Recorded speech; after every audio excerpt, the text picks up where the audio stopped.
Hey guys, welcome back to the channel. This is part 1 of our story.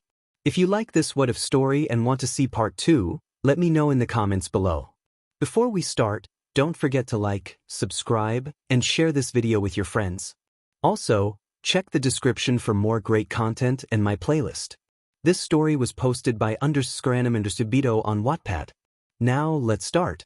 Sunday mornings in the 1A Alliance dorm were never quiet. Even if half the class was still asleep, the building buzzed with the chaotic energy only 20 young heroes in training could generate. Laughter, clattering dishes, and snippets of conversations spilled out from the common areas. Izuku Midoriya loved it. After years of feeling isolated, the noise was comforting. It reminded him that he belonged here, surrounded by friends. He had already finished his morning training and breakfast, so now he sat curled up on the common room sofa, idly scrolling through his favorite hero's Instagram pages on his phone. Around him, some classmates were still yawning over cereal bowls, while others had yet to roll out of bed. The front doors swung open with a squeak, and 𝗕𝗂𝘁𝗵𝗵 strolled in, arms full of letters and glossy magazines. He was on mail duty. 𝗵𝗃 bounced toward him in her slippers, asking if there was anything for her. 𝗵𝗃 replied that he hadn't checked yet, dropping the stack on the coffee table and beginning to sort through them. 𝗧𝗵𝗄 eagerly joined him, her pink fingers flipping through envelopes as they divided them into neat piles of magazines, newspapers, and personal letters. 𝗵𝗃 suddenly held up a white envelope with a strange-looking wax seal, calling out to Midoriya. He handed the letter over without much thought, already turning back to the pile. 𝗧𝗵𝗄 leaned over his shoulder, curious as usual. 𝗵𝗃 raised an eyebrow and asked why it was addressed to Izuku Midoriya too. Izuku frowned at the name scrawled in elegant handwriting, feeling a prickle of unease. He tore the envelope open. The letter began with a formal introduction, stating that the sender was 𝗧𝗵𝗄 Midoriya Windsor III, and it ordered Izuku to return to the British royal family. The paper shook slightly in his hands as he reread the words, disbelief washing over him. He whispered to himself in shock, and 𝗧𝗵𝗄 glanced up, sensing something was wrong. When he revealed that the letter was from his father, her face brightened momentarily, but Izuku's expression darkened as he explained that he hadn't seen his father in almost 12 years, and he had never reached out to him or his mother. 𝗧𝗵𝗄 and 𝗵𝗃 were taken aback, their surprise evident. Izuku's thoughts spun too fast to answer them, and he felt the need to make a phone call. Clutching the letter, he hurried toward the elevator, his pulse racing. He was so distracted that he nearly collided with Ochako Uraraka, his crush, who stumbled slightly. She called after him, but the elevator doors closed before he could respond. Puzzled, Uraraka turned to 𝗧𝗵𝗄 and 𝗵𝗃, asking if they knew what was going on. 𝗵𝗃, without thinking, blurted out that Izuku had received a letter from his father, who hadn't spoken to him in years. 𝗵𝗃 snapped at him, reminding him not to speak ill of someone's parent, while 𝗵𝗃 argued back, questioning how someone could ignore their child for so long. Uraraka felt a twist of worry in her stomach. Upstairs, Izuku paced his room, phone tightly to his ear. When his mother answered, he greeted her, his voice tense. He hesitated before revealing that he had received a letter addressed to him as Izuku Midoriya II. He explained that it was supposedly from his father and mentioned the British royal family. On the other end, his mother exhaled sharply, indicating that it was time for a serious conversation. Izuku froze, asking what she meant. Inko gently informed him that there were things she hadn't told him about their family, and it would be better to explain in person. His grip on the phone tightened as he agreed to come home. Inko's apology for lying to him struck him hard, and he demanded to know what she had concealed. She revealed that they had left his father and sister, Amelia, behind in England. Izuku's stomach dropped as he processed this revelation, feeling a mix of anger and confusion. He had a sister he never knew about. Izuku had kept in touch with his mother, who shared details about her life with 𝗧𝗵𝗄. He pressed a trembling hand to his forehead, feeling overwhelmed by the weight of their conversation. He questioned why they had left, and his mother explained that his father had wanted him involved in politics from a young age, fearing his authority was threatened. She had prioritized the well-being of her children, including Izuku's sister, who had refused to comply. Ultimately, She had taken Izuku away when he was just 3 years old, hoping for a happier, uneventful life for them. Izuku's heart sank as he asked if his father had known about their departure. His mother revealed that they had fought often, and although she had expressed her feelings, his father had not stopped her. The uncertainty of her emotions lingered in the air as she admitted to still loving him but choosing to prioritize her children. Feeling a mix of confusion and sorrow, Izuku pulled his mother into a tight hug. The earlier argument still ached in his chest, but warmth began to return as he expressed his regret for yelling. His mother comforted him, understanding his anxiety and assuring him that he had every right to be upset. She acknowledged her own shortcomings in not sharing the truth sooner. Inko insisted that Izuku stay for a late lunch, preparing his favorite dish, katsudon. The comforting aroma of fried pork cutlets and sweet onions filled the apartment, evoking fond childhood memories. As they sat down to eat, Izuku pushed the rice around his bowl, lost in thought. His mother noticed his distraction and encouraged him to ask anything he wanted. Curiosity about his sister surfaced, and Inko described Emilia as his complete opposite, outspoken where he was shy, and bold where he hesitated. She shared that Emilia had their father's blonde hair and the same freckles they both inherited, along with a sharp wit. Izuku expressed his longing to meet her someday, and his mother encouraged him to reach out, providing her number. Doubt flickered in Izuku's mind, but Inko reassured him that Emilia had always wanted to meet her little brother. As they reminisced about their family in England, Izuku felt a mix of emotions. He realized he needed to return to school and promised his mother he would visit more often. She reminded him to study hard and not get into trouble, expressing her love one last time before he left. On the train back to UA, Izuku's thoughts swirled. He was the Prince of Great Britain, with a sister named Emilia. It felt surreal, but the slip of paper with her number burned in his pocket, grounding him in reality. He pondered whether to reach out first or wait for her to contact him, feeling anxious about what to say. Upon arriving at the dorms, guilt gnawed at him for leaving without permission and for how he had treated Uraraka earlier. He had brushed her off, and now he worried she thought he didn't value her friendship. As he entered the kitchen, Kirishima and Ida greeted him, expressing concern for his earlier behavior.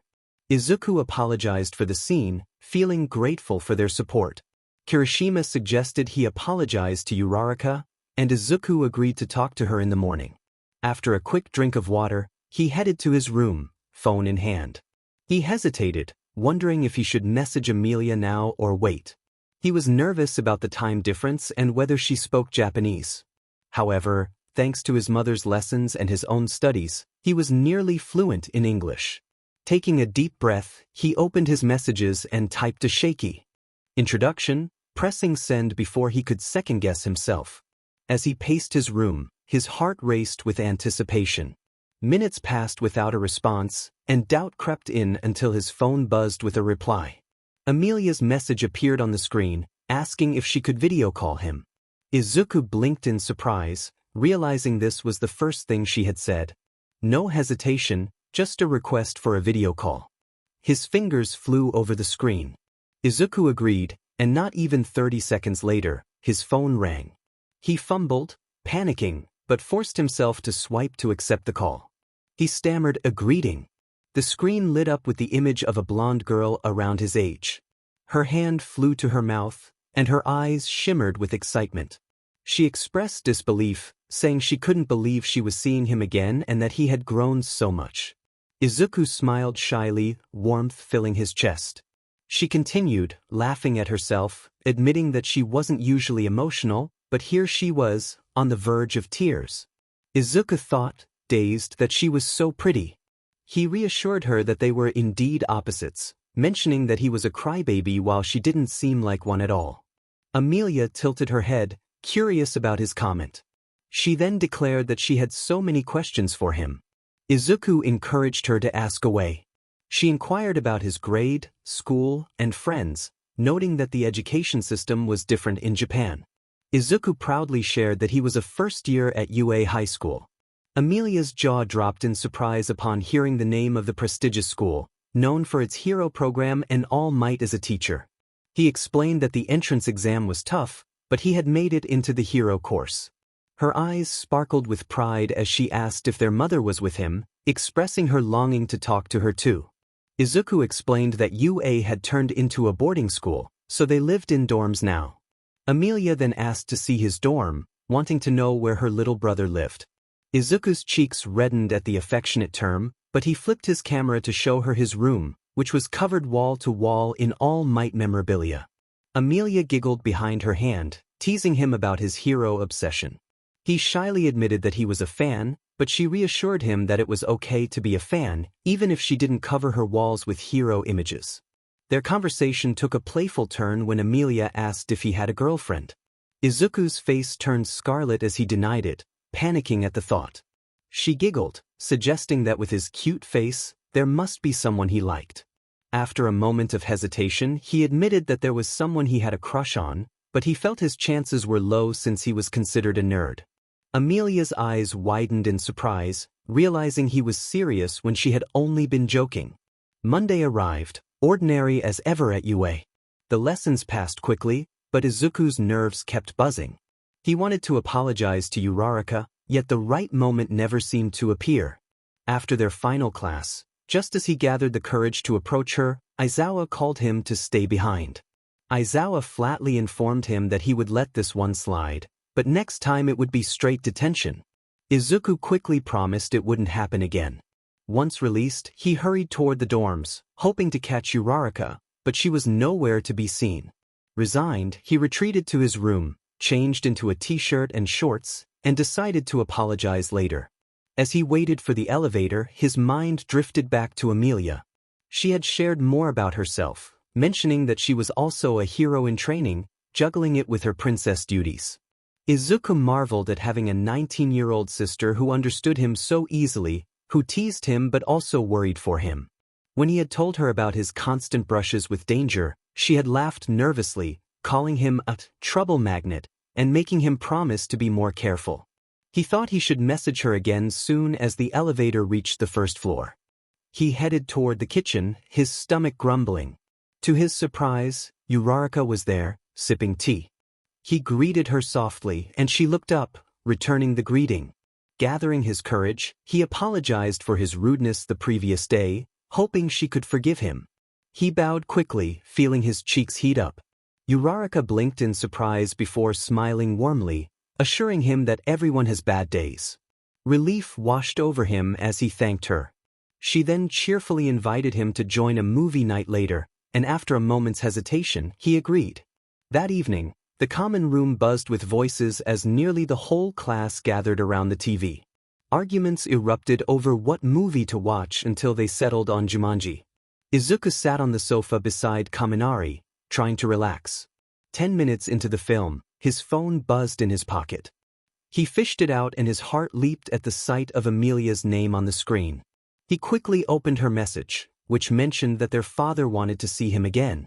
Izuku replied that he had received a letter from him, which sounded like an order. Emilia joked about their father always making things sound serious and asked when he planned to visit. Izuku expressed uncertainty, noting that he couldn't just leave school. Emilia suggested a short vacation with their mother, and he agreed, saying he would have to talk to the principal first. She urged him to call her once he did, expressing how much she missed him. Suddenly, Kaminari leaned over his shoulder, startling him and asking who Emilia was. Izuku sputtered that she was not his girlfriend, but Kaminari's grin turned mischievous as he teased him about having a foreign girlfriend. Before Izuku could react, Ishido appeared and snatched the phone from his hands, teasing him about the messages being in English. The room erupted with curiosity as she read the messages aloud, causing Izuku to wrestle his phone back, glaring at them with a flushed face. He demanded they respect his privacy, but Ishido grinned, claiming her love radar was tingling.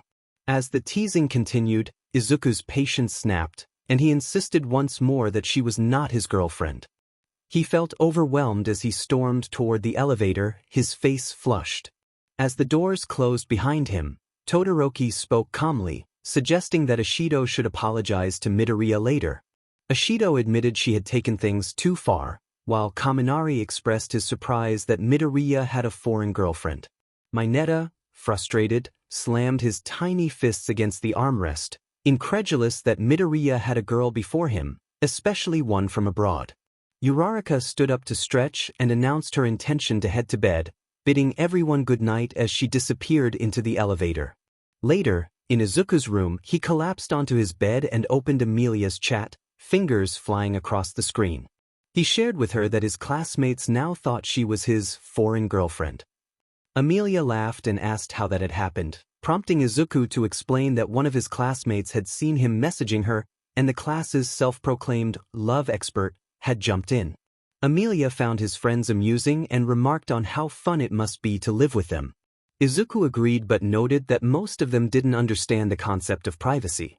Amelia encouraged him to look on the bright side, suggesting that it might make the girl he liked jealous.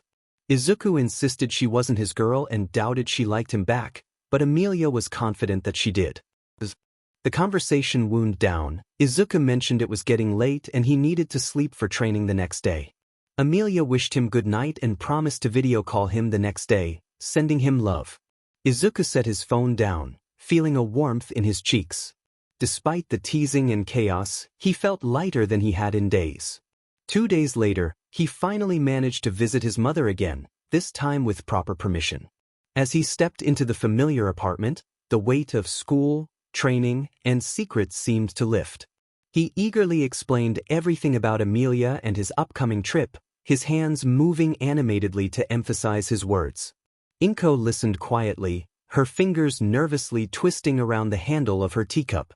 She expressed her concern about leaving work so suddenly but encouraged him to go on his own, insisting he deserved a vacation. Izuku leaned forward, practically bouncing in his chair, and urged her to join them, mentioning that Amelia wanted to see her too. Inko shook her head, her expression tightening as she revealed her hesitation about facing his father. Izuku felt the weight of her words and, despite wanting to argue, he could see the look in her eyes that stopped him. He sighed and agreed not to push, but insisted she at least sign the necessary papers, vowing that she would come next time, even if he had to drag her. Inko chuckled softly as she signed the forms, and when he rose to leave, she pulled him into a longer-than-usual hug, whispering how quickly he had grown. He promised to see her in a week, and she reminded him to be careful, asking him to stay out of trouble. Izuku grinned and raised a fist like All Might, assuring her that he would try, but if he encountered a villain he couldn't ignore it, especially with his provisional license. Inko chuckled, though worry still shadowed her face as she asked him to be careful. Half an hour later, Izuku returned to UA, the permission forms tucked securely into his jacket. He barely made it before curfew, only to find Aizawa waiting at the dorm entrance, his scarf draped loosely around his shoulders. Aizawa acknowledged him, relieved he had made it before curfew. Izuku quickly presented the signed form, and Aizawa scanned it with the practiced disinterest of someone who had seen many excuses. He inquired about Izuku's departure, and upon learning it was the next morning, he advised him to stay out of trouble, noting that Izuku seemed to attract it. Izuku couldn't help but groan inwardly at the comment. He confirmed he would be back in a week and hurried toward the elevator, already mentally listing items he needed to pack. The next morning, he woke up early, checking his packed belongings and muttering to himself as he stuffed items into his special edition All Might suitcase, his posters and figurines watching him like silent cheerleaders. His phone buzzed with a message from Amelia, asking if he was on his way to the airport yet. He replied that he would be soon, explaining the flight would take about 13 hours, and Amelia confirmed she would be there to pick him up. He also messaged All Might about his trip, framing it as a family matter, and received his mentor's approval, who emphasized the importance of rest for his growth. With a smile, Izuku zipped his suitcase shut, slipped on his jacket, and took one last look at his All Might-themed room, promising his posters that he would return. He locked the door and dragged his suitcase toward the elevator. Downstairs, the common room buzzed with chatter and the clinking of dishes as his classmates enjoyed breakfast. The elevator doors opened, drawing everyone's attention to Izuku, who was neatly dressed and wheeling his suitcase behind him. Kirishima called out, curious about the suitcase, while dozens of eyes focused on him, causing Izuku's heart to skip a beat. He stammered that he was going away for a little while. Ida, adjusting his glasses, asked for details about his trip and confirmed that he had obtained proper permission. Izuku waved the signed form, assuring them he was going abroad for a week and hoped to catch up on homework when he returned. Ida eagerly offered to help him with that. Yaoyorozu kindly offered him breakfast and tea, but Izuku glanced at his watch and realized he was running late. He thanked her but hurried toward the door, suitcase wheels rattling behind him. Uraraka suddenly stood up, announcing she would see him off, her chair scraping against the floor. Ishido's eyes sparkled with mischief as Uraraka hurried after him, calling out to him. Izuku paused at the entrance, crouching to tie his shoes, and looked up sheepishly, apologizing for not telling her sooner. Uraraka reassured him that it was okay, but asked him to promise he would be careful and come back safe. Her earnest gaze made his chest tighten, and he nodded, feeling a surge of determination. "I promise," he said. She asked with reluctance if he was going far. He replied that he was going to England, checking his belongings one last time. "England," she repeated, her brows raised in shock. "How come?" He hesitated, wanting to be honest but unsure how much to reveal. "I'm visiting family," he finally admitted. "The girl the others were teasing me about the other day was my sister." "Why your sister?" she blinked, surprise giving way to relief. "But I thought you only had your mom." "Yeah, so did I. Turns out I've got an older sister in England. She doesn't know much Japanese, so that's why we text in English." "Oh, I see." A small smile tugged at her lips. "Well, have fun then." "Thanks. I'll see you in a week," he said, waving before dashing out the door. She lingered for a moment, warmth blooming in her chest, before returning to the dining hall, unable to hide her smile. Ishido raised an eyebrow and asked what had happened. "Nothing in particular. Just talked," she replied. "What did he say?" Azui inquired. "He said he's going to England for a week," she explained. "England?" Hagakure gasped. "Why?" Uraraka answered that he was visiting family, specifically his sister. "His sister," most of the class exclaimed. "Quit lying. That nerd doesn't have a sister." Bakugou barked from the kitchen, slamming a pan for emphasis. "I'm not lying. He mentioned thinking his mom was his only family until recently. And Mina," Uraraka glanced at Ishido with a triumphant grin, "the girl he was messaging. That was her. Sorry, but your love senses failed this time." Ishido froze, then dramatically clutched her head. "What? My love senses never fail." "Wait, then why were they texting in English?" Tokoyami asked darkly. "Deku said she doesn't know much Japanese," Uraraka explained. "That actually makes sense," Kirishima said, nodding.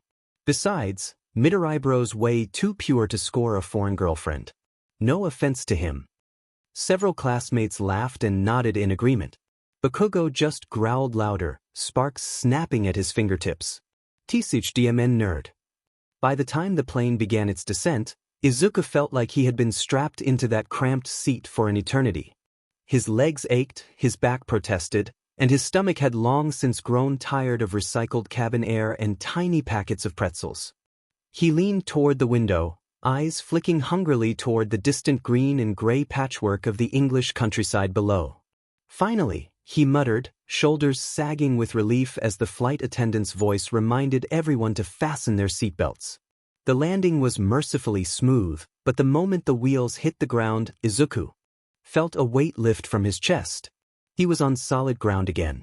Japan might have had villains lurking in every shadow, but at least his feet weren't dangling over the ocean anymore. Most of the passengers leapt up the instant the seatbelt sign blinked off, filling the narrow aisle with a flurry of elbows and bags. Izuku stayed seated, clutching his phone. He had learned the hard way that rushing only made him more anxious. Instead, he typed a quick message. Izuku sent a message saying the plane had just landed. Amelia replied that she was already waiting for him inside the airport. His chest tightened in anticipation. He had seen her over video calls and messaged her countless times, but to actually meet face to face was something else entirely. Finally, when the crowd thinned, Izuku wrestled his medium-sized suitcase down from the overhead compartment. He followed the overhead signs, checking and double-checking that he wasn't headed to baggage claim by mistake. Every announcement echoed strangely in English, so fast he could barely catch more than a few words. And then he saw her. Amelia stood near the arrival gates, her blonde hair practically glowing under the airport lights. She looked radiant, regal in a way that made her stand out even among the crowd. At her side were two men in perfectly tailored suits, who looked like they'd been carved out of stone. She hadn't spotted him yet. His heart raced. Should he just walk over? What if he startled her? After all, he wasn't sure how much he resembled the little brother she remembered, even if they had been video calling regularly. He raised his arm and called out to her. She turned toward his voice, her eyes widening in disbelief before she bolted forward at full speed. Izuku barely managed a nervous greeting before she swept him up in a fierce embrace. "My baby brother." Amelia's voice trembled against his ear. "You've grown so much. I can't believe I finally get to see you again." Izuku's throat tightened and his eyes prickled. He whispered that he was so happy, returning her embrace as she squeezed him even tighter. "Let me look at you properly." She drew back just far enough to cup his face in her hands. Tears streamed freely down her cheeks, catching the light as she smiled through them. Izuku blinked in alarm, noting that she was crying. Amelia suddenly swiped at her face with both hands, almost aggressively. "Enough.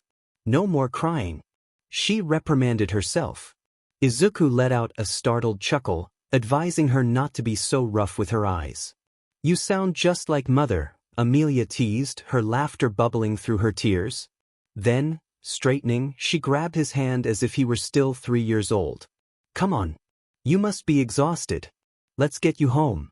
Tomorrow you'll meet Father, and after that I'll show you around properly." They turned toward the suited men, but one of them stepped forward, frowning. "Princess Amelia, who is this boy?" Izuku flinched at the question. Amelia, however, spun on her heel like a storm. "You imbecile." Her voice rang through the airport, sharp enough to make Izuku jump. "How can you not recognize my brother, the Prince of Britain? Shame on you." The bodyguards stiffened, then immediately bowed their heads in unison. "Forgive us, Your Highness. We weren't informed of his arrival." Izuku waved his hands frantically, insisting that it was fine. His voice cracked, half out of nerves, half out of secondhand embarrassment. Still holding his hand, Amelia tugged him toward the sleek black car waiting outside. "Was it really necessary to yell at them like that?" he asked timidly as they slid into the plush back seat. "I mean, even I'd have a hard time recognizing myself after 12 years. Amelia gave him a sideways glance, her smile gentle but firm. "Izuku, we are royalty. Authority matters here. If we aren't taken seriously, no one listens." "But you don't have to be mean about it," he replied, shifting in his seat, cheeks puffing in a small pout. Her laughter rang bright in the car. "You never change, do you?" The car ride blurred into warmth and chatter. Amelia leaned close, asking questions about school, heroes, and even little details like what his favorite snack was these days. Izuku blushed scarlet when she told him of how he used to sneak into her bed as a toddler because he was afraid of the dark. "You didn't have to tell me that," he sputtered, hiding his face. "But it's adorable," she teased. Izuku pressed his face against the window as the car approached the towering gates of the castle. The sprawling structure loomed against the twilight, reminiscent of something from a storybook, with its stone walls, tall spires, and countless glowing windows. He marveled at the sight, his voice filled with awe as he questioned if this was truly where Amelia lived. She gently corrected him, explaining that it was where they both lived and that their father had never changed his room, even after everything that had happened. He had missed both of them. A warm feeling stirred in Izuku's chest, a mix of comfort and lingering resentment, but he smiled nonetheless.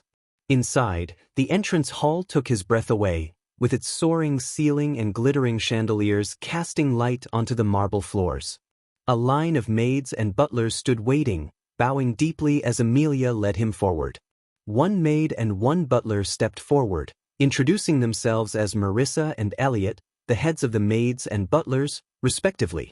They offered their assistance, welcoming him home. Izuku was taken aback, feeling overwhelmed by their formal greetings, but Emilia encouraged him to get used to it, giggling as she tugged him along. The staff exchanged curious glances, having never seen their princess smile so brightly. Emilia asked if he was hungry, suggesting a meal would do him good before sleep. He stammered his agreement, feeling overwhelmed by the grandeur around him. Emilia instructed Marissa to prepare the dining hall for two and asked Elliot to draw a bath and ready his room. They responded in unison before moving with precision. Taking his hand, Emilia led him down one of the vast corridors, the chandeliers glittering above them and tall windows opening onto moonlit terraces. They stopped before two enormous carved doors, with Emilia pointing out that the room on the right was his and the one on the left was hers. Izuku let out a breath of relief, grateful that he wouldn't get lost with her so close. As she opened the doors to his room, he was stunned by the space that could have easily fit his mother's entire apartment. The emerald green walls, the massive bed draped in velvet, and the balcony framed by floor-to-ceiling curtains left him speechless. He exclaimed that it was far too big, joking that he would get lost in there. Emilia giggled, pointing out the doors leading to his closet and bathroom, encouraging him to freshen up before they ate. After a quick bath that washed away the stiffness of his flight, Izuku changed into loungewear and padded across the hall to knock on Emilia's door. She greeted him, dressed casually in a cropped hoodie and sweatpants, which made him smile. He admitted he was really hungry, and before he could say more, she reached up to touch his damp hair, expressing concern that he would catch a cold. She quickly returned with a towel, insisting he hold still as she dried his hair, which felt warm and comforting. Once she tossed the towel back into her room, she took his hand again and led him to the dining hall, which was so large that Izuku half expected to hear his voice echo. The table stretched the length of a swimming pool, adorned with platters of steaming food. He sat beside Emilia, staring at the unfamiliar dishes, hesitating before taking a bite. His eyes widened in surprise at how delicious it was, different from Japan, yet hearty and comforting. As they ate, curiosity gnawed at him, prompting him to ask where she trained to be a hero. Emilia explained that it was more of an academy for elites, where members of noble families and royals were expected to lead. Izuku eagerly inquired about her quirk, realizing he had forgotten to ask. Emilia giggled, recalling how fascinated he had been with her quirk when they were younger. She revealed that her quirk was called pyrokinesis, allowing her to create and control fire with her mind. Izuku was nearly overwhelmed with excitement, exclaiming how cool that was and expressing his longing to write it down in his analysis notebook. Emilia teased him about still keeping those notebooks, and he felt a flush of embarrassment as he remembered how long he had been interested in heroes and quirks. When she asked about his quirk, he felt a knot in his stomach. He couldn't reveal the truth about One for All, as it would put her in danger. Instead, he forced a laugh, claiming that his quirk hadn't manifested until a year ago, just before the UA entrance exam. He described it as a strengthening quirk that allowed him to use power beyond his body's limits. Emilia watched him carefully, intrigued by his response. But if he pushed too hard, he could hurt someone. Her eyes darted to the scars crisscrossing his arms and hands. She asked if those were from training. He scratched the back of his neck and admitted that they were. She winced and urged him to promise he would be careful. He nodded quickly, and the conversation shifted to lighter topics until they finally pushed their plates away. The next morning, Izuku was jolted from sleep by Emilia's cheerful voice calling him for breakfast. He groaned, burying his head in the pillow and wishing for just 5 more minutes. Ignoring him, Emilia playfully threatened him, and a splash of icy water hit his face. Izuku bolted upright, surprised and a bit annoyed, while Emilia doubled over with laughter. After a moment, he joined her, and soon both siblings were wheezing with amusement. Once they calmed down, Emilia's eyes sparkled with mischief as she asked if he had his hero costume with him. Izuku blinked and confirmed that he did, thanks to Principal Nizu and his homeroom teacher. Emilia instructed him to change and meet her outside in the corridor so they could grab breakfast and head straight to the academy. She added that they had overslept, and the castle tour would have to wait. As she left, Izuku hesitated and asked if their father would be at breakfast. Emilia reassured him that their father was less intimidating than he might think, winking before slipping out. Izuku clenched his fists, whispering to himself that he could do this. A few minutes later, he stepped into the hall wearing his green, sleek hero costume. Emilia emerged at the same time in her own battle gear, and for a moment, they both froze in awe of each other's outfits. They shouted in unison about how cool they looked, their eyes wide before bursting into laughter again. Emilia declared that they both looked amazing, and Izuku grinned nervously, feeling butterflies in his stomach as they made their way to the dining hall, knowing who would be waiting for them. The hall was quieter than the night before, sunlight streaming through tall windows. At the far end of the long table sat a broad-shouldered man with golden hair and freckles dusting his stern face. His presence was commanding even without words. Izuku's step faltered as he took in the sight. The table was set for 3, with one sibling on each of Hisashi's sides. The man's eyes lifted, locking onto Izuku's, and he remained silent, watching as Izuku's heart raced. Emilia slipped her hand around his arm, gently tugging him forward. Izuku swallowed hard and managed a hesitant greeting.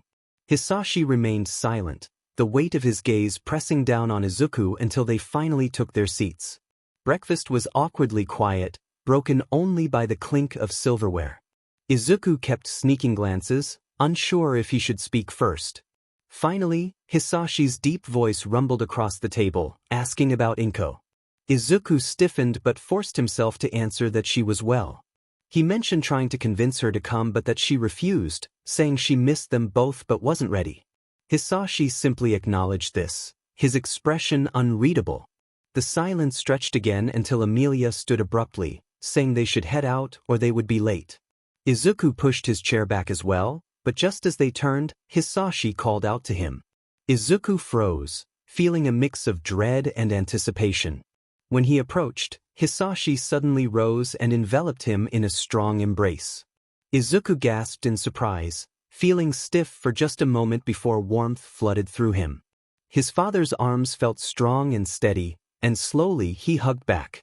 Hisashi welcomed him home, and Izuku felt his throat tighten with emotion. Emilia playfully complained that their father was keeping Izuku all to himself, and for the first time, Izuku thought he saw a small smile curve on Hisashi's lips. Later, seated in the royal family's sleek car, Izuku fidgeted with his gloved fingers, his reflection showing wide eyes filled with nerves. He admitted to Emilia that he was feeling anxious. She bumped her shoulder against his, assuring him that most of the students were kind, most of the time, and grinned mischievously. Izuku wasn't sure if that was meant to reassure him. The car slowed, rolling to a stop before towering gates. Beyond them rose a sprawling campus of Gothic towers and modern training fields. Emilia gestured with a flourish, welcoming him to the elite hero academy of England. The wide gates loomed before them, polished iron gleaming in the sunlight. The moment they stepped through, Izuku felt dozens of eyes turn his way.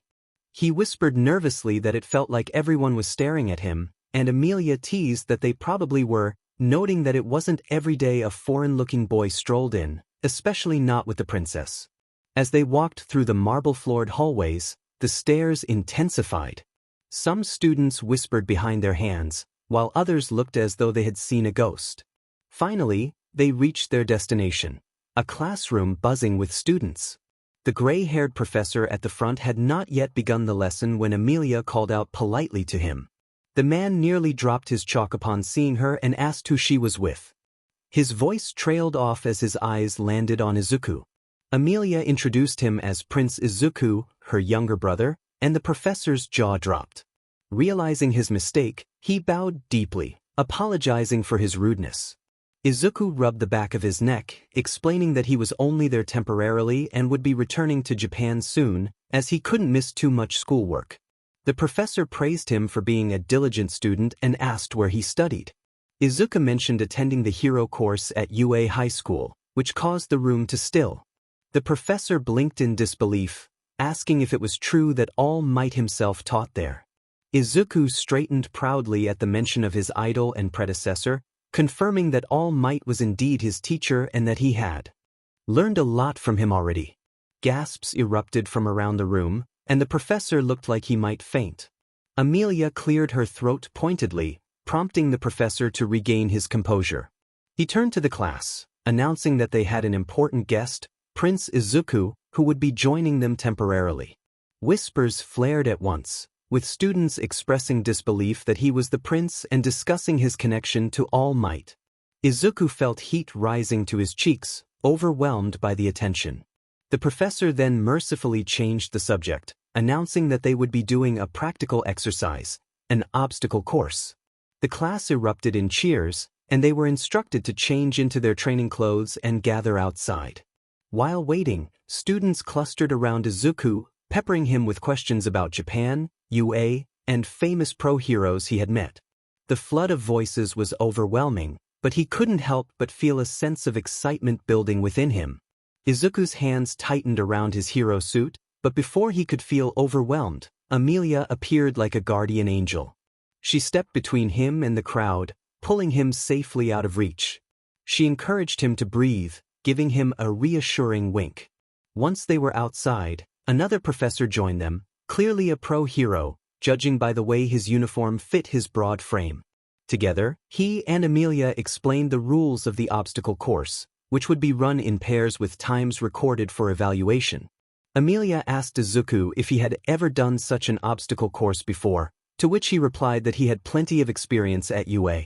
She assured him that he would do great. One by one, students tackled the course while Izuku took mental notes about their quirks. Some were swift, some flashy, and others downright ingenious. His fingers itched for his beloved analysis notebook. Finally, his name was called, and he was paired with a brown-haired guy named Daniel Adams. At the start line, Izuku took a breath and activated full cowling at 5%, green sparks illuminating his frame and drawing murmurs of awe from the onlookers. When the signal came, they shot forward. Izuku vaulted over obstacles with ease, his speed blurring his movements. Daniel was quick as well, his quirk boosting his agility, but Izuku crossed the finish line first. The class erupted into cheers, and Izuku felt his cheeks flush at the sound. Daniel approached, breathing but smiling, and complimented Izuku on his performance, expressing gratitude for the race. They shook hands, and Izuku encouraged Daniel to call him by his first name. Emilia then bounced over, her voice cheerful as she praised Izuku for looking cool. Daniel turned to Emilia, bowing slightly and introducing himself. She teased him about being Izuku's first friend at the academy, and Daniel stammered in agreement, his cheeks turning pink. Emilia then instructed him to take care of Izuku while she returned to her own classes, to which Daniel readily agreed. The day continued smoothly. While Emilia returned to her elite-level class, Izuku stayed with Daniel, finding comfort in the guy's easy camaraderie. By the end of the day, he felt less nervous and genuinely enjoyed himself. When the final bell rang, Emilia was waiting by the gates, and together they climbed into the royal car that would take them back to the castle. As Izuku leaned against the window, watching the academy fade into the distance, he thought that maybe this wouldn't be so bad after all. Emilia announced that their father had messaged her, saying he didn't have work that evening and wanted to spend time with them. Izuku felt a mix of excitement and nerves at the thought. Emilia giggled at her brother's honesty, nudging his arm and reminding him to relax, as he was just going to spend time with their dad. Once they arrived at the castle, both siblings retreated to their rooms to freshen up. Izuku showered quickly and was in the middle of drying his messy green hair when his phone chimed on the bed. He picked it up and his face lit up upon seeing the sender. Uraraka had messaged him, checking in and hoping he was having fun in England. Izuku grinned widely and quickly typed back, sharing that he had a great time at his sister's hero school. The replies came swiftly, and he impulsively decided to send her a selfie of himself and Emilia that he had taken earlier. Uraraka responded with enthusiasm about Emilia's beauty and remarked on the difference in their hair colors. Izuku chuckled to himself, explaining the genetics behind their appearances. As he continued chatting, he realized that he had never thought about his own English heritage before. Meanwhile, back at UA, Uraraka was curled up on a common room sofa, sharing the photo with her classmates, who were all intrigued by Izuku's sister. As the conversation continued, Uraraka's phone buzzed again with a message from Izuku, letting her know he had to go eat with his dad and Emilia. She responded positively, and Izuku pocketed his phone, leaving his room to meet Emilia in the living hall. The space was grand, with high ceilings and a glowing fireplace, where their father was already seated, looking both regal and relaxed. Emilia greeted their father warmly, and Izuku nervously added his own greeting before taking a seat beside her. Hisashi's eyes softened as he looked at Izuku, asking if he had enjoyed his day. Izuku lit up, sharing that he had a lot of fun at the academy. Hisashi smiled, and after a moment of pause, Izuku shifted in his seat, fidgeting with his hands as he prepared to ask something that had been on his mind. Hisashi encouraged him to go on, his voice calm and patient. Izuku swallowed, ready to voice his thoughts. Hisashi leaned back, thoughtful as he explained his name. His great-grandfather, Hisashi I, was Japanese and had married into the royal family, passing down his name. Their family name, Midoriya, was a nod to that heritage, while the English name Windsor was kept to preserve lineage. Few people knew of their dual heritage, although it was publicly known that Izuku's mother, the queen, was Japanese. Izuku's eyes widened in realization, feeling a sense of fascination replace his earlier nerves. The evening passed in easy conversation, with Izuku brimming with questions about Hisashi's youth and how he met Inko, though Hisashi promised to share that story another day. In turn, Hisashi inquired about Izuku's life in Japan and how he and his mother managed all those years apart. Slowly, the walls between them began to crumble, and by the time they were called for dinner, Izuku felt comfortable enough to call Hisashi Dad, the word tumbling from his lips with shy pride. Dinner was a quieter affair, filled with little smiles and gentle teasing between Emilia and her brother. At one point, Hisashi asked about their plans for the next day. Emilia winced, revealing she had a meeting and wouldn't be able to go to the academy with Izuku. Hisashi then offered that Izuku could spend the day with him instead, startling both kids. Izuku blinked and broke into a grin, eager to accept. That night, Izuku tossed and turned in his bed, too restless to sleep. Eventually, he padded down the hall and knocked timidly on Emilia's door. She welcomed him in immediately, and he stepped inside, feeling sheepish. When she asked how he knew it was him, she giggled and pointed out that he was the only one who would knock at that hour. Her room was warm and stylish, with beige and white decor accented in gold. She patted the other side of her oversized bed, inviting him to sleep there, reminding him that he used to do so often. Relieved, Izuku slid under the covers, finally relaxing. As the lights dimmed, Emilia's soft voice broke the silence, asking about the girl he liked. His face turned crimson as he whispered her name, Ochako Uraraka. Emilia teased him lightly, giggling, and kissed his forehead before wishing him good night. Izuku smiled into the pillow, feeling warmth spread through him, enjoying the comfort of being cared for by an older sister as he drifted off to sleep. The next morning, Emilia shook him awake with her sing-song voice, teasing him about being late. He sat up groggily, rubbing his eyes, only to find her already dressed in formal wear, looking every bit the princess she was. When he panicked about being late, she laughed and wished him good luck as he bolted out the door. After a rushed shower and change, Izuku made his way to Hisashi's office, hesitating at the heavy door before knocking. Hisashi's deep voice called him in, and as Izuku entered, his father glanced up from his paperwork, noting he was right on time. Izuku, surprised, thought he was late, but Hisashi reassured him that some work had come up that morning. Hisashi stood and straightened his blazer, instructing Oliver to ready the car for their outing. 20 minutes later, they were seated in a cozy cafe tucked away in the city. Hisashi gestured around fondly, recalling how he used to bring Inko there often. The smell of baked goods and coffee filled the air, and Izuku's stomach rumbled in response, causing Hisashi to laugh, which made Izuku flush with embarrassment. He admired his father's manly demeanor, hoping to be as cool as him one day. When their food arrived, Izuku nearly melted at the sight of an Oreo milkshake, exclaiming how good it was. Hisashi chuckled softly, mentioning that Izuku's mother used to say the same thing. For a moment, Hisashi's eyes clouded with sadness, which Izuku noticed immediately. Wanting to cheer him up, he eagerly asked what they would do after their meal. Hisashi smirked knowingly, asking if Izuku preferred modern or old-fashioned activities.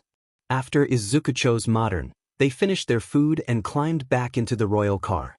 Although Izuku assumed they were heading back to the castle, the mischievous glint in Hisashi's eye suggested otherwise. Curious, Izuku asked what they would do next. Hisashi leaned back, looking pleased with himself, explaining that if Izuku had chosen old-fashioned, they would have gone horse riding. Izuku tilted his head, confused, and asked what modern meant. Hisashi replied matter-of-factly that it meant motorcycles. He explained that, as the kingdom's technology had evolved, horse riding was now mostly a hobby, and motorcycles were faster than cars. Izuku's face lit up with excitement at the thought of riding a motorcycle, a dream he had cherished since encountering a hero who used one as part of his gear. Hisashi grinned at his son's enthusiasm, confirming they would check on the motorcycle being built for him at the royal workshop. Izuku's voice cracked in disbelief when Hisashi revealed he had commissioned a motorcycle for him. Hisashi smiled at his son's stunned expression, explaining that the workshop crafted every vehicle for the royal family, and his bike should be nearly finished. Overwhelmed with joy, Izuku threw his arms around Hisashi, hugging him tightly, causing Hisashi to stumble before returning the embrace with a laugh. Minutes later, they arrived at the royal workshop, where the air was filled with the scent of metal, oil, and faint smoke. The chief engineer, his face smudged with dirt, greeted them enthusiastically, leading them inside to showcase the handcrafted vehicles. Workers paused to bow or wave, some flexing quirks that made sparks fly or gears hover in midair. The chief explained that everything was manufactured through hard work and skill, though quirks certainly made things easier. He brought them to a massive garage door, slowly rolling it upward. Izuku's breath caught in his throat as he saw a sleek dark green motorcycle with black details, gleaming as if it had been waiting for him all along. He whispered in awe, asking if it was really his, and the chief confirmed it was indeed his very own green hurricane. Izuku rushed forward, running his fingers along the polished frame, filled with excitement and anticipation for the adventures that lay ahead. He spun back around and leapt into Hisashi's arms again, practically bouncing in place with excitement. Hisashi chuckled, ruffling his son's unruly hair and asking if he wanted to take it for a ride. Izuku froze mid-bounce, then wilted a little, admitting he didn't know how to ride.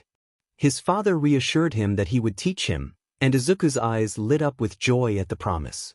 10 minutes later, both the Green Hurricane and Hisashi's own Red Devil were parked in front of the castle. They mounted up, with Izuku wobbling uncertainly as his father explained the basics: where to rest his feet, how to balance, and how to let the machine become an extension of himself. Surprisingly quickly, Izuku took to it. Within hours, he was riding in cautious circles around the courtyard, green sparks of excitement in his eyes. He even sheepishly admitted that he loved everything about it, except for the helmet, which he found uncomfortable, though he privately thought he looked quite cool in it. By lunchtime, Emilia had joined them and was immediately bombarded with Izuku's eager recounting of the morning's adventures. He excitedly shared about the cafe with the best milkshakes, the workshop where they built him an actual bike, and how his dad taught him to ride it. Emilia giggled behind her hand, suggesting that after lunch, she could show him her ocean's claws. Hisashi raised a brow, but Izuku nearly vibrated out of his chair with enthusiasm, asking if they could all ride together. Hisashi agreed, sipping his drink, and Emilia added with a wink that she had finished her work early just to join them. After the meal, Emilia retrieved her own teal-colored bike, and together they roared around the castle grounds. For Izuku, it was bliss, the wind in his face, the sound of engines thrumming like thunder, and the laughter of his family surrounding him. Days slipped by in a blur of academy lessons, late-night talks, and writing practice. Izuku grew close with Daniel Adams at the academy, while evenings were reserved for family bonding. But as quickly as it had begun, the time came for his departure. Over dinner the night before, Hisashi asked if Izuku liked it there. Without hesitation, Izuku beamed and said yes. Hisashi then suggested that they could move back and continue his studies at the academy. Izuku's smile wavered as he expressed his longing to stay until he graduated from UA, not wanting to leave his friends and teachers behind. Emilia leaned in with a knowing smirk, teasing him about someone he might miss terribly back in Japan. Izuku's face turned scarlet, and Hisashi perked up, playfully asking if he had a girlfriend. Izuku quickly denied it, burying his face in his hands as his father and sister burst into laughter. 𝗧𝗵𝗲 managed to wheeze out that whoever she was, he should make it official soon, claiming Izuku was his son. The tension broke into another round of laughter, and Emilia suggested they do something together since it was Izuku's last day. 𝗧𝗵𝗲 firmly suggested horse riding, and despite his nerves, Izuku eagerly agreed. The next morning after breakfast, they visited the royal stables. Though clumsy at first, Izuku eventually found his rhythm, laughing with his father and sister as the horses carried them across the sprawling grounds. But every time he smiled, he thought quietly that he wished his mother could be there too. By afternoon, 𝗧𝗵𝗲 offered to charter a private jet once more, but Izuku declined again, preferring to be surrounded by people rather than stuck alone in a plane. They compromised with first class. That night, after one last family dinner, they piled into the car for the long drive to the airport. Emilia hugged him fiercely, refusing to let go at first, reminding him to work hard and not cause trouble. Izuku promised with a smile, and 𝗧𝗵𝗲 pulled him into his own embrace, asking him to call when he landed and to bring his mother next time. They shared one final group hug before Izuku reluctantly pulled away, stating he needed to go or he would miss his flight. 50 minutes later, he sat in his seat in first class, the plane engines rumbling beneath him. He pressed his forehead to the cool window, feeling excitement bubble in his chest at the thought of seeing his mother and friends again, though the looming mountain of missed schoolwork was less thrilling.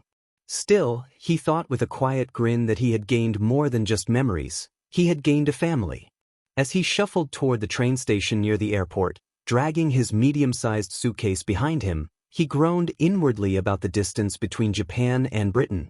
The long flight had taken its toll, even in first class, leaving him feeling drained. He called his father as soon as he landed, assuring him he had arrived safely, and decided to head straight back to UA. It was noon in Japan, meaning his classmates were still in the middle of lessons, and at least the dorm would be quiet when he returned. He loved his friends dearly, but they had a way of being very loud when they all descended on him at once. By the time he arrived at the front of the 1A dorms, Izuku was completely exhausted. He barely had the energy to step inside, kick off his shoes, and collapse beside his suitcase at the entryway, sighing in relief. The timing, as usual, couldn't have been worse. The door swung open, revealing Ida, Kirishima, and a few others returning from class. Ida declared his welcome back at full volume, causing Izuku to flinch but manage a weary smile. He thanked Ida and mentioned he would just go change and rest a bit, still swaying slightly from exhaustion. Kirishima added with his usual friendly grin that the flight must have been rough. Izuku muttered good-naturedly that he had no idea how hard traveling could be, then made his way toward the elevator. When he reached his room, he didn't even bother unpacking. He just threw himself onto the bed, limbs splayed like a starfish, exclaiming about the difficulty of traveling. After a short rest, his stomach reminded him it had been neglected for too long. He changed into a worn t-shirt and a pair of shorts before heading downstairs, deciding unpacking could wait. The elevator doors slid open to reveal Mr. Izawa talking to a group of students. His perpetually bored expression suggested that the weight of the world and his students' antics were a bit much for him. Izawa greeted Izuku flatly, asking if he had caused any trouble in England. Izuku quickly replied that he hadn't, trying to look as responsible as possible, even if he didn't count the chaos caused by the prince's sudden return as trouble. Izawa then informed him that he had missed a lot of schoolwork. Be ready. Izuku explained that he had studied at the elite hero academy in England with his sister, trying to maintain an upbeat tone. Izawa's expression shifted slightly, revealing surprise. He had not expected Izuku to have attended such a prestigious school. The students erupted in excitement, with Kirishima practically shouting about the English Hero Academy's reputation. Kaminari chimed in, expressing disbelief at the school's status.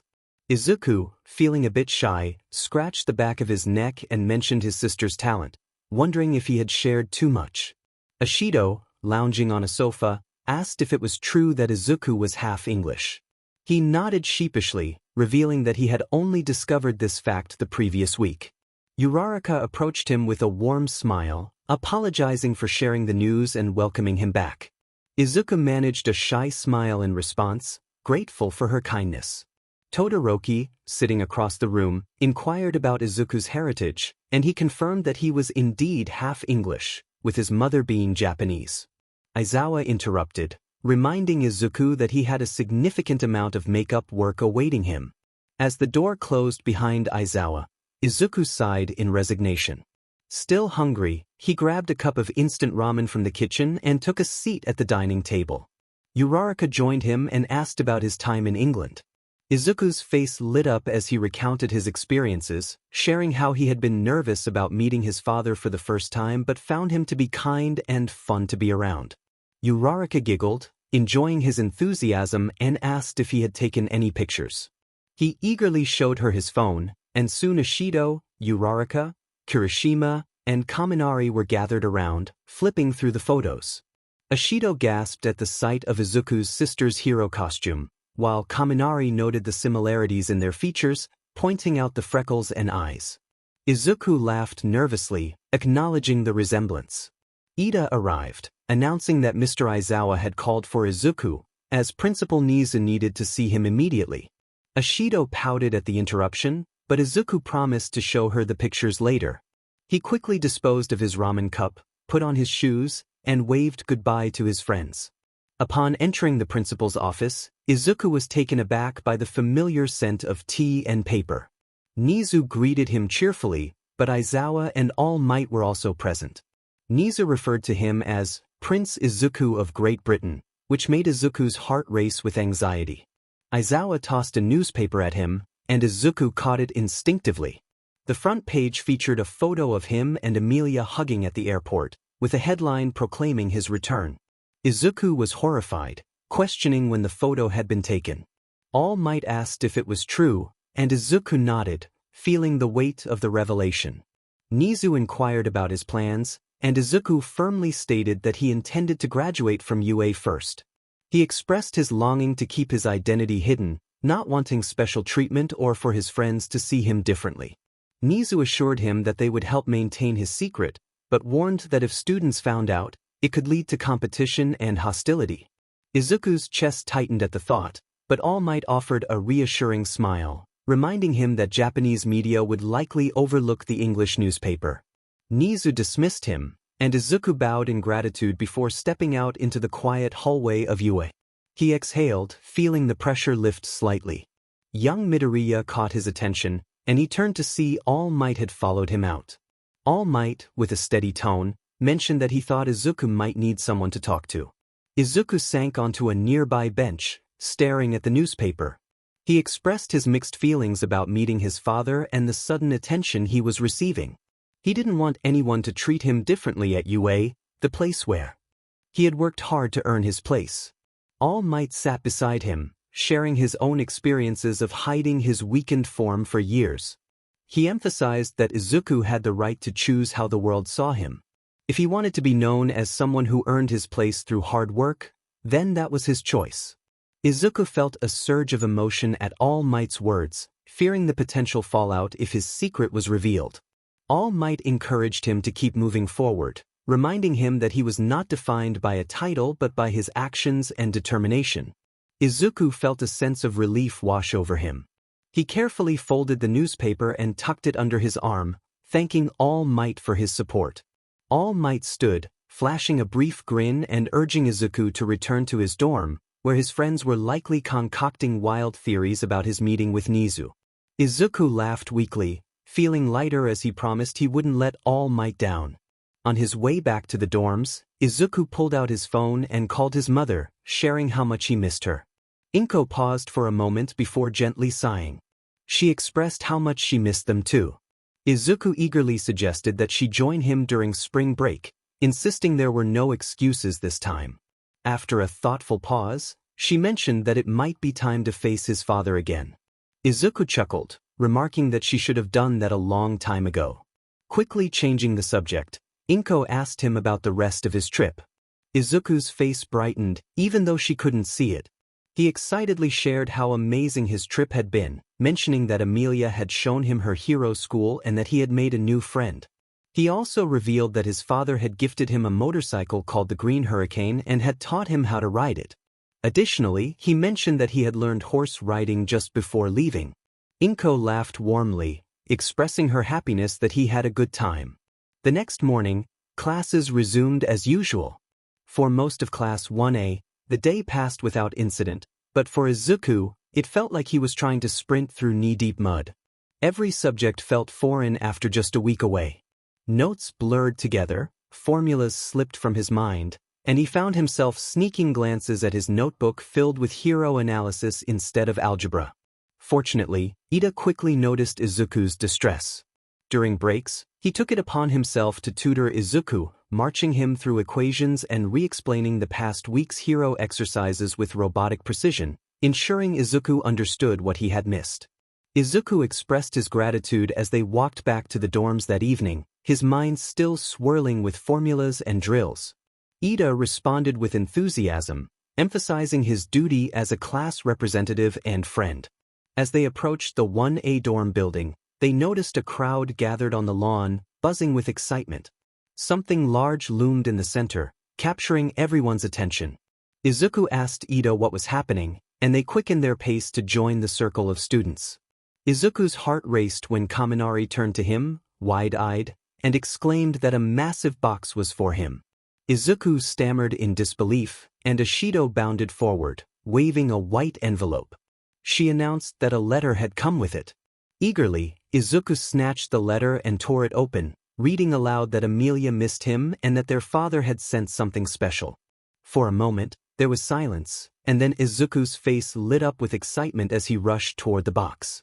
He tore it open with frantic hands, and as the cardboard fell away, there it was, a sleek motorcycle painted in black and dark green, with a helmet resting proudly on top. Overjoyed, Izuku squealed and embraced the machine as if it were a long-lost friend. His classmates stared in awe. Kirishima remarked on the impressive ride, and Izuku nodded vigorously, proudly announcing that it was named the Green Hurricane. From the edge of the group, Uraraka felt relief wash over her, realizing what they meant by her. Just then, Aizawa approached with a familiar, tired voice, teasing Izuku about causing trouble upon his return. Izuku froze, nervously explaining that his father had a tendency to exaggerate. Aizawa dismissed his concerns, stating there was no rule against students owning vehicles but reminded him to clean up the mess. Gratefully, Izuku dropped to gather the scattered cardboard, with his classmates joining in, brushing off his apologies with laughter. As they worked, Izuku wondered how such a large box had arrived. Tokoyami explained that they had heard a buzzing sound and saw a helicopter lowering it onto the lawn. The class erupted into disbelief, with Shiro questioning how Izuku's father could afford such a 𝗕𝗓𝗙. Izuku laughed nervously, admitting that his father had a way of overdoing things. Then Shiro realized something crucial and asked when Izuku had even had time to get a license. Izuku froze mid-step, and Kaminari's wide eyes indicated his concern.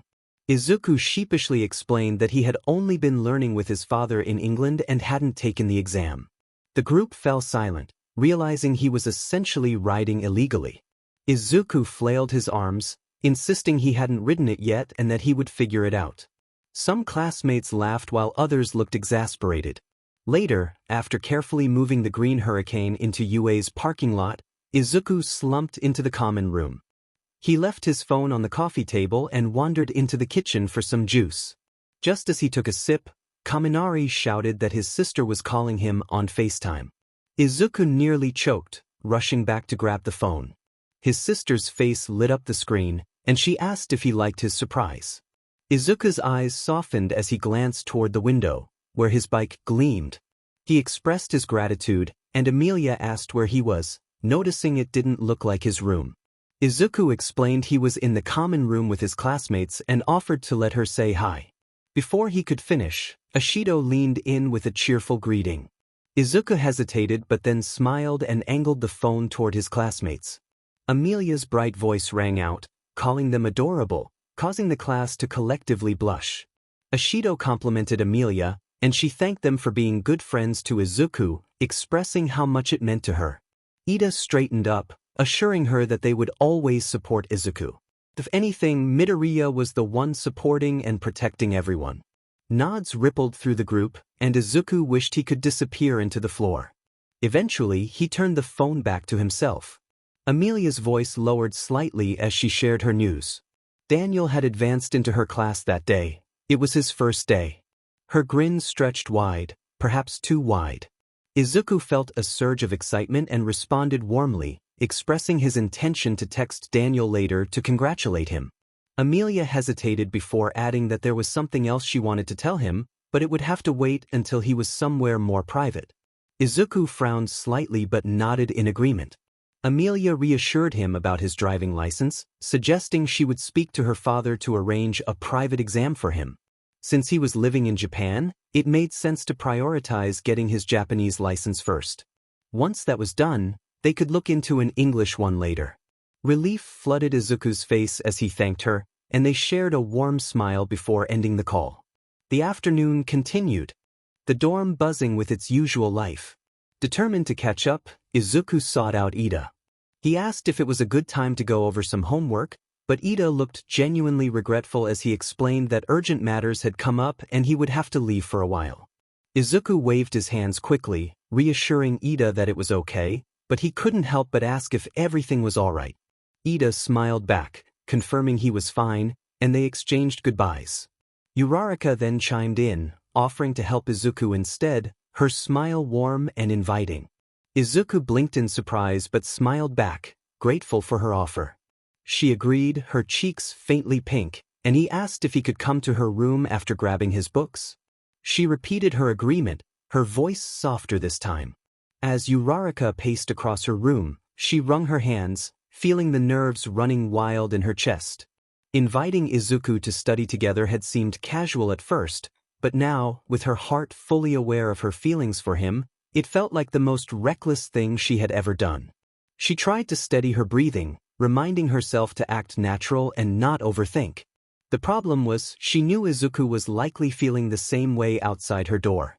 After gathering her courage for what felt like an eternity, Izuku finally knocked on the door. They began with English homework, and to their surprise, the nerves melted away once they focused on the books. Uraraka patiently guided Izuku through one of present mix exercises, leaning closer as she pointed at a tricky passage. Izuku's face lit up in realization as he understood what Mike-sensei had meant during class. They studied for nearly an hour and a half without a single awkward moment, their laughter filling the silence as they enjoyed each other's company. When Uraraka finally leaned back against her bed, she let out a small sigh and suggested taking a break. Izuku agreed, dropping his pencil and sitting beside her. Silence returned, heavier than before, and Uraraka fiddled with her sleeve before glancing sideways at him. She noted that he had changed a bit. He seemed more confident than he used to be. Caught off guard, Izuku blinked and asked if that was a bad thing. She laughed softly, shaking her head and assuring him it suited him well. His shoulders eased, and a relieved smile tugged at his lips as he mentioned that maybe his sister had rubbed off on him. The conversation drifted away, replaced by a comfortable quiet that felt almost fragile. Without warning, Uraraka's head gently rested against his shoulder, and Izuku froze, wide-eyed, before carefully tilting his head to look. She was asleep, and his chest warmed at the sight of her peaceful face. He stayed perfectly still, a quiet, content smile forming on his lips. When Izuku blinked open his eyes a few hours later, he realized he had drifted off too. The room was dim and quiet, and Uraraka was still fast asleep, her head now lolling slightly against him. Slowly and gently he shifted out from under her, carefully lifting her smaller frame and setting her down on her bed, tucking her in as quietly as he could. His face burned the entire time. Grabbing his books, he tiptoed to the door, and by the time he reached the hallway, his heart was thundering in his ears. The next morning, neither he nor Uraraka could look at each other without turning bright red. Every time their eyes met, they quickly looked away, drawing the attention of their friend, Tenya Ida. He asked if they were feeling all right for the 5th time that day, and they both replied in unison, just as they had the previous 4 times. Ida, undeterred, adjusted his glasses and shared that he had 3 tickets to Disneyland, inviting them to join him that Sunday. Both teens blinked in shock, surprised that the ever-dutiful class representative was suggesting something so fun. They blurted out their agreement together, then glanced at each other, their faces heating up once again. Later that day, as they returned to the dorm building, Tsiyu approached with her arms full of envelopes and promptly dropped them at Izuku's feet. Startled by the sudden avalanche of paper, he asked what it was. Tsiyu replied simply that they were for him, and sure enough, his name was scrawled across each one, at least 30 letters. He muttered that he wouldn't know until he read them all, gathering them up and heading for the elevator. Uraraka called after him, asking if he needed help, but he shook his head with a faint smile, assuring her he would manage. Back in his all-might-covered room, Izuku dropped the stack onto his desk and tore open the first few letters. Every single one was the same: formal greetings, political jargon, requests for meetings. By the fifth letter, his stomach began to twist. Without hesitating, he reached for his phone and dialed the castle. After a short wait, the familiar voice of Oliver, his father's assistant, answered. Izuku introduced himself and requested to speak to his father. There was a flurry of movement on the other end, followed by Oliver's announcement that it was Prince Izuku on the line. A moment later, his father's deep voice rumbled through the phone, asking how he was. Izuku replied that he was fine but needed to talk about something strange that had happened that day. Hisashi's tone sharpened with concern as he asked if Izuku was safe. Izuku confirmed he was fine but mentioned he had received about 30 letters, all from different people. They appeared to be British politicians, and somehow they knew Izuku was at UA, even his dorm address. A heavy sigh crackled over the line as Hisashi spoke. He explained that this was precisely why he wanted to prepare Izuku for the world of politics. They were relentless, many of them corrupt, willing to go to any lengths to draw someone with influence to their side. Hisashi had been working to change it, but progress was slow.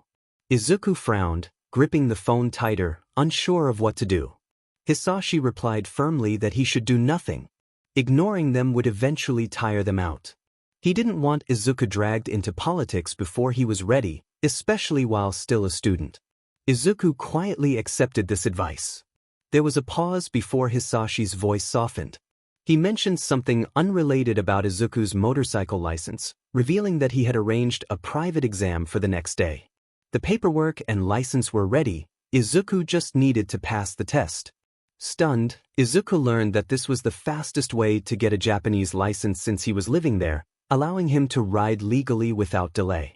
Determination sparked in his eyes as he expressed his gratitude, promising to pass the test. The next day, the testing grounds were surprisingly quiet, far quieter than Izuku had expected. He knew it was a private exam, but still, there were no bustling lines or chatter, just a single instructor in a crisp uniform, clipboard in hand, and the gleaming figure of the Green Hurricane waiting at the edge of the course. Adjusting his helmet, Izuku swallowed hard, reminding himself that he had faced villains and fought for his dreams. This was just a driving test. The proctor raised an eyebrow, confirming Izuku's identity. Flinching at the title of prince, Izuku nodded quickly. The instructor instructed him to show what he could do. The course was challenging, with tight turns, sudden stops, and narrow lanes designed to test precision. At first, Izuku's nerves threatened to overwhelm him. His hands trembled on the handlebars, and he nearly stalled at the start. As soon as the Green Hurricane roared to life, muscle memory from his father's training took over. He leaned into the turns, braked at just the right moments, and accelerated with a control that impressed the proctor. When the test ended, Izuku pulled up beside the examiner, breathing inside his helmet and eager to know how he had done. The man flipped his clipboard shut with a smirk, congratulating Izuku for passing on his first try, a feat few managed. Izuku's heart leapt with joy, and he couldn't contain his laughter of relief, pumping a fist in the air in celebration. Later that afternoon, Izuku returned to the dorm, carrying his helmet under one arm and wearing a grin that practically split his face in two. Kaminari noticed first, questioning the look on his face. Izuku scratched the back of his neck, cheeks pink, and revealed that he had passed his motorcycle license exam, holding up the brand new license still in its sleeve.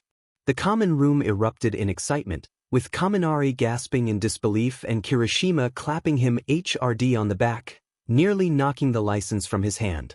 Shiro insisted on a ride sometime, and even Ida, though trying to maintain a serious tone, expressed his admiration for Izuku's achievement. Izuku promised to obey all traffic laws, smiling sheepishly. Uraraka beamed at him from across the room, celebrating his success. Izuku's cheeks flared pink again, but he couldn't stop smiling. For the first time, he felt like the green hurricane was truly his. On Sunday morning, Izuku muttered in disbelief as he pulled a thick stack of envelopes from the dormitory postbox. Shiro raised an eyebrow as Izuku walked back inside with the bundle in his arms, commenting on the increasing number of letters. Izuku sighed, dropping the pile on the dining table and rubbing his temples. Todoroki offered to incinerate the discarded letters, already summoning a spark in his left hand. Izuku gave him a weary look, deciding to check for anything important mixed in. Uraraka stepped up beside him, curious about what he was looking for. Izuku admitted that most of the letters were from politicians trying to gain favor with him, but he wanted to check just in case something important was buried in the pile.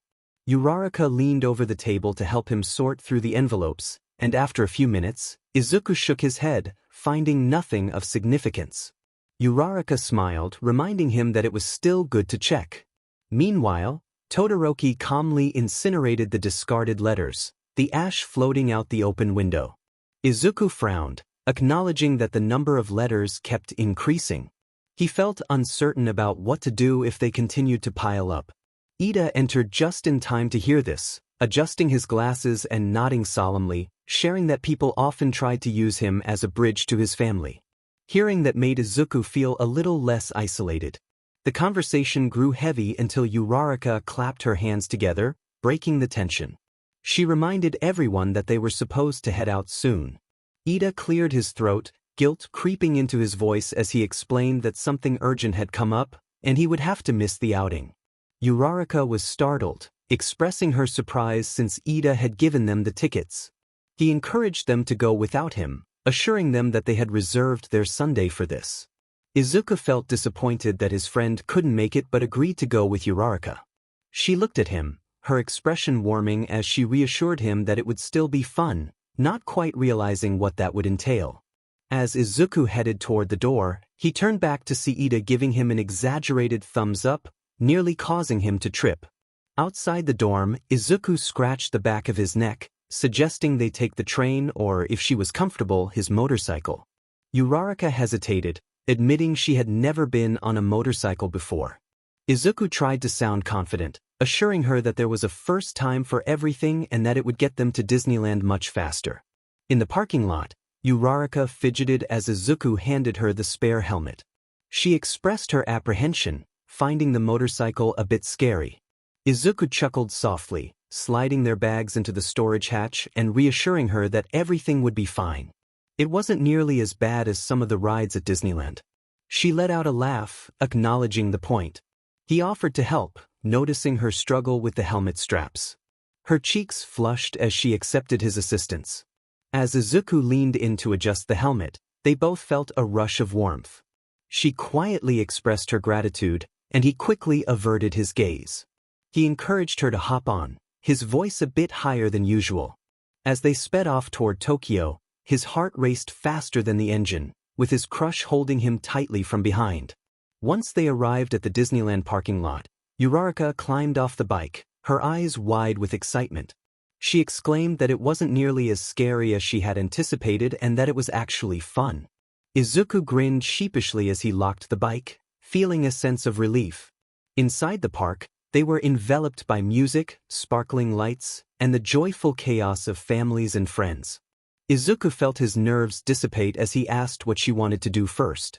Uraraka looked around in awe, her eyes sparkling as she pointed to a roller coaster.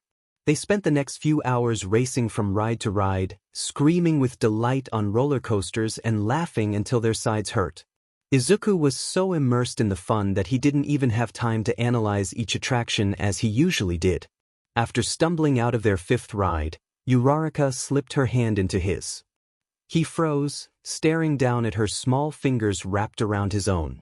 She stammered that it was only so they wouldn't get separated in the crowd, her cheeks glowing. Izuku's grin widened, his own cheeks turning a deep shade of red as he nodded in agreement. Later, they stopped for churros, and Izuku insisted on paying. Sitting together on a bench with the sugary treat in hand, he blurted out that his dad would really like her. Uraraka's eyes widened in surprise, and he explained that his father appreciated humble, kind, and energetic people. Realizing how personal that sounded, he felt a wave of nervousness wash over him. Her blush deepened, but she smiled, taking it as a compliment. Izuku's face turned crimson as he admitted that he really liked those qualities about her. He stumbled over his words, trying to clarify his feelings. The silence that followed was thick with tension until Uraraka broke it with a laugh, assuring him that he hadn't said anything bad. Relieved, Izuku chuckled and asked what they should do next. Uraraka declared that she wanted to go shopping, not wanting to get on another ride until her stomach settled. They wandered through the souvenir shops, with Uraraka proudly modeling a mini headband while Izuku wore the matching Mickey ears. His embarrassment faded as he watched her smile. As dusk settled and the park lights twinkled like stars, Izuku suggested they do one last thing before leaving. He pointed to the glowing Ferris wheel, mentioning that the view was supposed to be amazing. Uraraka's smile widened as she agreed, eager to end the day on a high note. They sat in the gently swaying car of the Ferris wheel, with Tokyo spread beneath them like a field of stars. Izuku felt nervous, wanting to express his feelings but struggling to find the right words. Instead, he filled the silence with comments about the skyline, the food, and the rides, avoiding the emotions swirling in his chest. As they stepped off the ride, he felt as though he had missed his chance. They walked slowly through the lantern-lit park toward the exit, neither speaking until Uraraka finally stopped. Turning to him, her cheeks flushed beneath the soft glow, she thanked him for the day, calling it one of the best she had ever had. Taking a deep breath, she met his eyes with newfound determination and confessed that she liked him, having felt that way for a while. Izuku froze, his mind racing as her words registered. For a moment, he thought he had misheard, but the sincerity in her eyes confirmed it. The distant fireworks began, but the only explosion he felt was in his chest. He stammered in disbelief, asking if she really liked him. Uraraka's face turned as red as Kirishima's hair as she nodded, confirming her feelings in a romantic way. For a moment, they both stood still, surprised by the revelation. Then, they looked away, their faces burning with embarrassment. Izuku mumbled about what they should do next, scratching the back of his neck.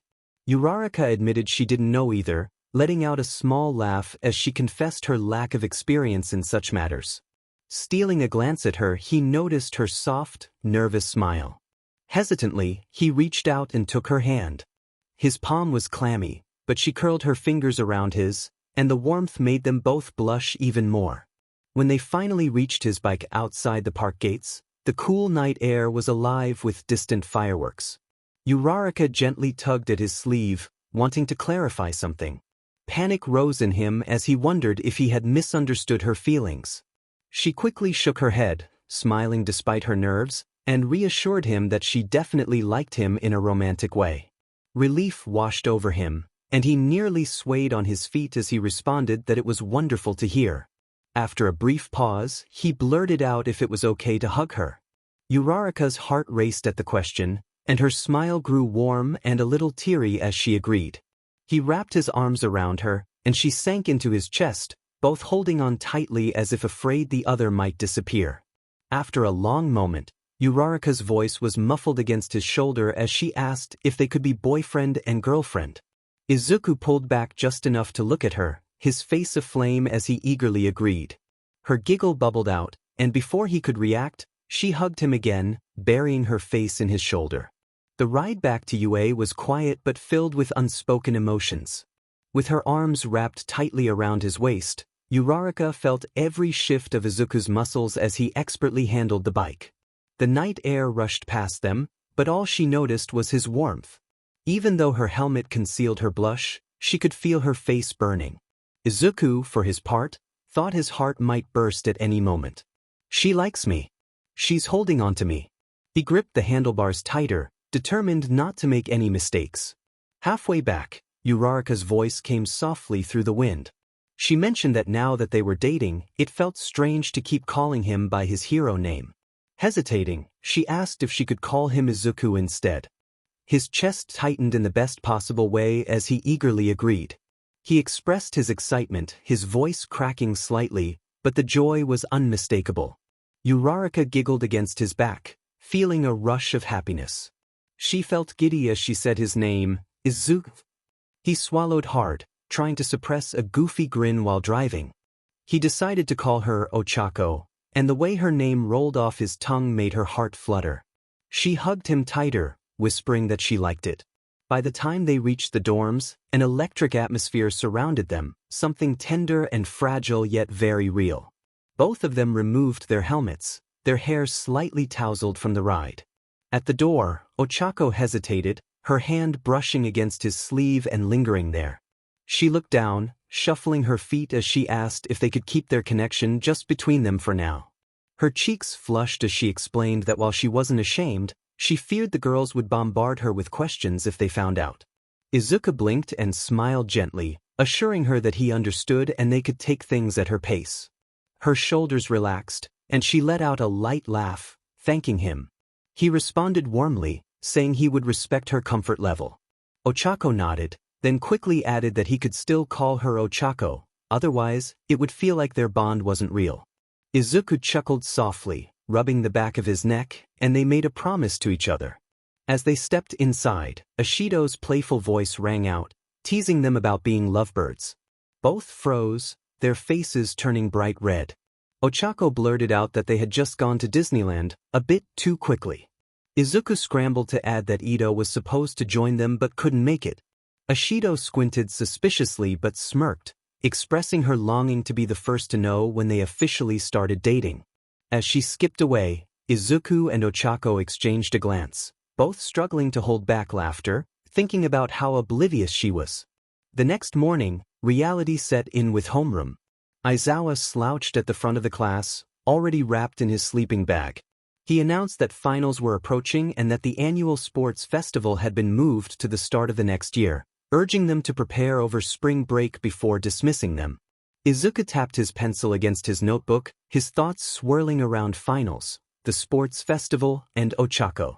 His heart raced, feeling nervous about more than just exams. Upon arriving at his mother's apartment, he asked if she had packed anything yet. Inko peeked out of the kitchen, sheepishly admitting she had started but still had time. Izuku laughed, reminding her that she was leaving for England in 3 days. Later, they sat in the living room, sharing snacks while the TV played softly. Inko noticed Izuku's laughter but sensed something was off when he rubbed the back of his neck nervously. She asked what he was hiding, and he hesitated before revealing that he had recently gotten a girlfriend. Inko froze, her eyes widening in surprise, and then fainted. When she regained consciousness, she found herself on the couch with a blanket over her legs. The smell of simmering tomatoes wafted from the kitchen. Izuku explained that she had fainted after he told her about his girlfriend.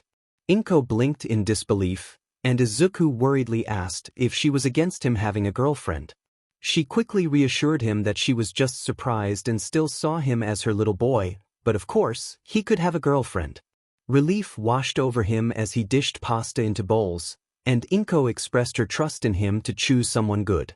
Later, as they sat down to eat, Inko noticed his shoulders tense again. He sighed, explaining that he had promised 𝗬𝗏𝗁𝗀 they wouldn't tell anyone yet, but he couldn't lie to her. Inko understood and encouraged him to be honest with 𝗬𝗏𝗁𝗀. A week later, Izuku sat cross-legged on 𝗬𝗏𝗁𝗀's dorm room floor, textbooks spread out between them, but his mind was elsewhere. When she asked if something was wrong, he confessed that he had told his mom about their relationship, feeling guilty for breaking their promise.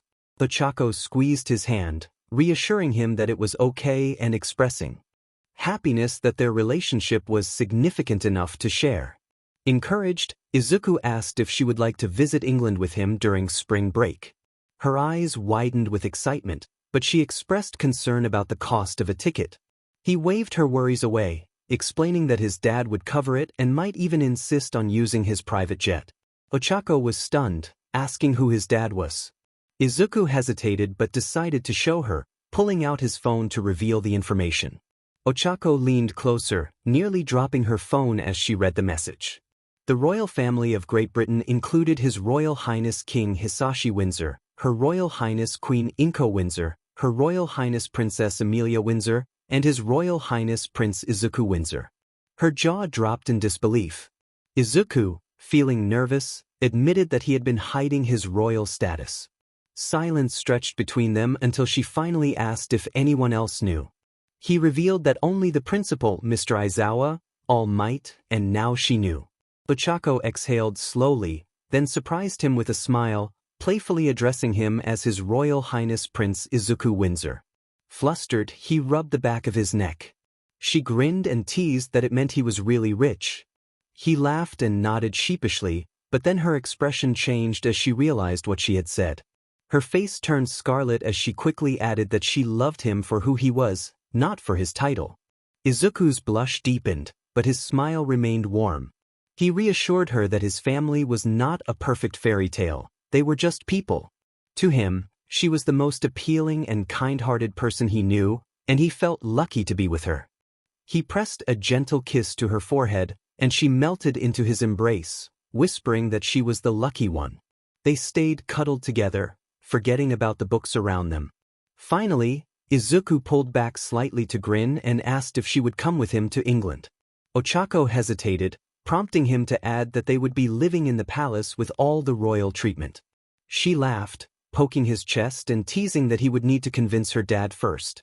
Izuku froze at the mention of her father, and she giggled at his panicked expression, explaining that if he wanted to take her across the world, he needed her father's approval. When Ochako called her mother, she clutched her phone tightly. Her mother greeted her warmly, and Ochako, feeling nervous, mentioned that she wanted to bring someone home. Her mother asked if it was a classmate, and Izuku could hear the conversation clearly. Ochako hesitated, then revealed that she had been dating someone for a while and wanted her parents to meet him. There was a pause before her mother squealed in excitement, nearly causing Izuku to fall off the bed. Ochako continued, explaining that her boyfriend was with her, but then her mother suddenly yelled for her father. The couple tensed up, and Ochako asked what was happening. Her mother informed her that her dad had fainted. Both teens froze, realizing that convincing him would not be easy. Her mother assured her that they would talk to him and settle things as a family. After the call ended, Ochako sighed as she dropped onto the bed beside Izuku. He wrapped an arm around her shoulders, offering comfort. He reassured her that everything would be okay and that they would get through it together. The next afternoon, as they were about to leave, Ashido caught them at the dorm doors, questioning where they were going. Azui added that they had been sneaking off a lot lately. Sweat trickled down both Izuku and Ochako's necks as she blurted out that she would explain later, shoving Izuku through the door to avoid further questions. Once outside, Izuku chuckled, but Ochako sighed, feeling that she had messed up. She turned to him with an apologetic look, realizing that she might have to tell her friends the truth. Izuku smiled lovingly, assuring her that it was okay and that she could share when she felt ready. Hand in hand, they walked to the parking lot, not caring who saw them. As they rode on the motorcycle, Ochako shouted directions over the roar of the engine. By the time they arrived at her parents' driveway, Izuku's nerves had multiplied. He took a deep breath and whispered that he was nervous. After parking, Ochako squeezed his hand before letting go to ring the doorbell. The door opened to reveal her mother's warm smile and her father's sharp glare. Inside, they settled into the modest living room, with Izuku and Ochako on one sofa and her parents across from them. The silence was thick until Mrs. Uraraka broke it, asking for Izuku's name. He straightened, palms sweating, and introduced himself as Izuku Midoriya Windsor, the Prince of Great Britain. Mrs. Uraraka blinked in surprise, while Mr. Uraraka burst out laughing, thinking it was a joke. Izuku assured them he was serious and suggested they could verify his identity. Ochako confirmed that he wasn't lying, having only recently discovered his royal status herself. The room fell silent until Mrs. Uraraka squealed in excitement about her daughter dating a prince. However, Mr. Uraraka's tone was serious as he stated that if Izuku wanted to date his daughter, he would need to prove himself. Taking a deep breath, Izuku met Mr. Uraraka's glare, feeling the weight of the moment. He promised that this was not a game to him and that he loved 𝗬𝗧𝗁, vowing to never hurt her or take her feelings lightly. He had come to ask for his blessing. The atmosphere in the room shifted as 𝗬𝗧𝗁 squeezed his hand, her eyes filled with warmth, but her father remained stern. Mr. Uraraka leaned forward, his voice sharp as he questioned the meaning of love. Izuku felt a wave of anxiety wash over him as Mr. Uraraka challenged him. The older man questioned what the young students truly understood about love and protection. Izuku's instincts urged him to retreat, but he stood tall instead. He acknowledged that he didn't have all the answers, but he believed that as future heroes, it was their duty to protect others unconditionally. He expressed his willingness to risk everything for those he cared about, including 𝗬𝗧𝗁. He would stand between her and any danger without hesitation.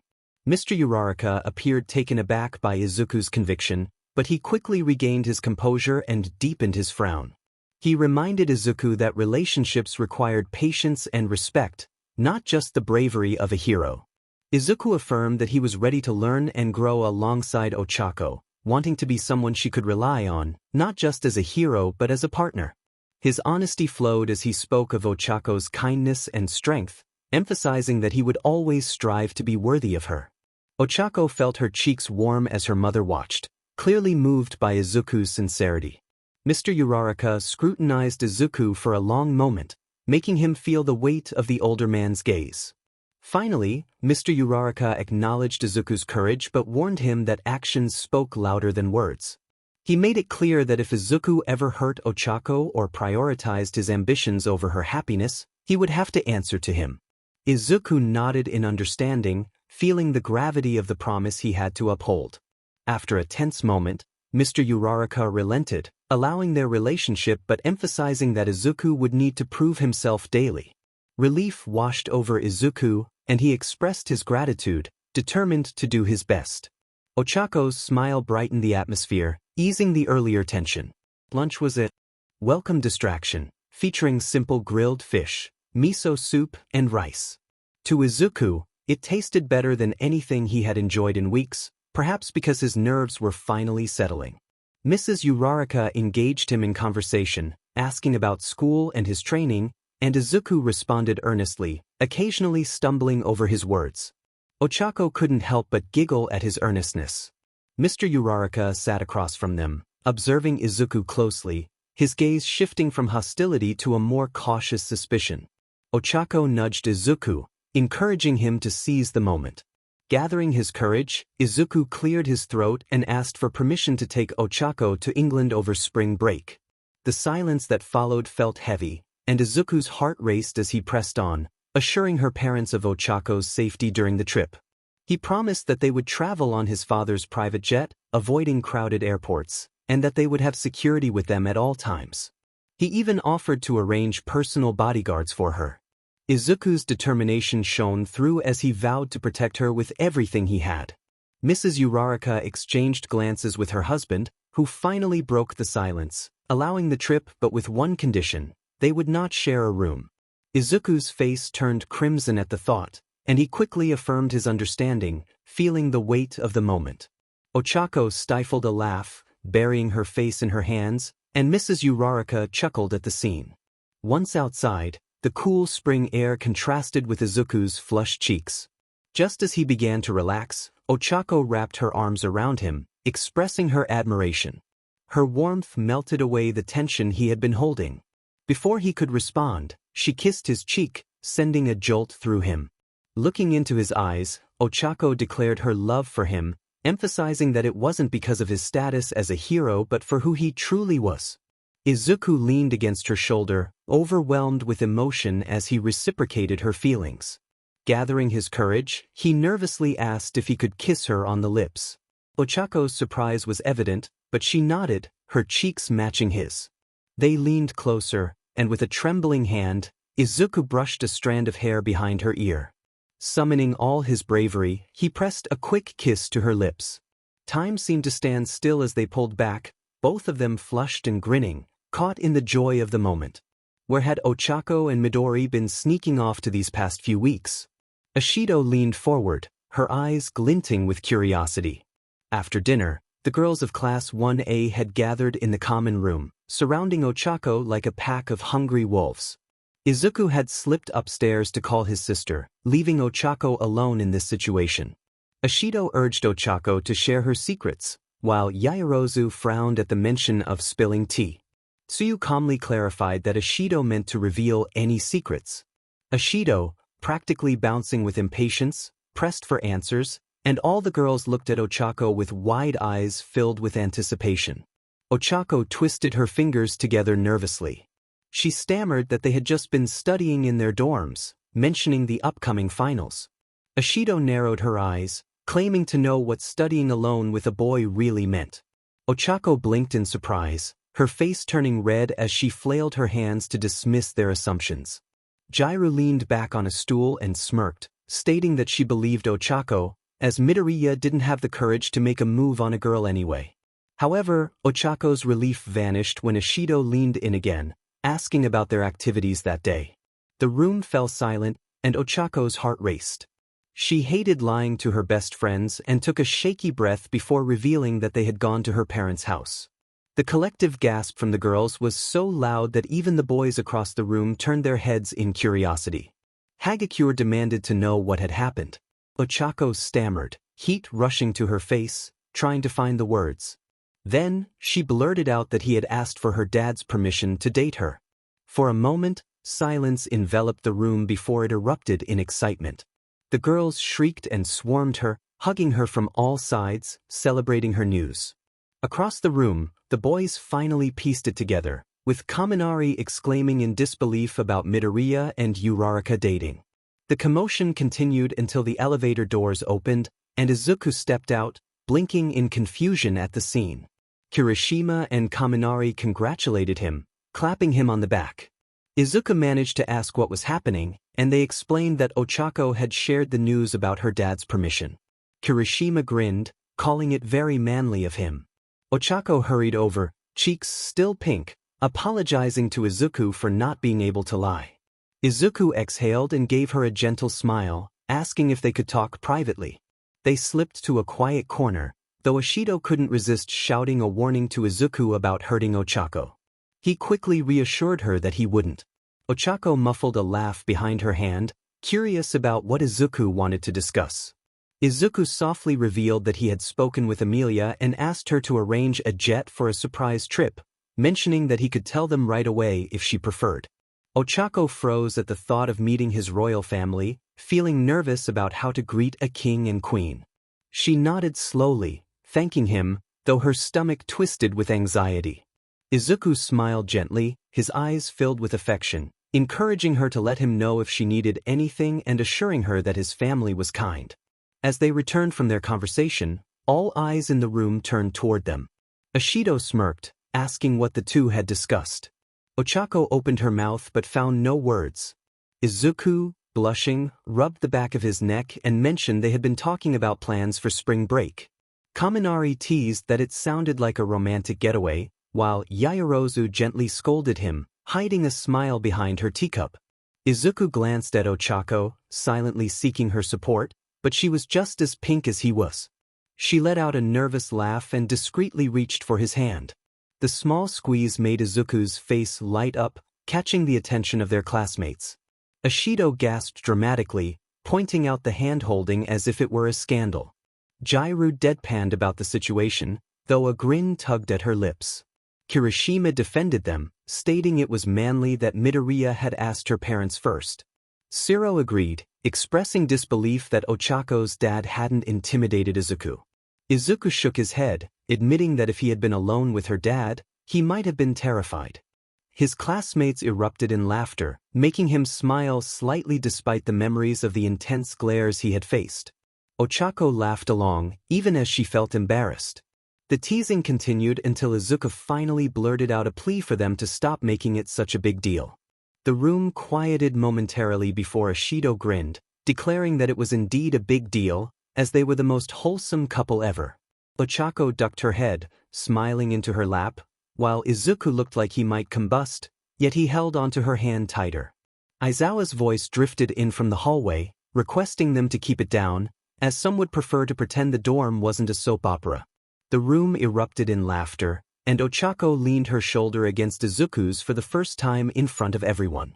He stiffened but then relaxed, allowing himself to lean against her as well. For the first time, it didn't feel so scary to be seen. 2 weeks later, finals were in full swing. The written exams were completed, and 𝗧𝗏𝗄 walked out feeling confident, while Izuku felt less assured. Now came the practical exams, testing not just strength but judgment under pressure. In the monitoring room, Izuku fidgeted anxiously, unable to sit still as he leaned toward the screens, hoping to keep 𝗧𝗏𝗄 safe. On the main feed, 𝗧𝗏𝗄 and 𝗬𝗏 faced their assignment. 30 civilians, trapped in a collapsing high-rise. Present Mike muttered that it was tough, while Aizawa replied flatly, though even he seemed less detached than usual. On screen, 𝗧𝗏𝗄 lifted her chin, her voice nervous but firm as she addressed the civilians, urging them to stay calm. Tsuyu suggested they combine their quirks to help the civilians reach safety. The pair guided the civilians upward through the shaking stairwells, where chunks of plaster crashed down around them, and dust filled the air. By the time they pushed through the final door, the roof tilted precariously, the entire structure swaying like a house of cards in the wind. 𝗧𝗏𝗄 insisted that Tsuyu go first, activating her quirk as her hands trembled. She made her partner float down to the rooftop of the adjacent building, which was about 6 meters away but several floors lower. She urged Tsuyu to help get people across while she took over from there. Izuku pressed his fists against his knees, feeling the ache. He silently encouraged 𝗧𝗏𝗄, reminding her that she could do this. One by one, citizens floated into the air, their frightened cries echoing through the feed, but each landed safely as Tsuyu guided them down. Relief flickered across Izuku's face until the roof gave a deafening crack, nearly throwing 𝗧𝗏𝗄 off her feet. Tsuyu's urgent voice broke through the transponder, insisting they needed to bring the rest over all at once. 𝗧𝗏𝗄 froze for a moment, then squeezed her eyes shut, recalling their training and the truck she had lifted. Her legs moved before her mind could catch up, and she darted across the unstable roof, tagging civilians as quickly as possible. 17 people floated, their bodies bobbing in the air like balloons. Sweat dripped into her eyes, and her knees felt weak under the strain. Her quirk pulled at her stomach like heavy weights. She whispered to herself that she just needed to go a few more meters. Her vision blurred, dark spots creeping in. Then Tsuyu's voice rang through the earpiece, confirming that everyone was safe after securing them. 𝗧𝗏𝗄 crumpled to her knees, her chest heaving. For a moment, relief washed over her, but then a high-pitched cry pierced the air. A little girl, no more than 4, stood at the far edge of the roof, tears streaming down her cheeks as she sobbed for her mother. 𝗧𝗏𝗄's heart sank. How had she missed her? The siren hadn't rung, not until every last person was safe. She murmured soothing words as she scooped the girl into her arms, assuring her that she was safe. With a tap on the child's shoulder and her own, her quirk activated, and they floated shakily over the edge. Izuku's nails dug into his palms as he whispered that they were almost there. Then Tsuyu's scream shattered the moment, warning 𝗧𝗏𝗄 to look out. She twisted midair just in time to see a massive window frame, ripped free by the collapsing structure, spinning toward her like a blade. Her pulse raced. There was no time to dodge. She shouted for Tsuyu to catch the girl, throwing the child with all her remaining strength. Tsuyu's tongue snapped out, securing the girl safely, but 𝗧𝗏𝗄 had no chance to escape. Izuku jolted as the screen erupted in smoke and debris, the last image visible being 𝗧𝗏𝗄's silhouette swallowed by the collapsing building before the feed dissolved into gray dust. Izuku rushed into the monitoring room, panic etched across his face as he called out to 𝗧𝗏𝗄, concerned about her arm. 𝗧𝗏𝗄 raised her good arm with an exasperated sigh, assuring him that she was fine and that it was just a scratch. The cut along her forearm was shallow, but Izuku's eyes widened in alarm, making it seem far worse. He insisted that she was bleeding and reached for her arm, but she stubbornly pulled back. Her sudden snap startled them both, as they had never truly raised their voices at each other before. The silence that followed was heavy, their classmates watching the scene unfold like a dramatic moment in a show. Izuku clenched his jaw, then without another word, he swept her up into his arms.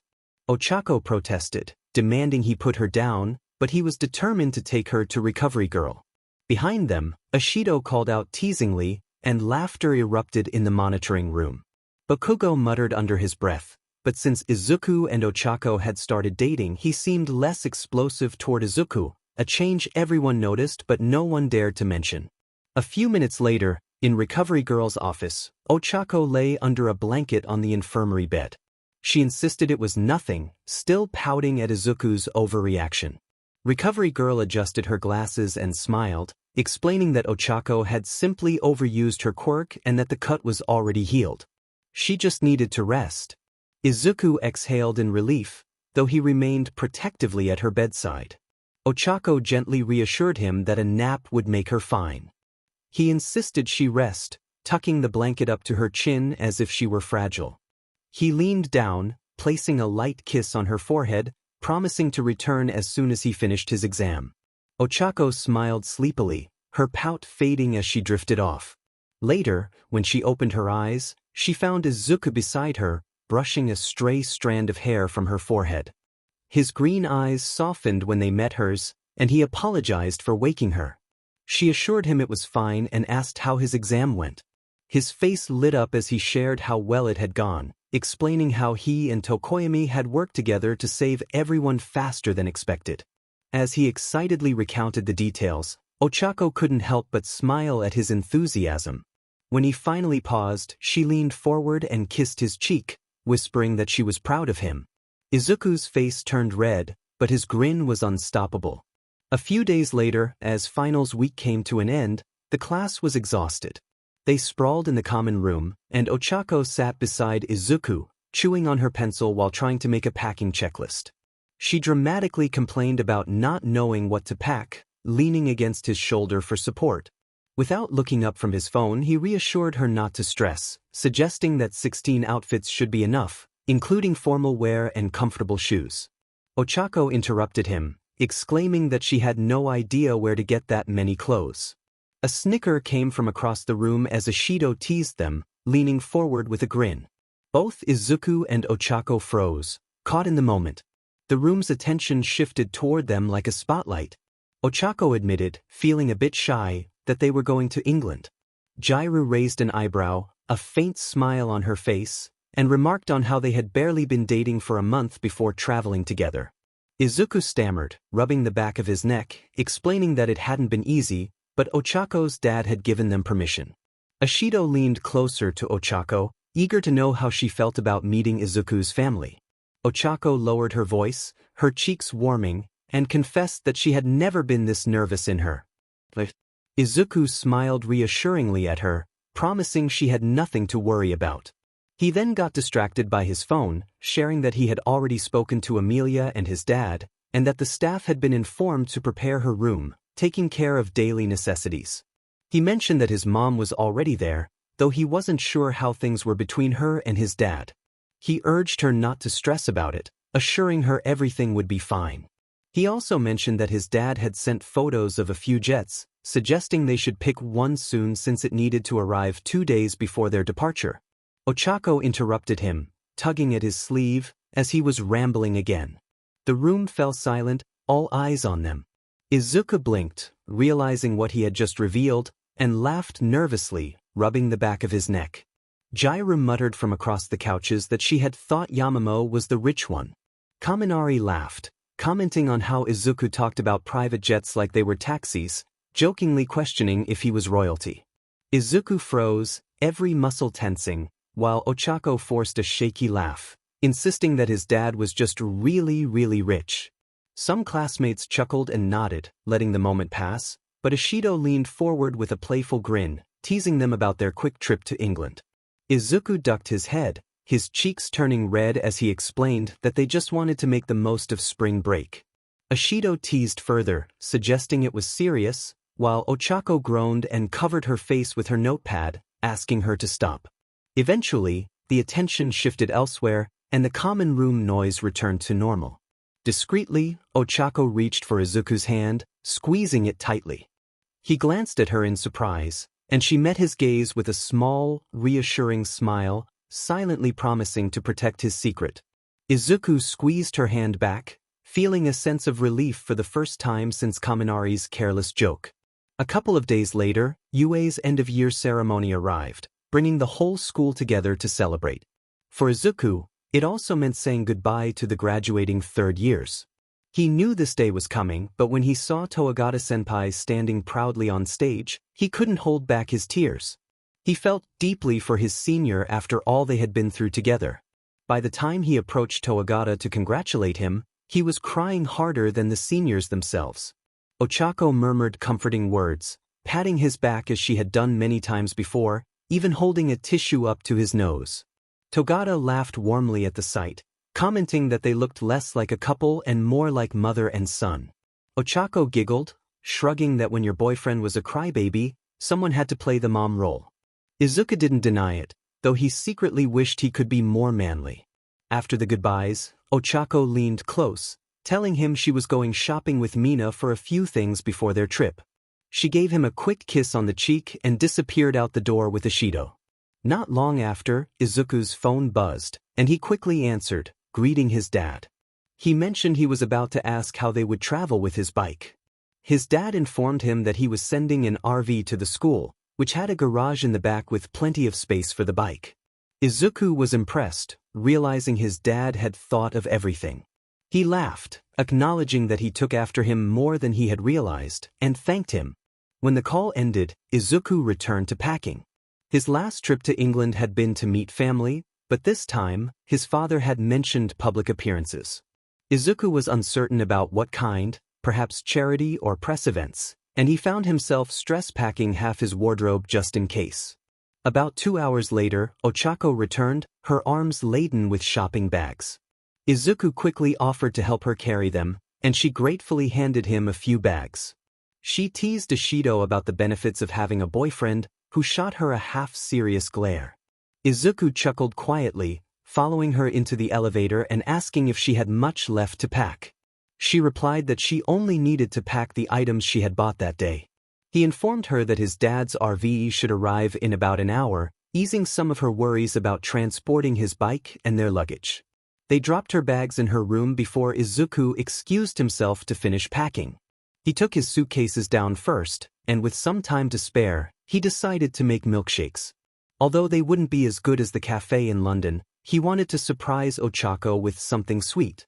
It turned out to be more challenging than he expected, but he eventually managed to make an Oreo shake for himself and a strawberry one for her. Ochako appeared just as he was cleaning up, and he handed her the drink sheepishly, thinking she might like it. Her face lit up, and she leaned in to kiss his cheek, thanking him and calling him the best. He flushed instantly.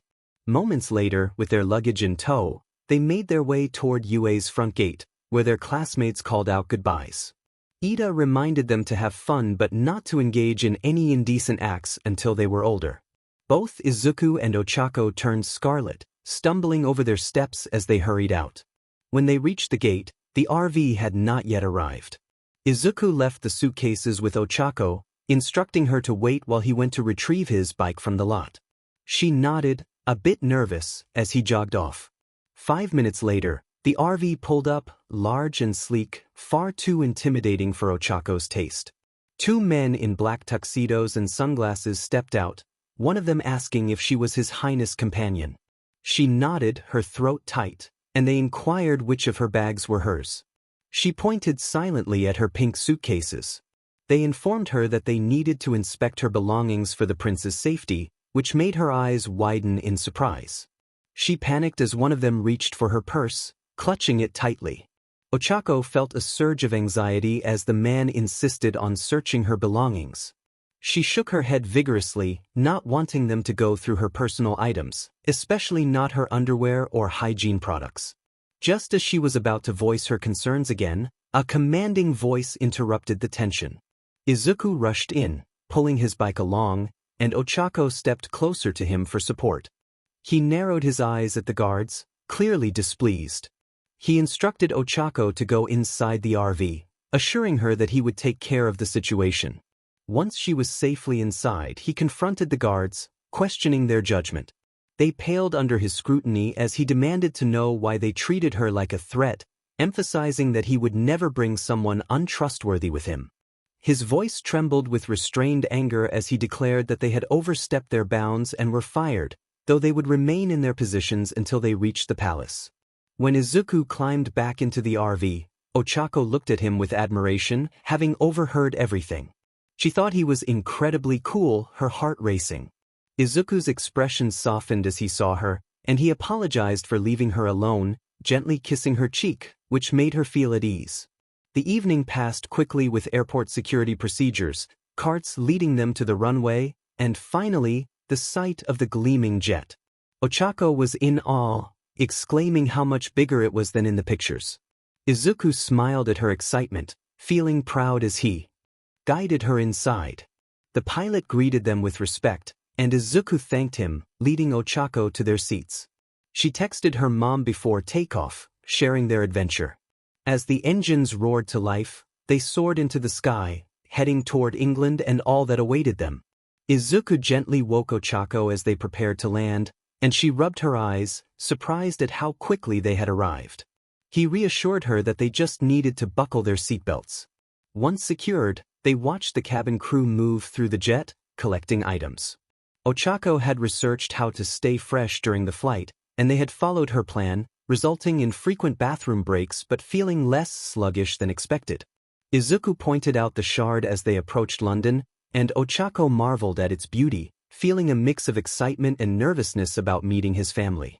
A flight attendant approached Izuku, asking him to fasten his seatbelt.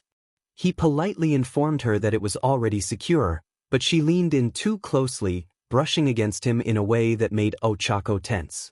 Without thinking, she took Izuku's hand, intertwining their fingers, and sweetly but firmly requested the attendant to give them some space.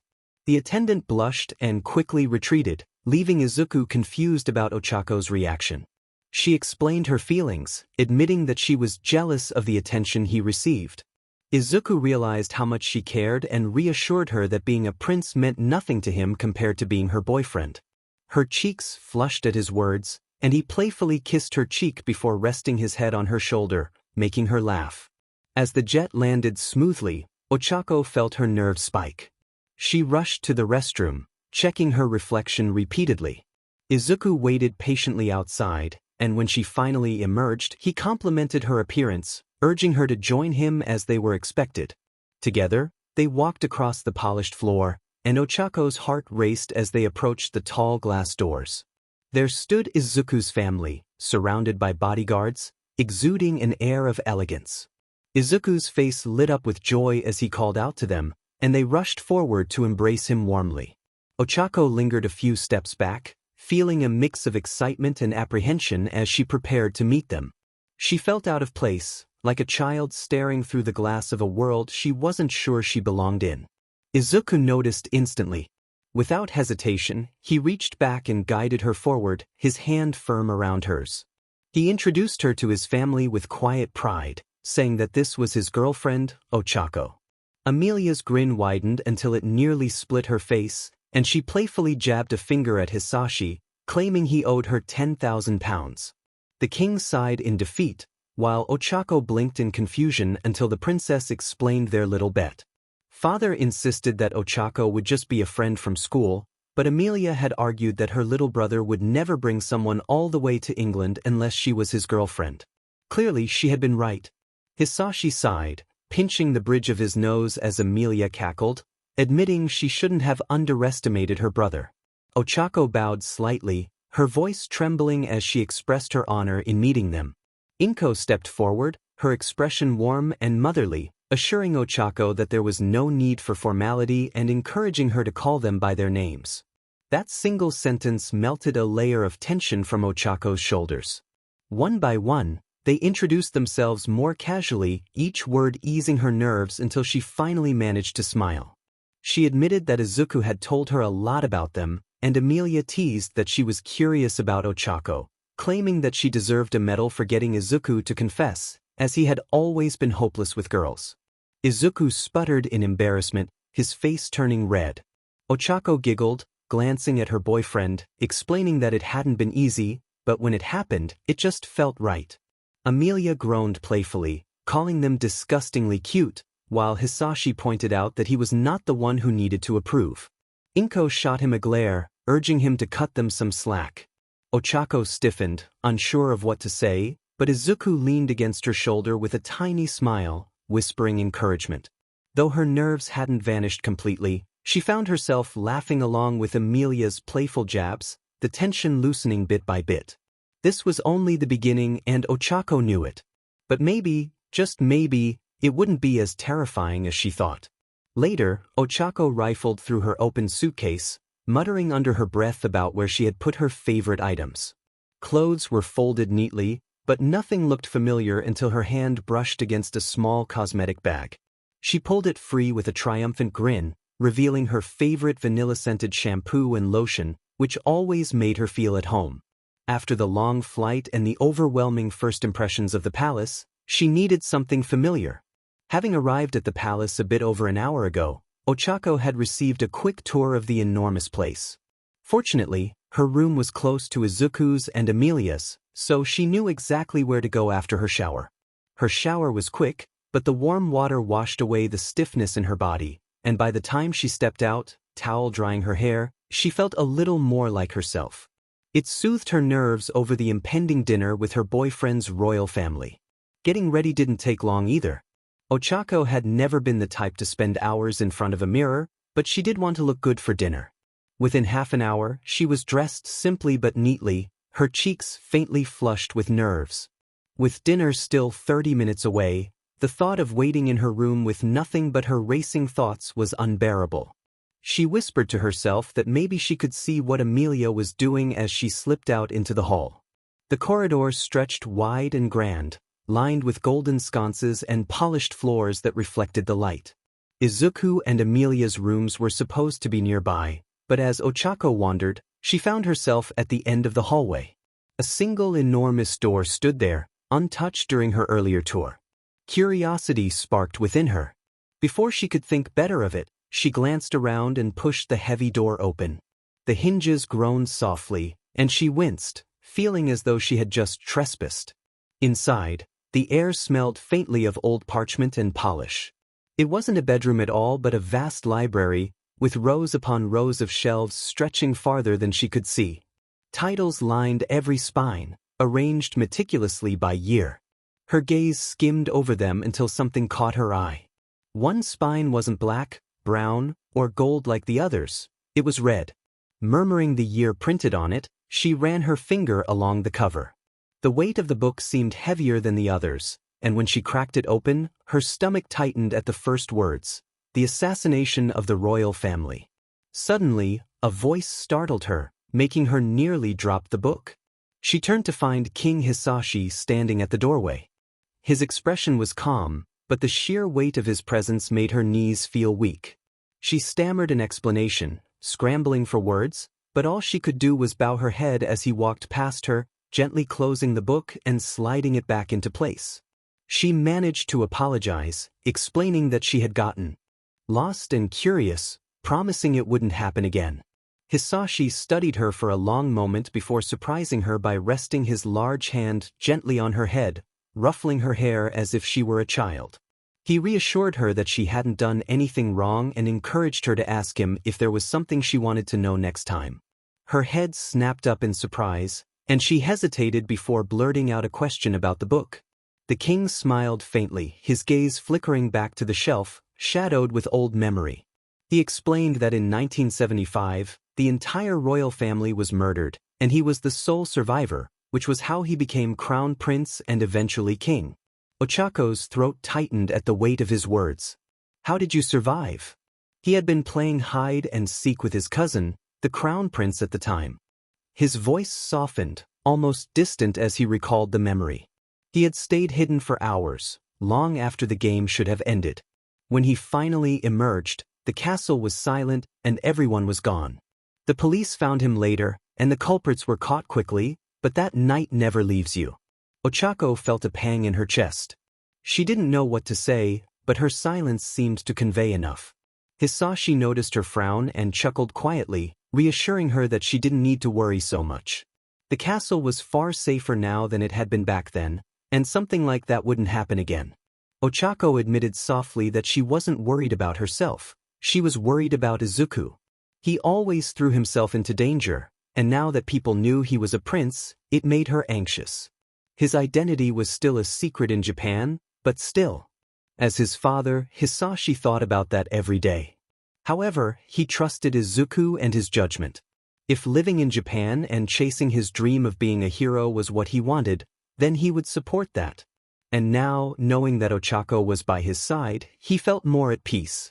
Ochako blinked back sudden heat in her eyes and smiled, realizing where Izuku got his quiet strength. The king gestured toward the door, inviting her to dinner, and as they walked side by side through the grand corridors, she realized she wasn't trembling anymore. After this conversation, facing the rest of Izuku's family at the dining table felt less daunting. The dining hall was just as overwhelming as the rest of the castle. A table that could seat 50 was adorned with polished silver and crystal glasses, though only a handful of places were set. Amelia waved eagerly from her seat, while Inko rose with a warm smile the moment Ochako entered. "There you are," Amelia said, expressing relief that Ochako hadn't gotten lost in the East Wing, a common occurrence. Hisashi shook his head as he pulled out a chair for Ochako. She flushed but managed a polite smile as she sat down beside Izuku. Inko reached across the table, her hand brushing against Ochako's in a gesture of quiet reassurance. It was wonderful to finally have her there, as Izuku had been talking about her endlessly. Izuku groaned, his face turning red at his mother's words. Ochako smiled nervously, feeling warmed by the welcome. She expressed her gratitude for being there, and the family responded with warm smiles. As the first courses were served, a rich and fragrant soup, the conversation flowed more easily than Ochako had expected. Hisashi asked her about her training at UA, listening intently, while Amelia peppered her with questions about dorm life and what Izuku was like at school. "He's the hardest worker I know," Ochako admitted shyly, glancing at Izuku, who had turned an alarming shade of red. "He usually got up earlier than everyone else in secret to train." She worried that he didn't get enough sleep, regardless of whether additional training would help him improve. But he was also the kindest person she knew, which made her pause, her cheeks blazing as she clamped her mouth shut. Amelia squealed, teasing Izuku about how Ochako was already a better addition to the family than he was. Izuku protested, but even Hisashi chuckled at the playful banter. By the time the main course arrived, Ochako realized her nerves had ebbed away. The royal family didn't feel like untouchable figures anymore.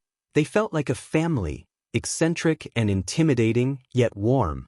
As she caught Izuku's soft smile from beside her, she knew she could survive this vacation after all. When the plates were finally cleared, the family lingered a little longer in conversation. Eventually, Hisashi stood, signaling that dinner had come to an end. He wished Izuku and Ochako a warm good night, reminding them that tomorrow would be busy. The word busy made Ochako's stomach flutter, though whether from nerves or excitement, she wasn't sure. The couple excused themselves, wishing the family good night, and slipped out into the hallway. Compared to the lively dining hall, the corridors felt quiet, their footsteps echoing off the marble floor. Izuku walked close beside her, his hands shoved in his pockets until he hesitantly let one brush against hers. She intertwined their fingers together without hesitation. They walked in silence for a while until Ochako let out a breath she hadn't realized she had been holding. They were nicer than she thought, she admitted, feeling relieved that she hadn't embarrassed herself. Izuku squeezed her hand gently, assuring her that she had been amazing. His family already liked her, he could tell. Ochako smiled, noting that Amelia really enjoyed teasing him. "Don't remind me," Izuku muttered, his ears burning red. Ochako giggled softly and leaned against his shoulder as they walked.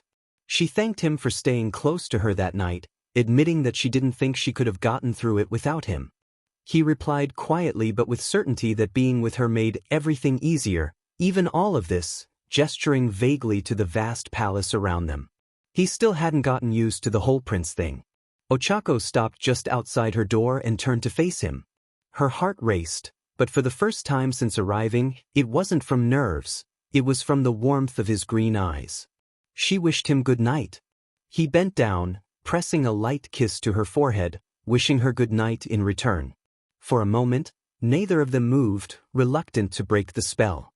Finally, she slipped into her room after wishing him good night, while Izuku walked the short distance to his own, both smiling to themselves in the quiet glow of the palace halls.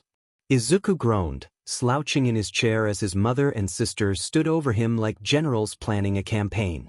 Inko had her arms crossed with a stern but amused smile, while Emilia tapped her foot, glaring at her brother's untamed curls as though they were an enemy of the crown. Ochako, sitting at the edge of the sofa, didn't know whose side to take. The reason for the standoff was simple. Izuku's first public appearance as prince was scheduled for tomorrow. According to his mother and sister, that meant his hair needed to look less like Izuku's hair. "Come on, Izuku," Inko coaxed. "It's been months since you had a haircut. Don't you think it's time?" He protested, fingers defensively going up to his head. He might be shy in public, but when it came to certain things, he could be surprisingly stubborn. "Oh please," Emilia scoffed. "You look like you wrestled with a hedge and lost. The kingdom cannot have a prince with—" She fluffed his curls, earning a sharp yelp, "whatever this is." Izuku glared. Inko sweetly asked if Ochako agreed with her, turning the pressure onto the girl who had been trying to stay invisible. Izuku's eyes widened with hope. Her opinion mattered more than anyone else's, except perhaps All Might's. Ochako fumbled for words, expressing that she thought it suited Izuku, which brightened his face. However, she added, with a hint of warmth in her cheeks, that it might be nice to see something new. The light in Izuku's eyes flickered, and he slumped back in defeat. Emilia smirked, pleased with the outcome. Inko declared triumphantly that she would summon the royal hairdresser, to which Izuku muttered his thanks. Hisashi, who had been silently enjoying the spectacle from his armchair, chimed in that it was about time, noting that the hairdresser would know how to handle Izuku's unruly hair. Ochako leaned forward, resting a reassuring hand on Izuku's shoulder. Though she didn't dare speak in front of his family, the look she gave him conveyed her support. Izuku sighed, knowing she meant it. Later, Izuku and his father made their way through the castle's east wing toward the royal salon. Izuku sighed again, questioning if he really had to do this. Hisashi's calm smile was infuriating. He reassured Izuku that Lucas, the best in the kingdom, would handle it easily. Izuku muttered under his breath, knowing that wasn't the real issue. Upon reaching the salon, Lucas, a slim man in a pristine black vest, awaited them, his scissors gleaming. He greeted them with an enthusiastic bow, and Izuku was seated in the chair, a cape draped around him. The moment Lucas's hands touched Izuku's hair, his confident grin faltered. He was taken aback by the wildness of Izuku's hair. Hisashi sat beside them, clearly in no rush to leave. Izuku nervously suggested that his father didn't need to stay, but Hisashi wanted to talk. Lucas hesitated with his comb midair, unsure about discussing family matters during a haircut. Izuku asked what Hisashi wanted to talk about, and Hisashi casually mentioned the bodyguards Izuku had fired. Lucas nearly dropped the comb in shock. This baby-faced prince had dismissed his protectors. Izuku remained unfazed, asking what about them. Hisashi informed him that replacements had already been found and would start tomorrow, emphasizing the importance of protection. He shared a meaningful look with Izuku, referencing a past incident. Hisashi slyly added that Izuku wasn't the only one who needed guarding anymore, causing Izuku's cheeks to flush. Hisashi then inquired about Izuku's relationship with Ochako. Izuku admitted they had been together for around a month, explaining that her parents had been hesitant at first, but they had managed to convince them. Hisashi expressed surprise that Izuku had met her parents, and Izuku described her mom as kind and her dad as strict, omitting any mention of Mr. Uraraka's threats. Hisashi laughed heartily, nudging Izuku, who covered his face in embarrassment but smiled slightly beneath his hands. After half an hour, Lucas dramatically whipped the cape off, revealing Izuku's transformed look. Izuku blinked at the mirror, noticing his curls had been tamed, and Hisashi nodded approvingly, confident that Ochako would like it. When Izuku returned to the sitting room, Emilia gasped in delight, exclaiming that he finally had a face, as before it had seemed like just hair with freckles. Izuku mumbled in protest, trying to hide his crimson face behind his hands. Inko asked Ochako for her opinion, and she stepped closer, tilting her head as if inspecting him. She whispered for Izuku to take his hands down, and when he reluctantly obeyed, her eyes softened. She remarked that while he had been cute before, this new look really suited him, making his handsome face stand out more. Izuku's blush deepened, but when she brushed a strand of hair back from his forehead, he didn't pull away. They both realized a moment too late that the entire royal family was watching, causing them to jump apart, cheeks blazing. The rest of the day passed in a blur. Emilia whisked Ochako off for shopping, where the princess's celebrity status turned every boutique into a whirlwind of photos and autographs. At first, Ochako was overwhelmed, but by the third shop, she learned to laugh at the attention instead of shrinking from it. Meanwhile, Izuku spent time with his parents, which evolved into an intense game of Monopoly. Hisashi was dominating when Inko casually asked if Izuku and Ochako had kissed yet. Izuku nearly inhaled the game piece he was holding, feeling mortified. Inko insisted she had a right to know, and Izuku shook his head hastily. Hisashi leaned back, amused, and admitted he was curious too. Izuku buried his burning face in his hands but eventually confessed that they had kissed. Inko squealed with delight, and Hisashi laughed heartily, recalling how it had taken him a month to work up the courage with Izuku's mother. Inko corrected him, smirking and rolling her eyes, prompting Hisashi to sputter about being a gentleman. Izuku watched his parents bicker, his embarrassment slowly giving way to quiet happiness. It was good to see them lively and teasing each other. But then Inko dropped her final bomb, asking about more NTMT matters. Izuku spat water across the board, coughing violently, while Hisashi doubled over in laughter. Izuku groaned, vowing never to play Monopoly with them again. The next morning, Izuku was jolted awake by Emilia bursting into his room, with Ochako trailing behind her. Emilia excitedly moved her phone into his hands, urging him to see something. Rubbing his face, Izuku focused on the glowing screen, his heart skipping a beat as he read the headline. Shocked, he questioned how something like this could spread overnight. Emilia, practically vibrating with outrage, echoed his disbelief. Ochako sat quietly on the edge of the bed, calm amidst the storm, and noted that it was strange for such a story to be published without any sources. Emilia bristled at this, collapsing onto the mattress beside Ochako and expressing her frustration with the relentless gossip magazines. Ochako blinked in surprise, asking if this had happened before. For a moment, Emilia hesitated, weighing whether to reveal something personal.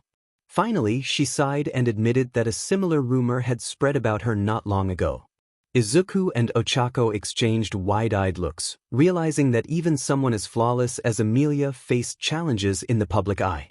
To hear that she had been caught up in the same whirlwind of speculation felt surreal for Emilia. She had spent time with a friend, and suddenly, people were calling him her secret boyfriend, future king, and more. They had denied it immediately, but the rumors persisted for weeks, with some still whispering about it as if it were true. Izuku's expression softened as he observed his sister grappling with the memory. Ochako felt a tightness in her chest. For Emilia, even something as innocent as hanging out with a friend could spiral into a scandal. She expressed her relief that Emilia had managed to clear things up, tucking a strand of hair behind her ear before glancing back at the screen. However, in their case, the rumor was true. The atmosphere in the room seemed to constrict around them as she added that if it took weeks for Emilia's rumor to die down when it wasn't even real, how long would theirs last? Izuku reached out, taking her hand and rubbing his thumbs soothingly over her knuckles. He reassured her that his father knew how to handle the press and would protect them. Emilia rose with a huff, smirking despite herself. Announced her intention to tell their father before they started spiraling, teasing that they clearly needed some alone time to discuss whether they wanted to go public. With a dramatic wave, she disappeared into the corridors. Ochako inhaled deeply, trying to calm the nerves twisting in her stomach.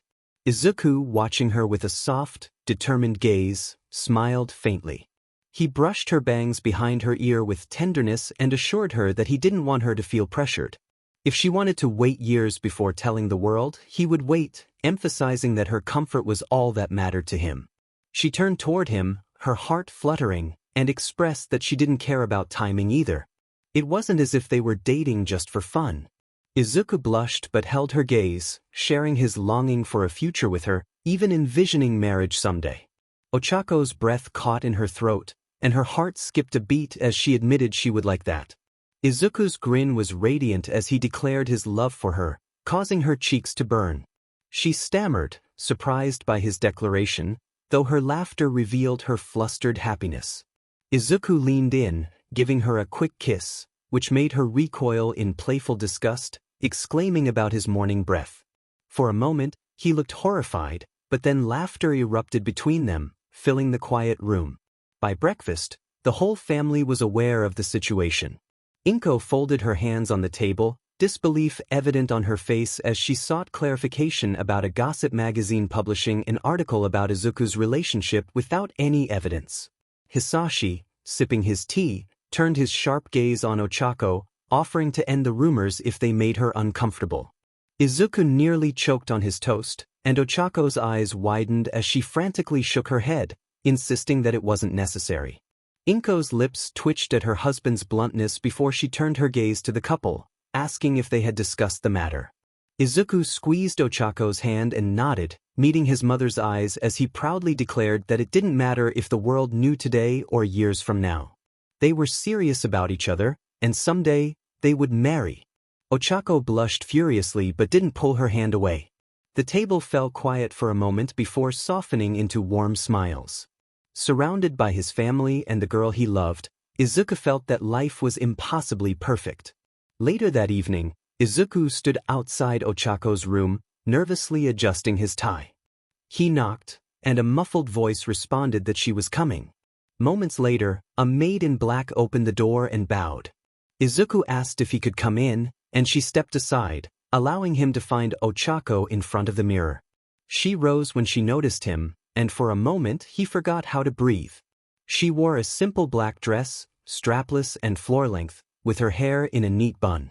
Minimal makeup and understated jewelry made her look effortlessly elegant, and it made his chest ache. He murmured that she looked appealing, and she smiled shyly, wrapping him in a brief hug while teasing that he didn't look too bad himself in his matching black suit. The maid cleared her throat nervously, but 𝗬𝗧𝗏 kindly interrupted, saying she liked it this way and thanked her. After the maid left, Izuku, still flustered, offered his arm and asked if she was ready. 𝗬𝗧𝗏 giggled and slipped her hand through his elbow, purse dangling from her other hand, and together they walked toward the gates where family and guests were gathering. When they arrived, all eyes turned toward them, and both blushed deeply. Amelia smiled proudly, having arranged their outfits. Their parents chuckled as they approached, and Hisashi introduced two men behind them as Izuku's new guards, both licensed heroes sworn to protect him and 𝗬𝗧𝗏 as if she were royal herself. Izuku nodded seriously, requesting that they treat 𝗬𝗧𝗏 with the same care as him, and the guards replied in unison. 𝗬𝗧𝗏's cheeks warmed again as Izuku laced his fingers through hers. The dinner party hosted by the royal family marked Izuku's first formal appearance as a prince, and so far, it had gone smoothly. The royals, including 𝗬𝗧𝗏 sitting by Izuku's side, had their own table, drawing plenty of attention. Whispers and stolen glances seemed to orbit around them, no matter how much they tried to focus on their conversation. The weight of being observed was new to 𝗬𝗧𝗏, but she held herself with quiet determination, brushing her hand against Izuku's under the table whenever her nerves crept in. Once dinner ended and guests began mingling, 𝗬𝗧𝗏 glanced nervously around the ballroom. She didn't recognize anyone among the sea of richly dressed nobles, but Izuku suddenly froze beside her, his eyes locking onto someone across the room. He called out to Daniel, lifting a hand in greeting. 𝗬𝗧𝗏 blinked in surprise as a young man with dark brown hair turned, smiled, and hurried over. Daniel warmly greeted Izuku with a quick hug before noticing 𝗬𝗧𝗏 and giving a polite nod. Izuku introduced her as his girlfriend and mentioned that Daniel was a friend he made during his time at the academy. Daniel extended his hand with practiced courtesy, and 𝗬𝗧𝗏 shook it politely, though her mind buzzed with questions. Before the conversation could continue, the air around them shifted as guests began to whisper louder, casting curious, not-so-subtle looks their way. Izuku caught fragments of gossip drifting through the crowd. Some whispered about the young man rumored to be courting the princess, while others noted that he was speaking with the prince. The murmurs made Izuku stiffen, and beside him, Daniel's smile faltered slightly. He shifted his weight, his composure cracking under the weight of speculation. Not long after, Amelia appeared, her steps measured and her expression poised. Her presence immediately drew even more stares, though she acted as if she didn't hear a word. She greeted Daniel politely, though her smile was restrained. Izuku and Ochako felt her calmness as she stated it was getting late and that it was best to return to the castle. Her voice carried no sadness, only certainty. Amelia was many things, but she had learned long ago how to keep her dignity intact, even when people whispered behind her back. Before they could leave, the lights flickered and the crystal chandeliers swayed.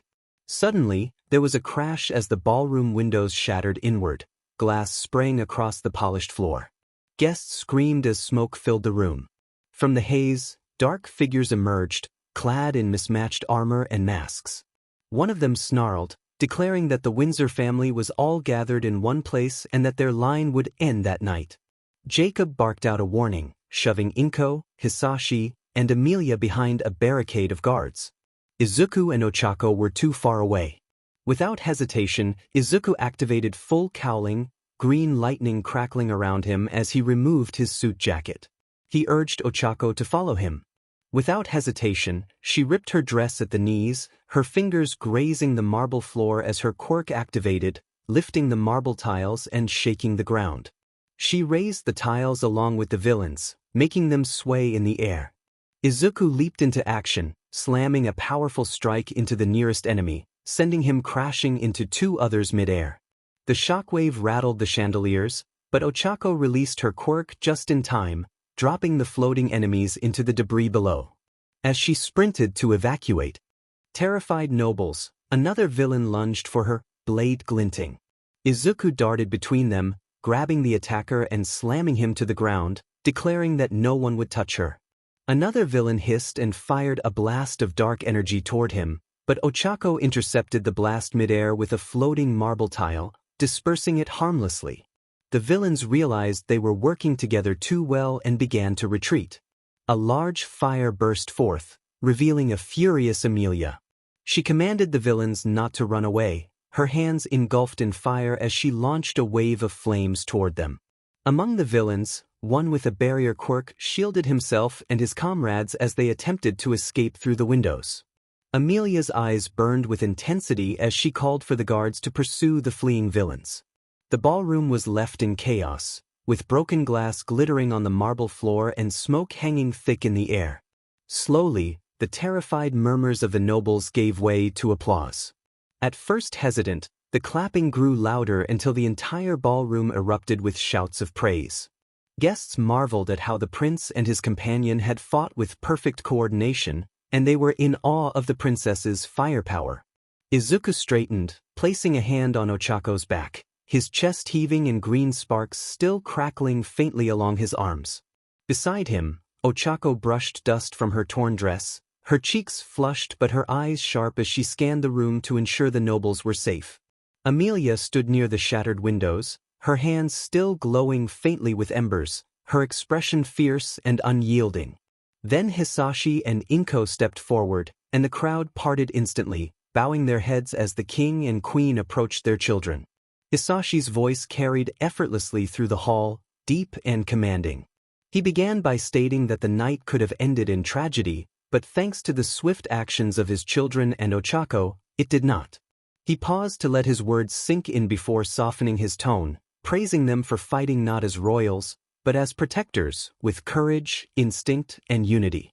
Inko, graceful and radiant even in the smoke-filled hall, added with a warm smile that they were beyond proud, not only as their king and queen but as their parents.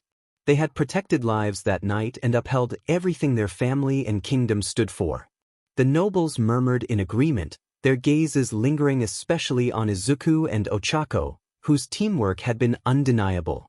Ochako shifted nervously under the attention, but Izuku squeezed her hand, steadying her. Amelia, standing tall with soot on her fingers and firelight still dancing in her eyes, accepted the stares with regal calm. Hisashi turned back to the guests, his voice ringing with authority as he declared that those who dared threaten the family would find themselves defeated, not just by guards, but by the strength of those who bore the 𝗲𝗏𝗧𝗔𝗂 name and those who stood with them. The hall thundered with approval, and for the first time since the glass shattered, a sense of safety settled back into the air. The family and their closest guards slipped out of the ruined ballroom, leaving the shaken nobles in the care of attendants. A quieter corridor of the castle welcomed them, lined with tall windows and flickering torchlight. Here, the applause and murmurs of the guests faded into a muffled hum behind closed doors. Izuku turned to 𝗬𝗧𝗄, worry etched across his face as he asked if she was hurt or if any of the villains had touched her. His hands hovered over her arms and shoulders, concerned about even the smallest scratch. 𝗬𝗧𝗄 assured him she was fine, only having a torn dress and a little dust. Not convinced, Izuku insisted on checking her for cuts, brushing her bangs aside with a focused expression.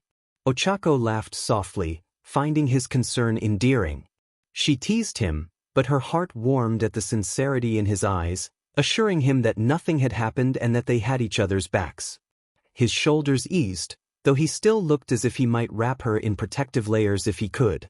Inko stepped forward, her green eyes shimmering with emotion as she cupped both Izuku's and 𝗬𝗧𝗄's faces in turn, praising them for their magnificent performance that night. She expressed how watching them fight side by side felt right, despite her worries for their safety. Hisashi echoed her sentiments, noting their bravery in saving not just their family but everyone in the ballroom. He commended their calmness and unity, traits of heroes far beyond their years. Izuku blushed and ducked his head, scratching the back of his neck as he humbly acknowledged their training at UA, emphasizing that protecting people was expected of them. 𝗬𝗧𝗄 nodded firmly beside him, agreeing that they couldn't take too much credit. If anything, that night served as a reminder of how much further they still had to go. For a moment, silence stretched in the corridor. Then Hisashi smiled, proud yet wistful. He spoke about humility, emphasizing how it would keep them grounded when the world tried to lift them too high. Emilia, still dusted with soot but standing tall, smirked knowingly, suggesting it would make her even more dangerous to anyone who underestimated her. Inko suddenly pulled all three into an embrace, bringing Izuku, 𝗬𝗧𝗄, and Emilia together. With a voice thick with emotion, she made them promise to look out for each other, always. Izuku tightened his grip on 𝗬𝗧𝗄's hand, affirming that they already did. 𝗬𝗧𝗄 met his gaze, smiling softly, and assured him they always would. Later that night, 𝗬𝗧𝗄 found herself standing outside Emilia's chambers, hesitating for just a moment before knocking. Emilia's voice called her in. Inside, the 19-year-old sat on her bed with a book in her hands, looking composed despite the faint trace of weariness in her eyes. 𝗬𝗧𝗄 took a seat beside her and commented on how hectic the day had been. Emilia closed the book, setting it neatly on her lap. She acknowledged that the dinner party had been more exhausting than fighting villains. 𝗬𝗧𝗄 hesitated before gently pressing Emilia about her quieter demeanor that night, asking if everything was okay. For a moment, Emilia didn't answer, folding her hands together and gazing somewhere far away. When she finally spoke, her voice was steady as she revealed that Daniel was the friend she had mentioned before, the one from the rumors. 𝗬𝗧𝗄 blinked, suddenly understanding the awkwardness that had lingered before the attack. Emilia gave a small, wry smile, explaining that it was complicated. She cared about him, but once the rumors started, everything shifted. He had become more distant and guarded, and she couldn't decide if it was because of her or what being near her represented. Her words were calm and thoughtful, yet beneath them, 𝗬𝗧𝗄 could sense the quiet ache of someone carrying the weight of her crown in every interaction. Emilia continued, her voice firm, expressing that she knew she couldn't change being a princess, it was part of who she was. However, she often wondered if the people around her saw her or just the title.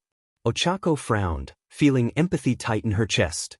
She reassured Emilia that anyone who couldn't accept both didn't deserve her. Princess or not, she was strong, kind, and brave, and if Daniel, or anyone, couldn't handle that, they weren't worth her time.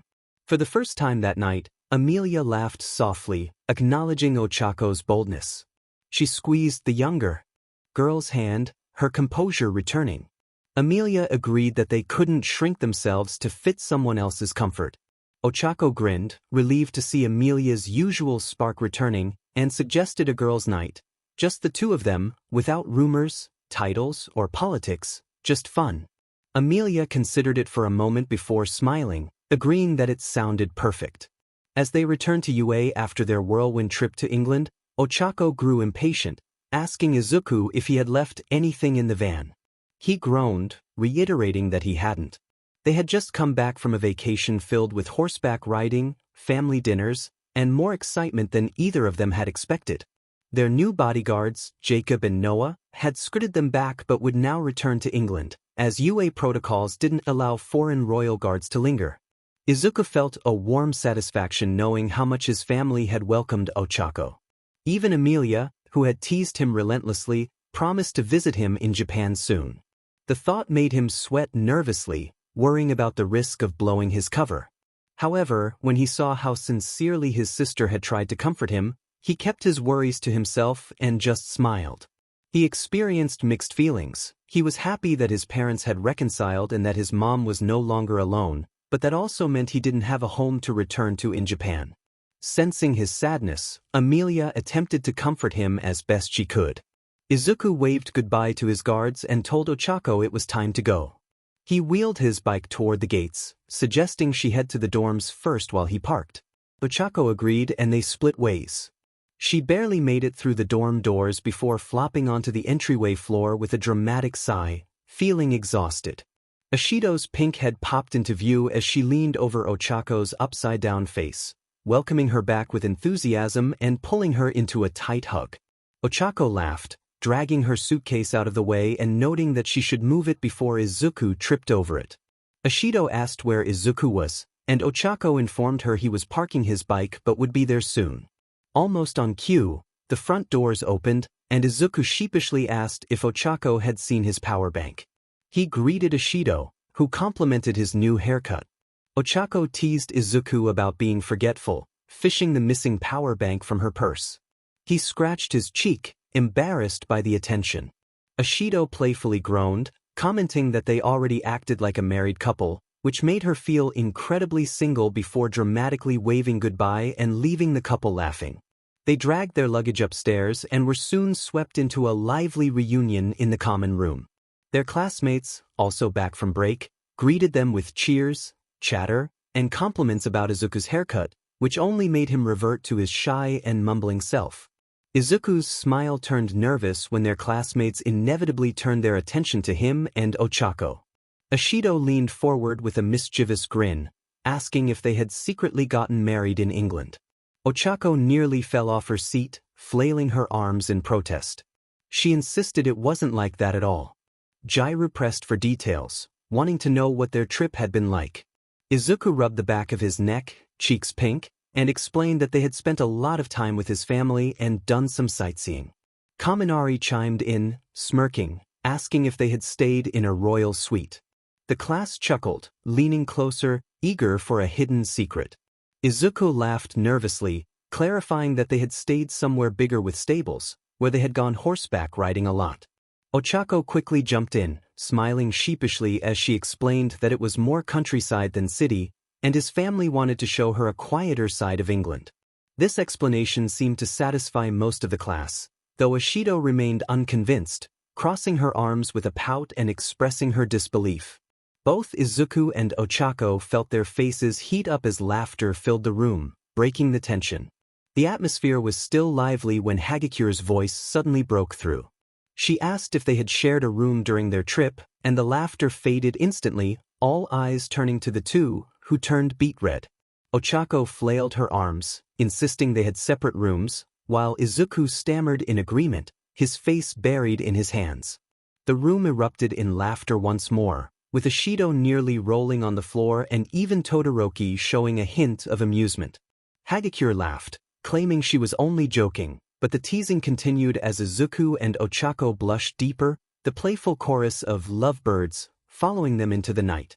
Soon, Izuku excused himself, mentioning an early morning training session. He leaned over the back of the sofa where 𝗬𝗧𝗏 sat, wrapping his arms around her shoulders, reminding her not to stay up too late. She smiled up at him, wishing him sweet dreams.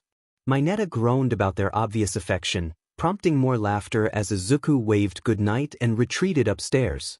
The next morning, Izuku jogged across campus, shivering slightly in the chilly air.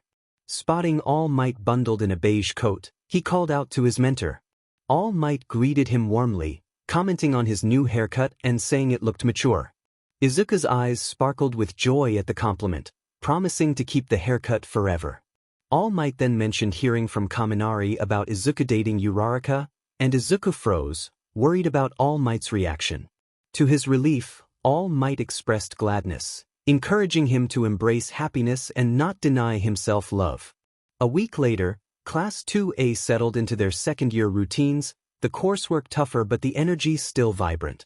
During homeroom, Aizawa announced the upcoming sports festival, expecting results from the students.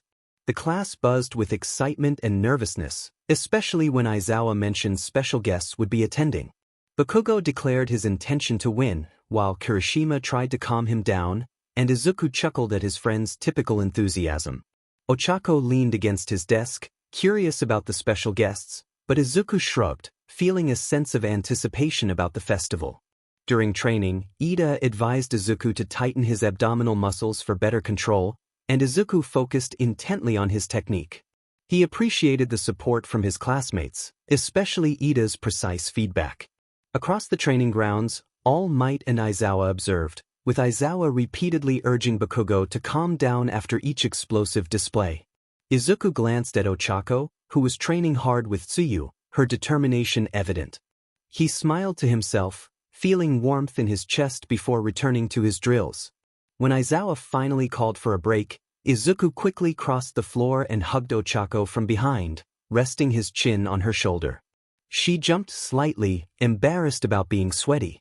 Izuku reassured her that it didn't bother him and shifted the conversation to her training progress, which she excitedly shared.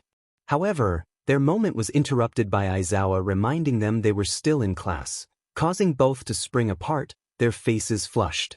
Once Aizawa turned away, Izuku leaned closer to ask about Emilia, concerned for her well-being. Ochako assured him that Emilia was doing better, easing his worries. Izuku expressed relief, grateful that Ochako had a good relationship with his family, and they shared a side hug, both smiling. Ochako playfully noted she wished she could say the same about her dad, to which Izuku groaned, lamenting that it wasn't his fault her dad disliked him. A week later, the class relaxed in the common room after dinner when the doors suddenly burst open. Two men stormed in, weapons raised, demanding everyone to put their hands up. Instinctively, Izuku moved to protect Ochako, green sparks flickering around him as his classmates activated their quirks in response. Then he recognized the men and called out their names, causing them to freeze mid-threat and lower their weapons. Bakugou, still on edge, demanded to know what was happening, while Izuku tried to explain the situation, feeling the pressure of the moment. Izuku's voice carried an unusual authority that shocked and silenced even Bakugou as he demanded explanations. Jacob simply stated that they were under orders. When pressed by Izuku about whose orders, a tall blonde figure appeared in the doorway, her eyes ablaze and a smug grin on her lips. She introduced herself as 𝗎𝗄𝗄, and Izuku's heart sank at the sight of Emilia. Emilia smirked and tilted her head, teasing Izuku about not telling them the truth. He stammered that he was going to, but she interrupted, stepping into the center of the room and commanding attention. She declared herself Emilia Midoriya Windsor, the new quirk education instructor. The room erupted in disbelief as Izuku and Ochako shouted in unison, expressing their shock. Izuku exclaimed that she could have warned them, to which Emilia responded with a sheepish grin. Ochako, however, was quick to hug her, congratulating her on the new role. The others were less composed, with Kaminari blurting out questions about their royal status. Emilia casually confirmed that they were indeed royalty, pointing between herself and Izuku, which sent chaos through the room. Bakugou burst out laughing, mocking Izuku's royal status, but silence fell when Emilia's smile turned sharp. She reminded Bakugou that as a teacher, she held the power to expel him, and he quickly acknowledged her authority. Nervous giggles filled the room until Aizawa entered, cocooned in his sleeping bag, and All Might sheepishly suggested that Emilia skip the dramatic entrance next time. Emilia chuckled, explaining that she was merely testing their reflexes and that there was plenty of work ahead. As the last of their classmates finally left for their rooms, still buzzing with disbelief, Izuku lingered by the common room window, staring at his tired reflection. A gentle hand slipped into his, and he turned to see Ochako, her voice soft and grounding as she asked if he was okay. Izuku hesitated before exhaling, admitting that he felt as though he had lost something now that everyone knew about his royal heritage. He lamented the normal life he had tried to build at UA. Ochako stepped closer, reassuring him that he hadn't lost himself and that he was still her classmate and boyfriend. She encouraged him to prove to others that he was still the same person by continuing to work hard and be himself. Izuku blinked at her, caught between awe and affection, and chuckled weakly at her newfound wisdom. She nudged him playfully, attributing her insight to dating a prince. Izuku felt a sense of relief wash over him, realizing he no longer had to hide. Ochako reminded him that while it was scary, it could also be a good thing. For the first time that evening, he allowed himself to relax, leaning his forehead against hers and expressing his gratitude for her support. She whispered back that they were in this together, and he wrapped his arms around her, feeling a steady warmth in his heart. Emilia stood tall in front of the gathered Hero Corps students, the late morning sun glinting against her blonde hair. Class 2A and 2B were assembled on the training field, creating a large circle around her. She welcomed them to their first quirk education lesson of the year, introducing herself as Emilia Midoriya Windsor, hero name Blaze, and expressing her eagerness to teach. The students shifted, murmurs running through the crowd as they processed the unusual situation of having a young pro hero as their instructor. Emilia instructed them to acknowledge their weak spots before they began training. Confused glances were exchanged, and Kendo bravely asked what she meant. Emilia smiled, explaining that each student would take turns standing in the circle, stating their quirk and admitting its weaknesses, which was crucial for their growth. She demonstrated first, igniting sparks of fire at her fingertips and curling them into controlled flames. She shared her quirk, pyrokinesis, and explained her weak point, losing control when fire spreads too wide. A few hands shot up immediately, and she called on Pony, who excitedly complimented her quirk. Emilia thanked her but reminded the students that it wasn't a question. Next, she addressed Ojiro, who raised a valid concern about honesty in admitting weaknesses. Emilia explained that speaking aloud about their weaknesses clarifies them and opens the door for teamwork, using Kirishima and Tetsu as examples of how they could help each other refine their techniques. The students murmured in agreement, beginning to understand the importance of the exercise. Even Izuku found himself grinning. But she's handling them like a pro. Well, she is a pro. His thoughts were interrupted by Emilia's confident voice. She informed the two classes that she had watched all the footage from their final exams, giving her a good understanding of their weaknesses. However, this exercise was meant for her to understand their personal goals. Tetsu raised his hand next, expressing his excitement about Emilia knowing all their names and quirks. He also asked if she was related to Midoriya from Class A, noting their shared last name but different second names. His curiosity led him to wonder if they were married, which caused the circle to erupt into whispers. Izuku immediately buried his face in his hands, while Ochako giggled quietly beside him. Emilia blinked, then broke into laughter, wiping her eyes.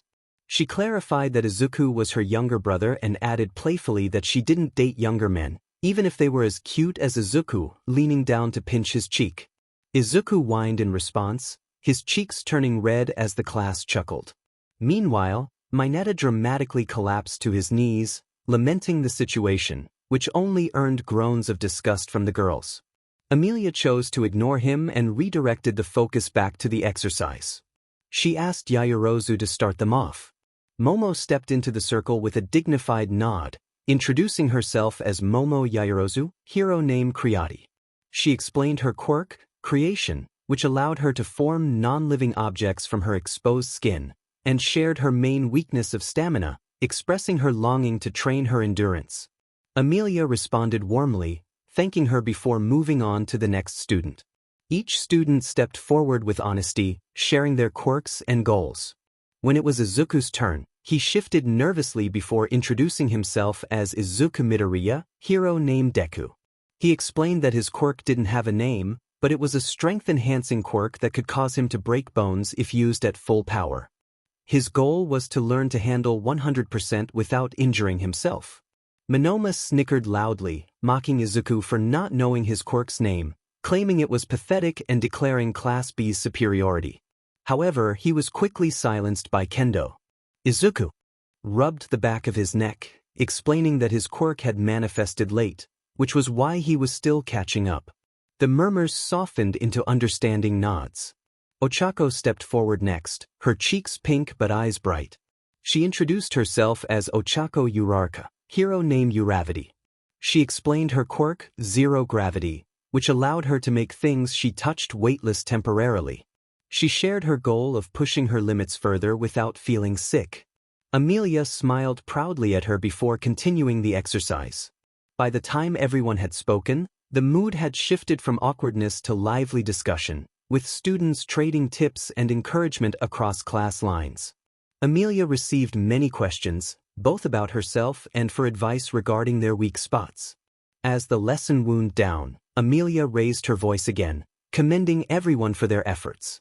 She emphasized that this exercise was not just about quirks but about trust, reminding them that they would face tougher challenges together in the future.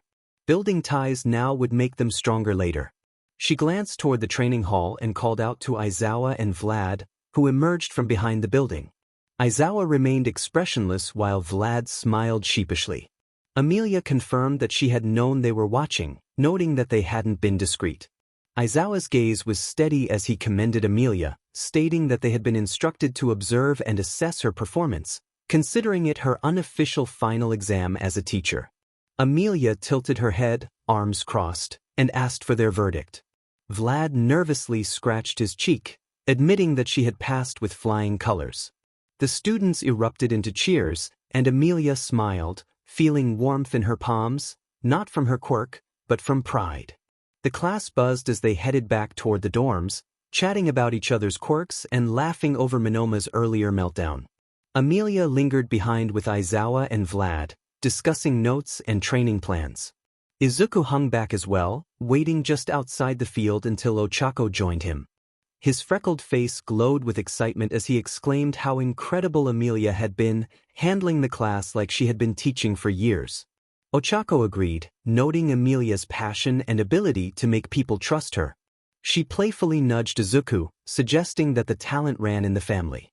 Izuku blushed but grinned, acknowledging that Amelia was intense and he could already tell she would push them hard in training. He laughed nervously, anticipating the challenges ahead. Ochako giggled, slipping her hand into his, reminding him that he was used to intense training. As they walked back to the dorms together, the sounds of their classmates buzzed in the distance, but for them, the world felt quieter and simpler. Izuku glanced up at the fading sunlight, expressing his determination to catch up to Amelia one day. Ochako squeezed his hand, assuring him that she believed he would. The morning of the sports festival was filled with chaos and excitement. The dorms of Class 2A felt like a storm had blown through, with students running in every direction, voices overlapping, and nerves sparking like Kaminari at full charge. Kaminari froze mid-stride, confused about what he was looking for, pulling at his hair in frustration over his nervousness. Shiro groaned from the couch, reminding Izuku that his sister was a teacher and must know what was coming that day. Izuku fumbled with his tie, admitting that Amelia hadn't told him anything, as she wasn't allowed to share details. Mineta screeched in disbelief, lamenting the fate of honest guys and their lack of understanding about girls. Ida slammed a hand down on the nearest table, declaring that Midoriya had done the right thing by not asking for inside information. He emphasized that integrity was the cornerstone of a hero and that they should blame themselves for their lack of discipline. Kaminari whined about their uncertainty, expressing frustration over not knowing what to expect. Their teachers had made it clear that this year's theme was surprise attacks, with no previews or practice runs, just pure unpredictability, the kind real villains thrived on. Class 2, they had faced enough surprises to fill a history book, but the truth was, they never truly got used to it. Every new surprise could mean something different, something worse. For Izuku, though, the sports festival was not the only thing weighing on his mind. Yesterday's private conversation with Emilia replayed in Izuku's mind like a broken record. She had pulled him aside during Quirk Ed, her expression unusually serious. Even Noah and Jacob weren't allowed to follow. Izuku had whispered, feeling his stomach twist with anxiety, as he asked what was wrong. Her voice was low, edged with determination as she informed him that one of the guards had just told her their parents had been attacked at the palace the previous night. Izuku's heart sank. The shock of the news made him raise his voice, causing heads to turn in the classroom. He quickly lowered it, forcing himself to breathe as he asked who was responsible. Emilia replied that they didn't know yet, but it could possibly be the same group from the dinner banquet. Her fists clenched at her sides, a flicker of fire dancing around her knuckles before she regained control. She assured him their parents were safe, but the incident meant the threat was closer than they had thought. She warned him not to let his guard down, not for a moment. When they returned, Ochako immediately took his hand under the desk, her thumb brushing across his knuckles as she searched his face with quiet concern. Izuku couldn't lie to her about what had happened. He told her their parents had been attacked but were fine, asking her to promise to stay alert. She nodded, her breath hitching slightly. Now, standing in the waiting area of the stadium, the roar of the crowd rumbling overhead, Izuku tried to shake off the memory. The sports festival had to be his focus. He owed that much to his classmates and himself. President Mick's voice boomed across the arena, welcoming everyone to you. High school sports festival. The cheers were deafening, flags waved, and horns blasted, the energy of thousands of spectators pressing down on the students waiting to march out. Izuku scanned the stands instinctively, hoping to catch a glimpse of his sister, but she was nowhere in sight. He frowned, tugging at his sleeve. Then the answer thundered through the speakers. President Mike declared that he was joined by their newest and youngest teacher, Princess of Great Britain, Amelia Windsor, also known as the pro hero, Blaze. Izuku's jaw dropped in surprise. So that was where she was. Amelia's voice carried over the stadium, strong and confident despite the foreign words on her tongue. President Mike leaned toward her with exaggerated drama, asking if she had just started teaching at you. Izuku narrowed his eyes, sensing something was off. Amelia replied that she had been teaching the Hero Corps students for a few weeks now. President Mike pressed further, questioning her decision to come all the way to Japan despite her royal duties. The crowd leaned in eager for a fairy tale answer. Amelia explained that while her duties were important, she had chosen to come and support her younger brother, focusing on her hero work while her mother took over her responsibilities back home. Izuku felt dozens of eyes slide toward him as his classmates smirked and whispered, nudging him until his ears turned crimson. President Mick's voice boomed again, announcing that they had been stalling for a reason. He asked Amelia to tell the crowd why. Her voice rang clear and steady as she explained they were waiting for the special guests to arrive, the presenters of the awards. Now that they were here, the festival could begin. President Mick's enthusiasm echoed through the stadium as he declared the sports festival officially open, the roar that followed resembling thunder rolling across the arena. Izuku's breath caught when he saw his parents waving from the velvet-lined VIP balcony, surrounded by a phalanx of guards in dark suits. His heart raced as he realized they were actually there. Todoroki, standing beside him, asked if those were his parents and if he had known they would be there. Izuku could only shake his head, still staring upward in disbelief. Ochako leaned closer, her voice soft with relief, reminding him that at least they knew they were safe. In the commentary booth, Amelia blinked in surprise, her lips parting in shock. She hadn't known they would be there either. Her fingers tightened on the microphone as President Mike leaned over, whispering to her, though his quirk made even a whisper echo across the stands. Amelia replied calmly, but her eyes reflected the same shock as her brother's. They had been attacked just 2 nights ago. Why would their parents come here? President Mike cleared his throat, booming again to cover the awkward pause, announcing that they had kept everyone waiting long enough. The students filed out toward the arena floor, some visibly trembling, others grinning with anticipation. Izuku walked as if carrying 2 battles at once, It was nerve-wracking enough to compete in front of Japan's biggest audience, and now the king and queen, his parents, were watching his every move.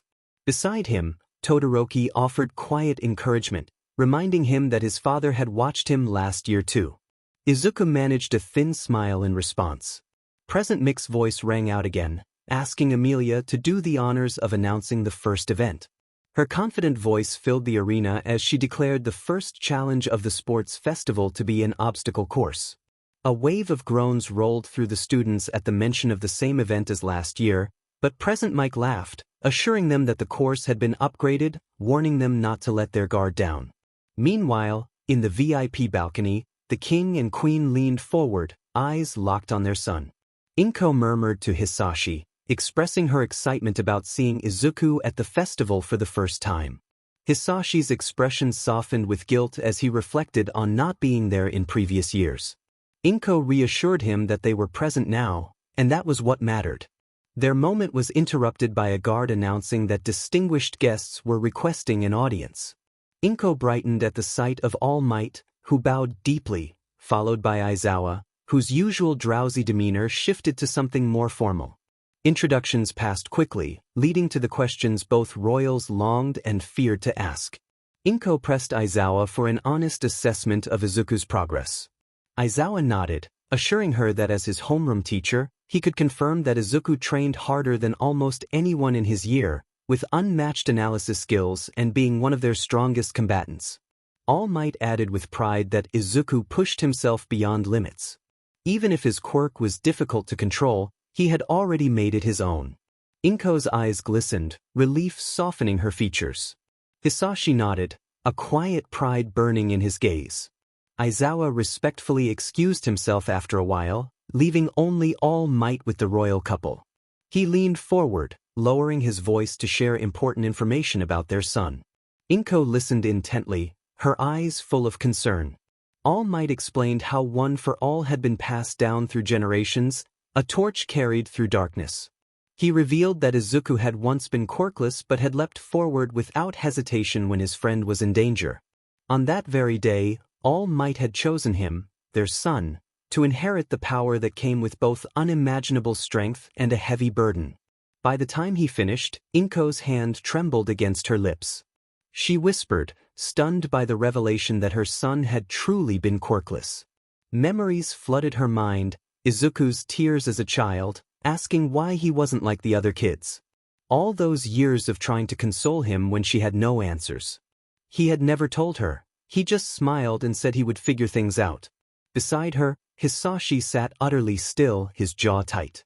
His eyes, initially cold, flicked toward his wife, and in that instant, something softened within him. The harshness ebbed into quiet fury, not directed at Izuku, but at the weight that had been placed upon him. He finally spoke, his voice low but cutting, acknowledging the truth that their son had been fighting a battle no child should ever have faced, and he had carried it alone.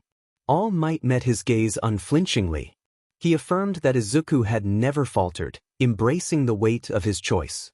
Inko's voice cracked as she turned to All Might, expressing her disbelief that such a dangerous burden could be placed on her son. Her eyes shone with unshed tears, the protective rage of a mother trembling just beneath the surface. All Might replied quietly, for once appearing almost small, almost human. He explained that he had offered Izuku a chance, noting that he was the only one who ran forward when everyone else froze.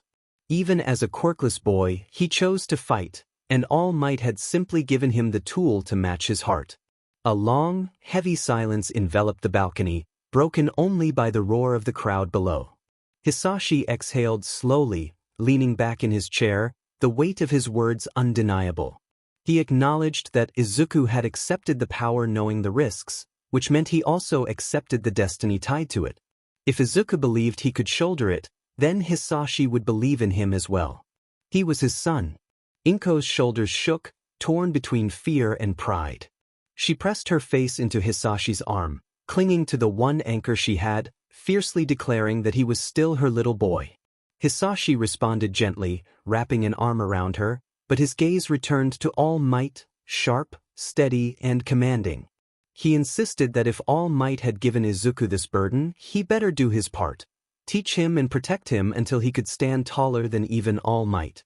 All Might straightened, his own eyes shining with determination. He promised, on his life, that he would support Izuku until his last breath. It was then that Hisashi's expression shifted, the usual steel giving way to a rare, quiet smile. He extended his hand, proposing a wager on whether his son would rise to this impossible task. All Might's lips twitched into a grin as he clasped the king's hand, the two men meeting as equals.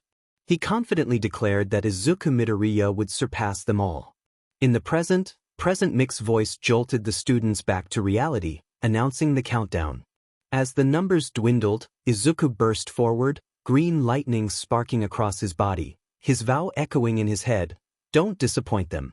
He caught up to Todoroki and Ida, until Bakugou roared past in an explosion, taunting him. Izuku gritted his teeth, activating full cowling at 15% as the cliff loomed ahead, a sheer drop of 100 meters. Students hesitated, staring down at the daunting fall. Bakugou called his name, already forming a plan with Ishido and Tsuyu. Izuku sprinted over, eager to join. Ochako's cheeks flushed as she agreed, but insisted he better contribute. Together, they executed their plan, with Ochako's zero gravity lowering the group in pairs, Tsuyu cushioning landings, Izuku adjusting momentum, and Ishido providing moral support. Their teamwork was born of trust and polished into efficiency. As Ishido and Tsuyu went first, Ochako's strength faltered when it was their turn. Nausea curled in her stomach as they floated down. Izuku hugged her tightly, noticing her trembling fingers. He pressed gently against her back, steadying her and asking if she was okay. She admitted she just needed a moment. Without hesitation, Izuku crouched low, offering his back. Ochako's eyes widened in surprise, but he insisted she hop on, reminding her of the time she had carried him down the cliff. Torn between protest and warmth, she reluctantly climbed onto his back. After a brief sprint using full cowling, they reached the second obstacle. As she slid off, Izuku placed a gentle kiss on her lips, wishing her good luck. Ochako squeaked in surprise, smacking his shoulder and flustered by the public display. The cameras captured the moment perfectly, Izuku leaning in, Ochako's shocked expression, and the unmistakable kiss on the lips. Mix's voice nearly shattered the speakers as he exclaimed about the unexpected moment between Midoriya and Uraraka, igniting a wave of excitement in the crowd. Gasps, cheers, laughter, and even a few scandalized cries rippled through the stadium. Parents covered their children's eyes dramatically, while teenagers screamed in delight, some chanting their names together. Amelia, sitting beside Present Mike, laughed heartily at the situation. Ochako nearly combusted from embarrassment, her face redder than Kirishima's hair. She sprinted after Izuku, fists clenched, declaring her intent to confront him. Izuku laughed, exhilarated and unbothered by the cameras or the noise, playfully noting that she was starting to sound like Bakugou. Hisashi slammed a fist on the railing, laughing so loudly that some of the guards jumped.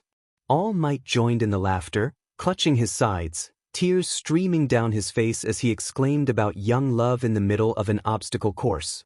The king wiped his eyes, his voice booming across the private balcony, expressing pride in the boy's recklessness.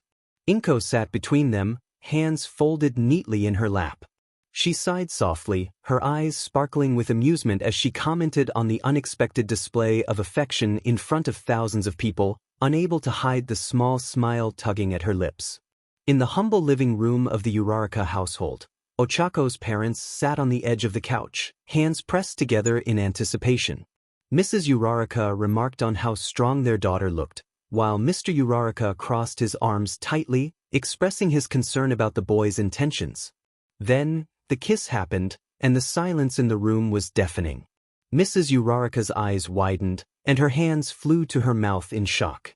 Mr. Uraraka nearly fell off the couch, his face turning crimson as he jabbed a finger at the screen, struggling to find words. Meanwhile, Mrs. Uraraka began giggling behind her hands, her cheeks flushed with pride as she noted how happy their daughter looked. Mr. Uraraka groaned into his hands, expressing his frustration about the situation, but his voice cracked, revealing more fluster than anger. Mrs. Uraraka leaned over, patting his arm with a knowing smile, reminding him that he had approved of their dating. Mr. Uraraka froze, feeling defeated, muttering that it didn't mean he had to like it, though a small smile betrayed his true feelings. The obstacle course dragged on for what felt like forever. 2 hours of relentless running, climbing, and dodging traps left the second years aching and gasping for air. Muscles burned, and the stadium throbbed with the collective heartbeat of exhausted students. Finally, President Mick's booming voice cut through the chaos, announcing the end of the obstacle race and revealing the top 20 moving on to the second round. The announcement was met with roaring applause from the crowd and heavy sighs of relief from the students sprawled across the arena floor. One by one, President Mike read the results aloud, each name followed by cheers or groans from the audience. Bakugou's victorious smirk could have burned a hole through the scoreboard as he puffed out his chest, still sparking with energy. Izuku came in second, feeling the weight of his close call, his determination sharpening in his chest. Meanwhile, Ochako collapsed onto the ground, her quirk draining her energy. Izuku, spotting her pale face and staggered breaths, rushed to her side, concern etched on his face as he checked on her well-being. Ochako forced a smile, though it was weak, and tightened her grip on his hand. Izuku stroked her cheek gently, expressing his worry about her reckless behavior. Ochako responded with a breathless giggle, teasing him about his own position. Their classmates laughed at the playful banter, some rolling their eyes while others smiled knowingly. Before Izuku could respond further, President Mick's voice boomed again, announcing secret challenges hidden in the events. The crowd buzzed with anticipation as Amelia's clear voice followed, explaining that those who showed teamwork would receive bonus points. The updated scoreboard flashed, showing the new rankings, and Izuku grinned at Ochako, teasing her about their cooperation paying off. She sighed, too tired to argue, and leaned her head against his shoulder, conceding the round to him. Later that evening, while most students rested or visited Recovery Girl, Izuku and Ochako climbed the stairs to the principal's office. Word had spread that Hisashi and Inko were meeting with Nizu there, and Izuku was eager to see his parents. The oak door creaked open after a knock, revealing Hisashi and Inko sitting across from Principal Nizu, the atmosphere thick with quiet authority. Izuku rushed forward, bowing quickly to the principal before embracing his parents. Ochako followed politely, her cheeks warming as Inko pulled her into a motherly hug as well.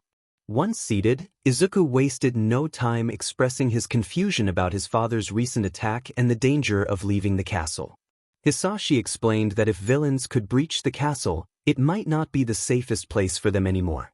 Inko added that their visit was necessary, and Nizu had arranged secure housing nearby, though they wouldn't disclose the location for safety reasons. Izuku sat back, trying to process the information. A knot of worry loosened slightly in his chest, but it didn't vanish completely. He pressed for details about the villains, and Nizu assured him that it was for the police and pro-heroes to handle. Your role, Prince Izuku, is to focus on the festival. Right now, this is where your battle lies. There was a pause, and then Izuku leaned forward again, his eyes shining with curiosity that overshadowed his anxiety. He wondered how his father had managed to fend off the villains in the middle of the night without any preparation. Inko chuckled, casting a proud glance at Hisashi. It was simple. Your father is strong. Before the villains could react, he drove them away.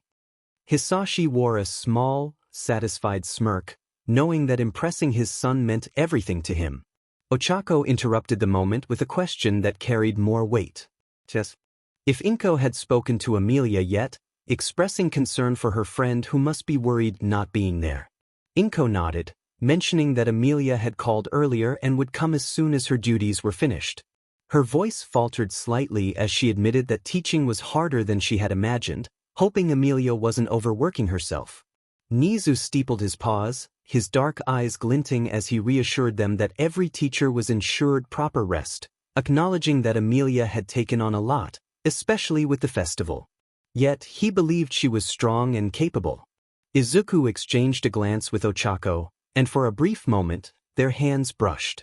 They both understood that the shadow of the villains still loomed over them. But tonight, in this quiet office, they could at least pretend everything was normal.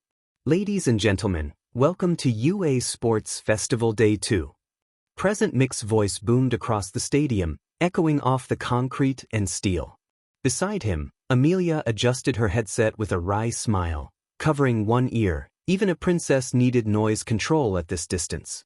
I have Princess Amelia here with me again today, he announced, and together we'll be commentating on the second years. Amelia nodded toward the camera, thanking him for having her and urging not to drag it out, as everyone was eager for the day's challenge. The crowd responded with a tidal cheer, and above the arena, holograms shimmered to life. Today's challenge is... Present Mike paused for dramatic effect as the letters locked into place. 2 versus 2 combat. The audience erupted in cheers, while the students felt a mix of anxiety and anticipation.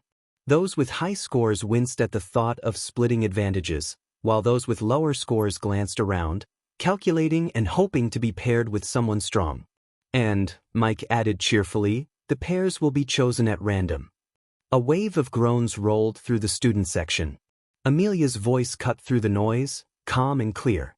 Pair scores will be combined to determine your bracket. The higher your combined total, the closer you'll be to the finals. Brackets flashed onto the stadium holograms, displaying each pairing and their total combined points. Izuku scanned the brackets, feeling his heart steady. His own path looked fair. Ida was paired with Bakugou, and he felt a pang of sympathy for his friend. Ochako had landed with Kirishima, which was honestly great. She was easy to strategize with and tough as nails.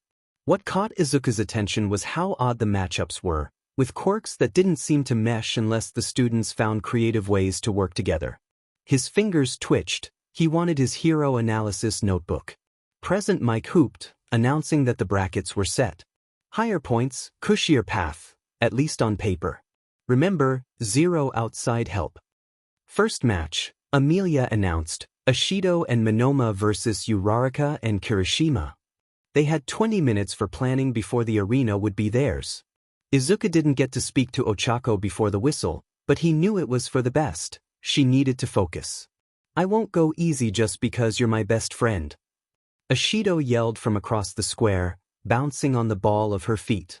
Ochako smirked, setting her stance, ready for the challenge. But I'd be insulted if you did. Monoma sneered, expressing his disbelief at being paired with a student from class 2. Ishido breathed out, feeling annoyed but refusing to reply. The whistle cut through the air. Kirishima hardened instantly, slamming a fist into the floor, sending cracks racing across the cement. While he covered, Ochako darted forward, palms open, fingers grazing the quivering slabs. The ground beneath Monoma and Ishido lurched upward, lifting them as if it had suddenly found legs. The two wobbled, unable to leap cleanly as Ochako's zero gravity weakened but held long enough for Kirishima's follow-through. He delivered a powerful punch to another panel, tilting their platform farther toward the boundary. Release! Ochako gasped. The panel with their opponents dropped, and 𝗵𝗲𝗃 signaled. Out of bounds. Kirishima grinned and offered a hand to Ochako, who had momentarily faltered, helping her back to her feet. That was so strong, he exclaimed. Ochako laughed, breathless, acknowledging that she couldn't have done it without him. However, her smile faded into practicality as she noted that their strategy wouldn't work against Bakugou and Ida.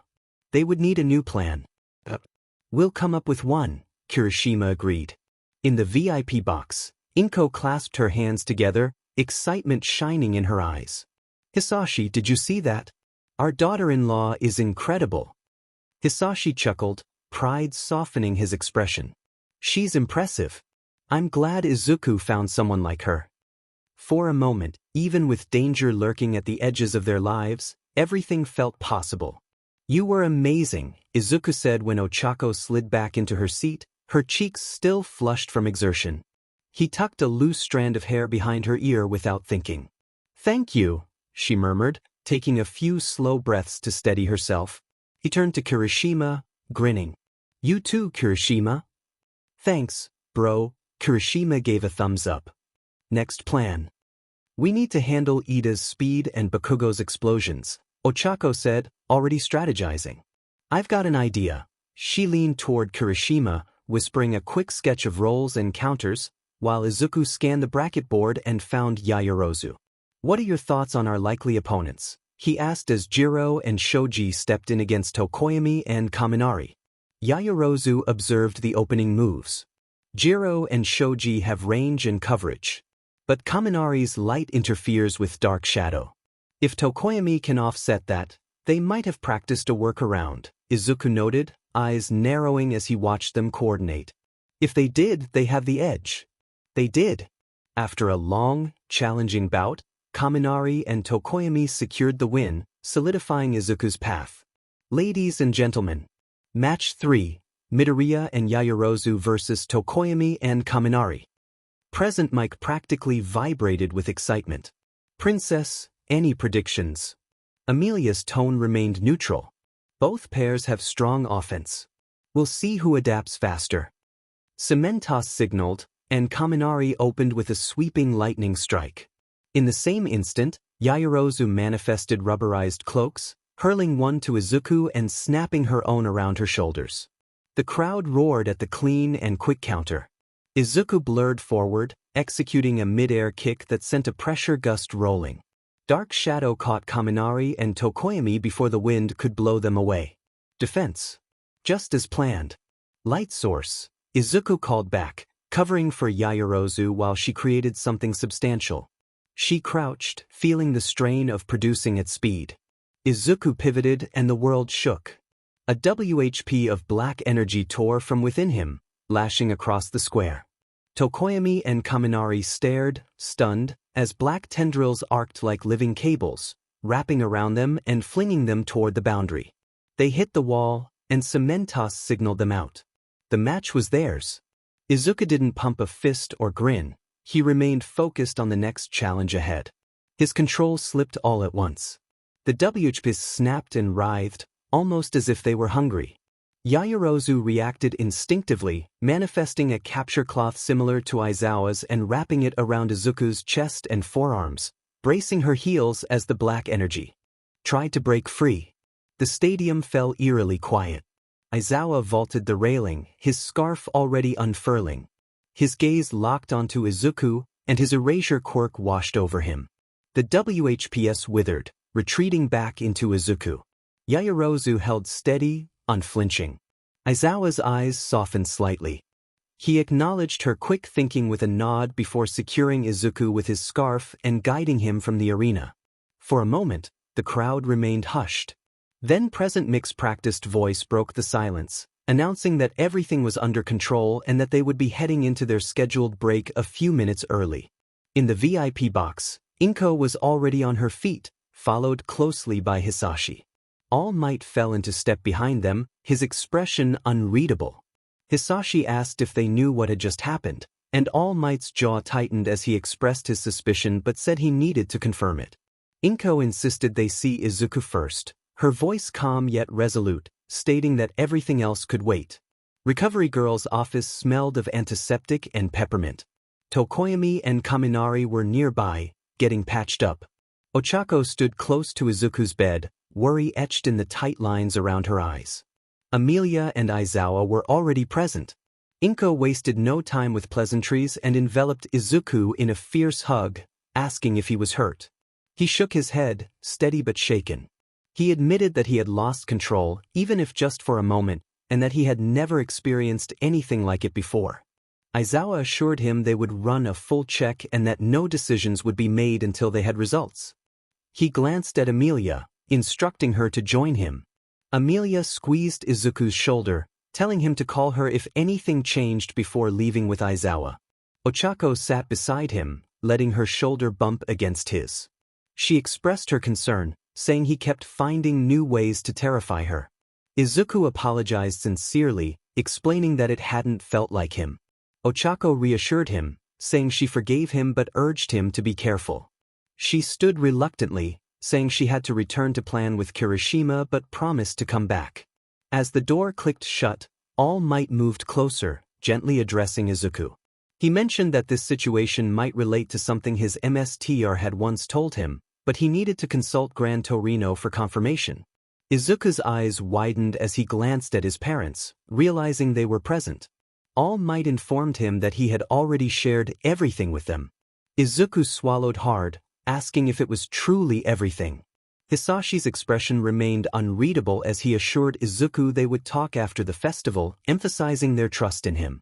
Inko brushed his hair back, just as she had when he was small, expressing her fear for him but also her pride in his hard work. She promised their support but urged him to include them and seek their counsel before making decisions. Izuku nodded, his throat thick with emotion as he promised to do so.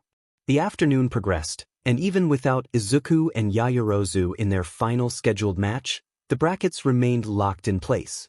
Present Mike enthusiastically announced the standings while Emilia read them clearly. The top spots were filled by Todoroki and Tetsu, followed by Ida and Bakugou, with Izuku and Yaoyorozu still advancing despite their withdrawal from the last match. Izuku turned to Yaoyorozu, expressing his apologies for the situation. She firmly shook her head, reminding him that he had secured their win and that was what mattered. A small smile flickered on her face as she added that she would be adding capture cloth proficiency to her training list. Across the stands, Ochako folded her jacket over her knees, reflecting on her own match where she and Kirishima had lost to Bakugou and Ida. It stung, but she resolved to do better next year.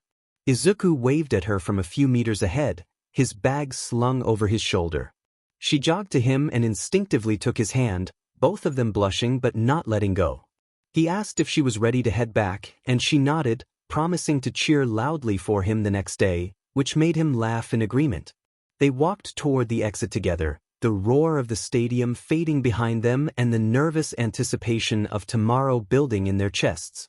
The morning of the festival's third and final day dawned gray and heavy, as if the sky itself shared the weight pressing down on the second-year students. Izuku sat stiffly on the dormitory sofa, his palms clammy, while Aizawa stood before him with his usual unreadable expression. The boy's heart hammered as he awaited the verdict. Aizawa finally spoke, noting it was strange that nothing unusual showed up in Izuku's checkup results. His calm voice made Izuku's stomach twist. If Recovery Girl couldn't find a trace of the terrifying surge of black WHPS that had broken free from him, what explanation remained? Izuku nodded quickly, trying to remain composed, but his mind was solely focused on the decision. Would he be allowed to continue? Would all his hard work be for nothing? Finally, Aizawa exhaled, stating that even if Izuku's quirk went out of control again, he could erase it immediately. He paused before giving a faint nod, allowing Izuku to participate. Relief surged through Izuku, making him feel dizzy. His eyes lit up as he exclaimed his gratitude, promising not to disappoint Aizawa. Aizawa's mouth twitched, caught between a warning and a hint of a smile, reminding him not to make him regret this. Later that morning, Izuku sat with his family in the quiet, guarded residence where the royals were staying during the festival. His mother had her hands tightly folded in her lap, her lips pressed into a thin line. His father wore an encouraging half-smile, while Emilia sat with her arms crossed, looking ready to argue. Ochako, though not technically part of the family, had been invited too. She sat beside Izuku, her presence both steadying and nerve-wracking. Inko finally confessed her uncertainty about the situation. Izuku reassured her that he would be fine, stating that Aizawa would keep an eye on him and would prevent any repeat of yesterday's incident. Hisashi leaned forward, placing a reassuring hand on Inko's arm, emphasizing that Izuku was not fighting villains today, just his classmates. Emilia supported this, asserting that Izuku was capable and that missing such a crucial step in his development would not be beneficial. She reminded them that he was training to be a hero. Inko shook her head, her face softening even as her worry deepened. She clarified that her concerns were not about doubting Izuku's abilities or Emilia's, but rather about the risks involved. It's about the unknown. Something was happening to Izuku's quirk, something he didn't understand. As a mother, Inko couldn't help but worry about the risk of him losing control again, especially against a classmate. The room fell into tense silence. Izuku shifted uncomfortably, sweat prickling at his temples. He glanced at Ochako, silently pleading for help, but she only gave him a look that said this was his fight to win. He swallowed hard. Inko studied him with narrowed eyes.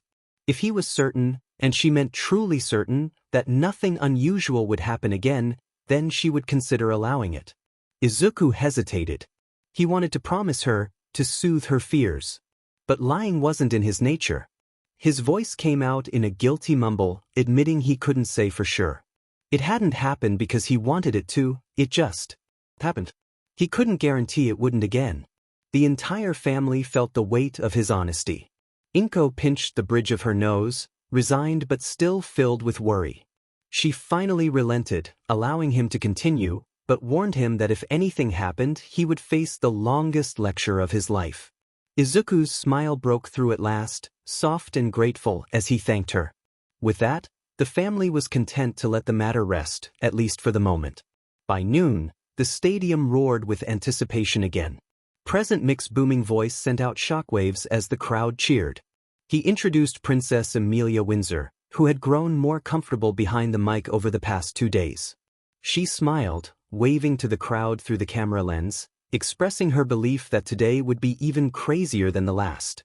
As everyone knew, today's challenge was the crown jewel of every festival, one-on-one combat. The crowd erupted, clapping in unison and stomping their feet, eager for the battles ahead. The 8 finalists marched into the arena, and Amelia introduced them one by one. Above them, the holographic bracket lit up. Bakugou grinned savagely when he saw their names lined up for the first round, declaring that he was going to beat Izuku. Izuku's heart pounded, but he clenched his fists, knowing that Kaken wasn't the same person he used to be, but neither was he.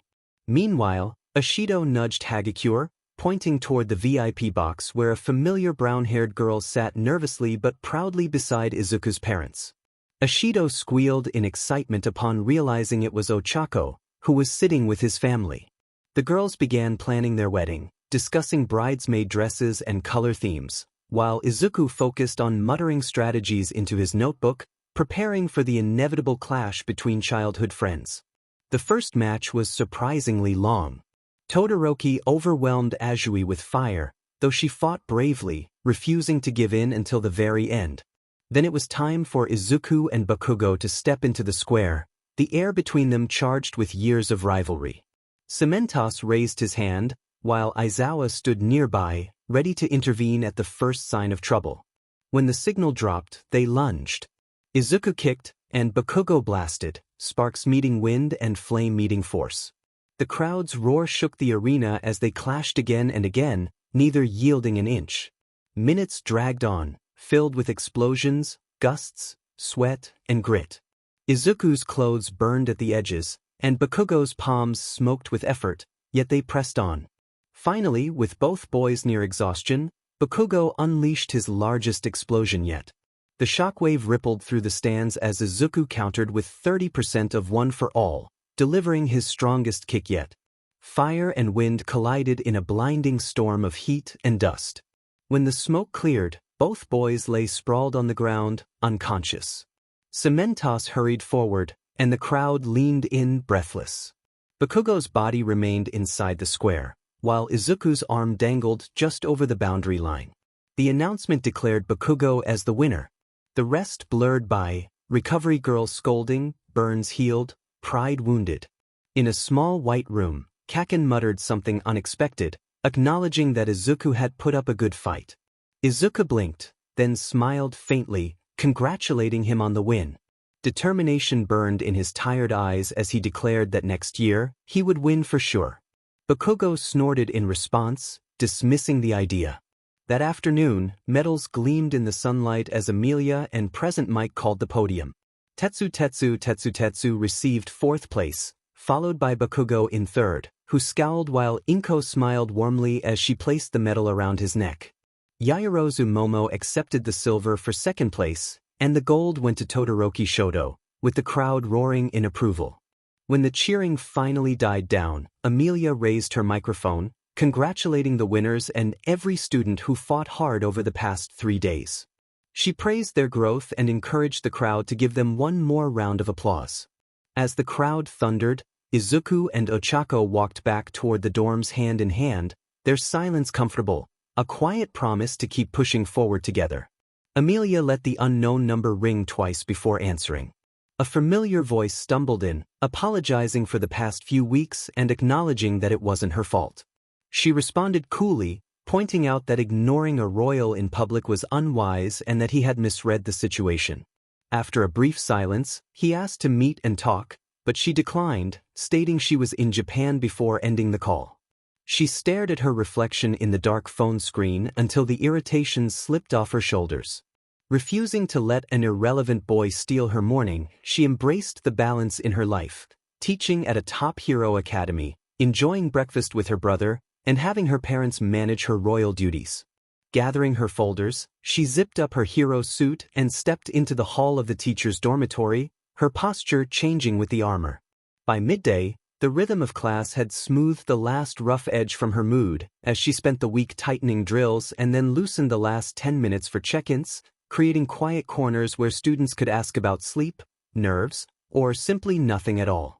It wasn't technically her job to be the adult they could lean on, but Amelia chose to be that person anyway.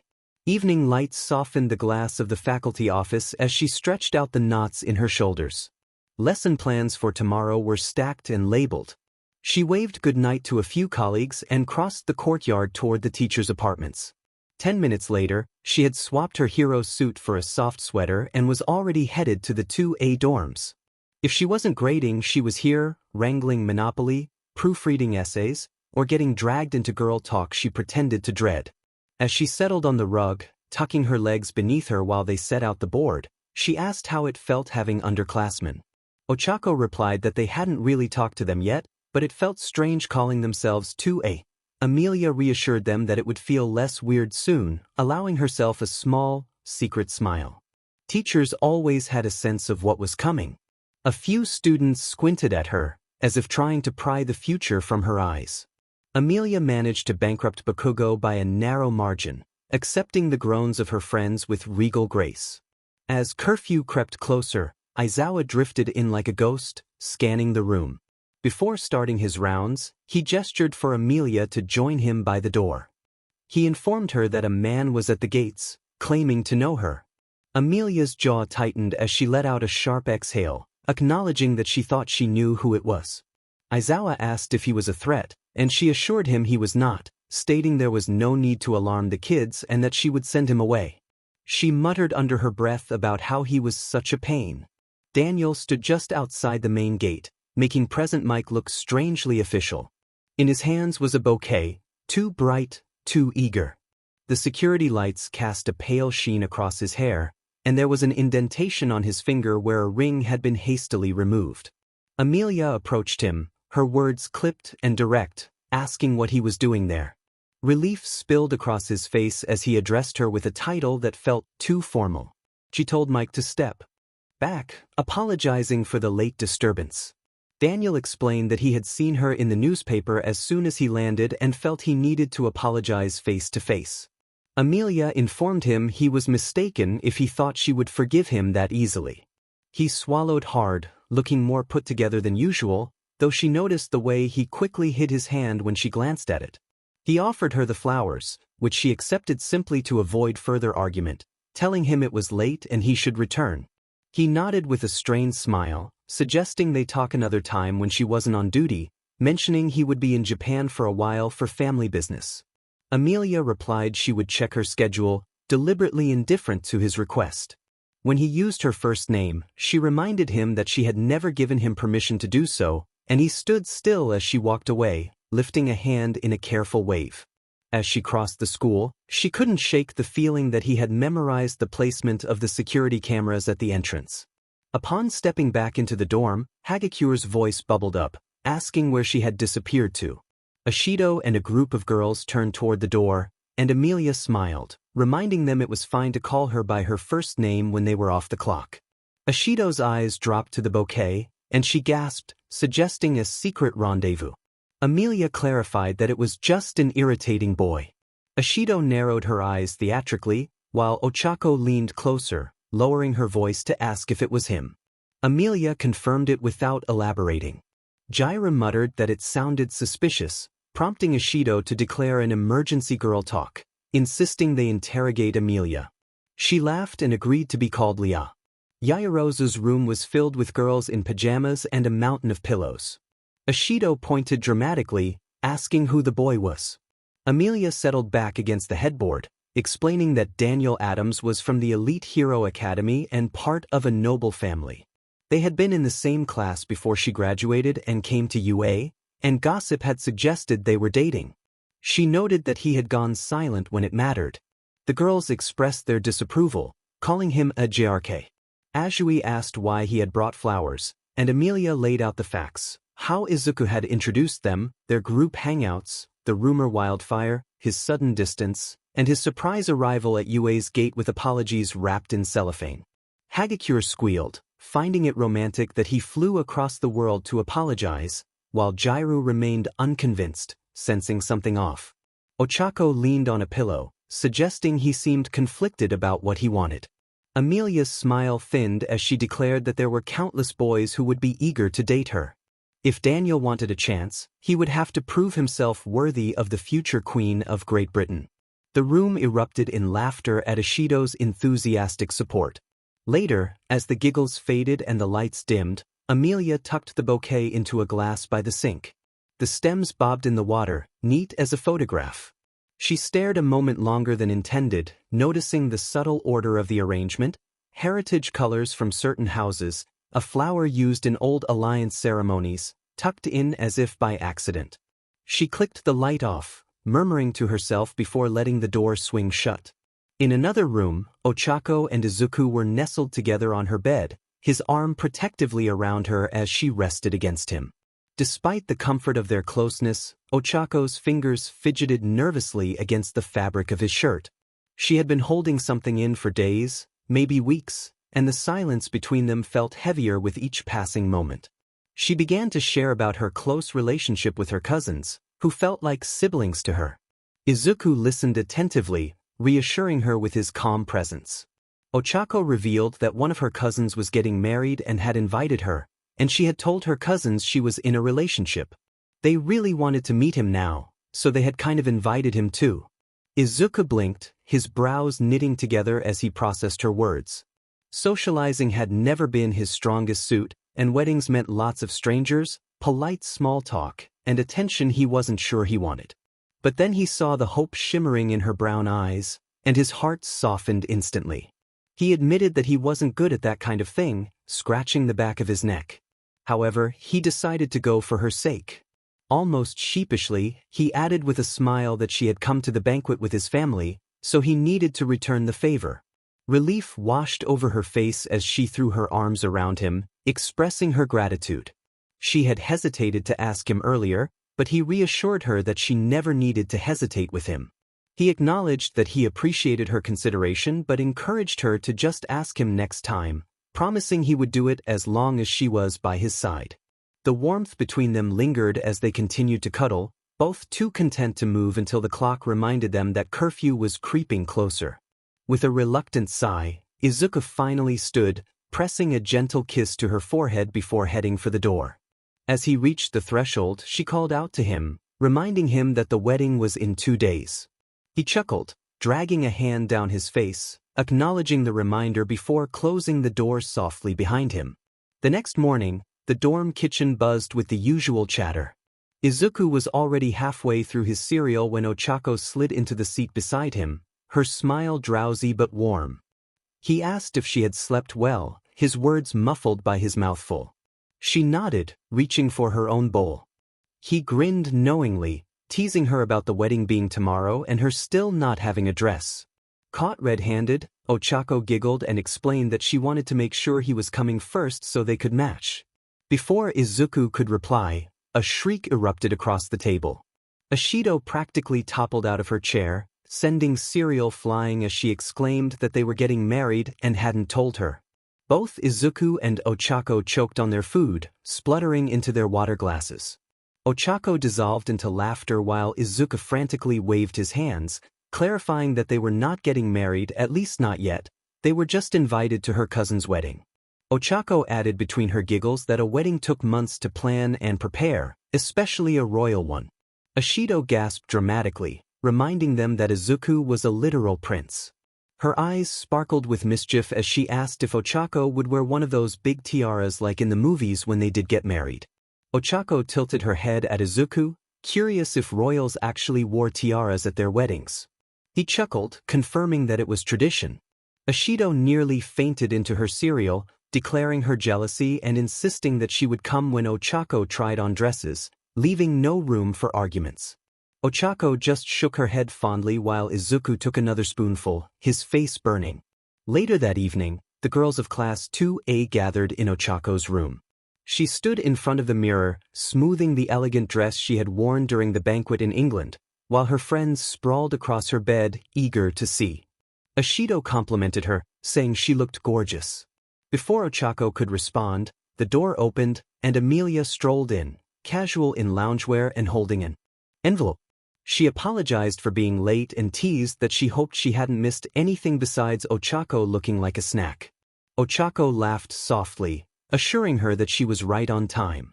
Amelia handed her the envelope and sat down beside the others. When 𝗧𝗧𝗄𝗃 opened it, she froze. Inside was a voucher for a week-long stay at a 5-star hotel in England. She expressed her gratitude, overwhelmed by the generosity, explaining that it would mean a lot to her cousin, who had been worried about postponing their honeymoon due to financial concerns. Amelia waved it off with a grin, telling her to just make sure to congratulate them for her. The mood quickly shifted into their usual girl talk filled with laughter, teasing, and gossip. When Ishido brought up Daniel, Amelia sighed but admitted she had agreed to one date, just to stop him from hovering around Yue. The girls erupted into squeals and suspicious glares, already planning to demand every detail the following week. The next morning, Izuku helped 𝗧𝗧𝗄𝗃 carry her bag to his bike. They rode together in the fresh spring air, enjoying the simple comfort of silence broken only by the hum of the engine. At the hotel, he handed her bag back and kissed her quickly before she disappeared inside. Upstairs, 𝗧𝗧𝗄𝗃 barely had the time to knock before the hotel room door swung open, and Mayu, the bride, threw her arms around her, excitedly pulling her inside. The suite was buzzing with voices, makeup brushes, and curling irons as bridesmaids and stylists moved about in a flurry of last-minute preparations. Inside, the familiar faces of Aiko, Eiko, and Ichika lit up as they spotted her. The twins immediately abandoned the vanity they had been crowding around and rushed over, wrapping her in a double hug that nearly knocked her backward. Ichika warmly remarked that it felt like forever since they had all been together like this.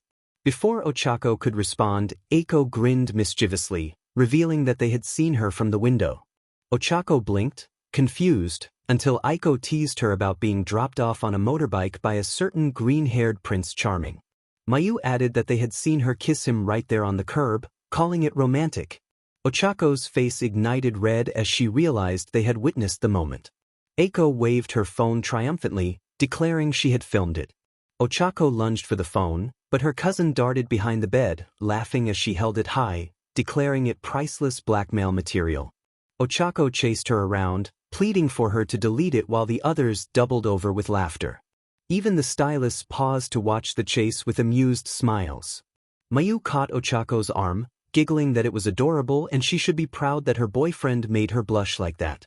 𝗧𝗧𝗄𝗃 buried her face in her hands, trying to hide the deep pink across her cheeks, exclaiming that they were all impossible.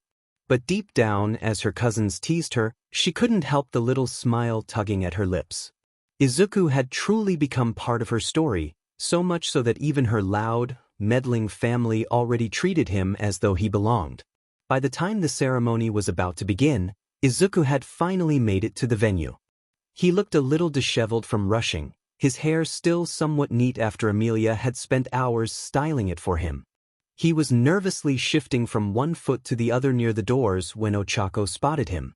Relief flooded her voice as she hurried over, expressing her happiness at seeing him. He rubbed the back of his neck sheepishly, explaining that he couldn't find the entrance and that 3 different people had given him 3 different directions.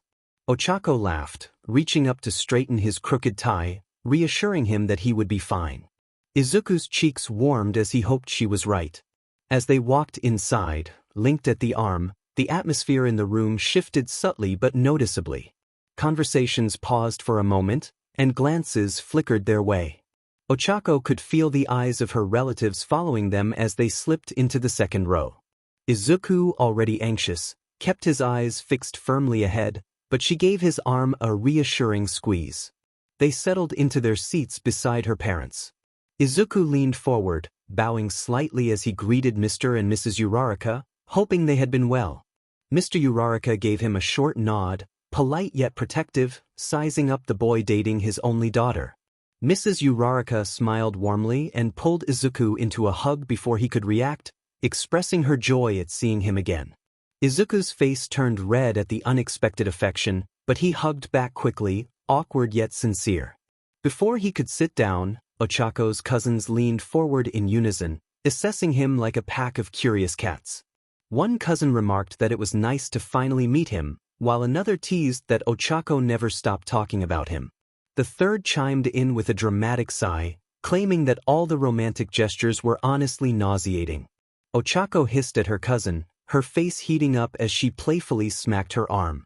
Despite his embarrassment, Izuku smiled politely and introduced himself, forcing himself to stay calm as the cousins exchanged knowing glances over his head. His ears turned scarlet as he sat back down, and 𝗬𝗧𝗂 threaded her fingers through his, giving him a subtle squeeze. He exhaled gratefully. Then the music shifted, and the entire room hushed. Everyone turned to watch as the groom walked down the aisle, flanked by his groomsmen.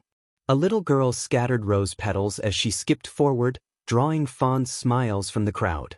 The moment arrived when the bride, 𝗵𝗃, entered, radiant in lace and satin, both arms linked with her parents. The room seemed to hold its breath as she walked slowly toward the altar. The groom's face crumpled the moment he saw her, tears streaming down his cheeks as he desperately tried to wipe them away. Izuku blinked hard, feeling his own throat tighten. He told himself he wouldn't cry, not here, not at someone else's wedding, but when he caught 𝗬𝗧𝗂 smiling through glassy eyes beside him, his resolve crumbled. He squeezed her hand tighter, heart pounding, allowing himself to feel the joy of the moment. The ceremony concluded, and the reception hall glowed with warm lights, filled with chatter and music. Guests swirled across the dance floor, with the bride and groom radiant at the center of it all. Plates clinked, champagne glasses sparkled, and laughter rose like a constant backdrop. 𝗬𝗧𝗂 and Izuku found a table near the dance floor, finally catching their breath after being pulled into several songs by her cousins. 𝗬𝗧𝗂's cheeks were still pink from laughter, while Izuku sipped a glass of water, pretending he wasn't exhausted from the endless spinning and clapping. 𝗬𝗧𝗂 playfully asked if he thought he would cry at their wedding, and he admitted without hesitation that he definitely would, smiling sheepishly. He knew he would be a mess by the time she reached the altar. She leaned into him, calling him ridiculous but kind of sweet. Before Izuku could respond, 𝗵𝗃 and her new husband approached, hands intertwined and glowing with newlywed energy. They slid into the empty seats across from them, and 𝗵𝗃 kicked off her heels with a sigh of relief.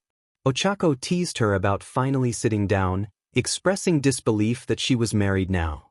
𝗵𝗃 giggled, patting 𝗬𝗧𝗂's back and joking about the weight of her dress.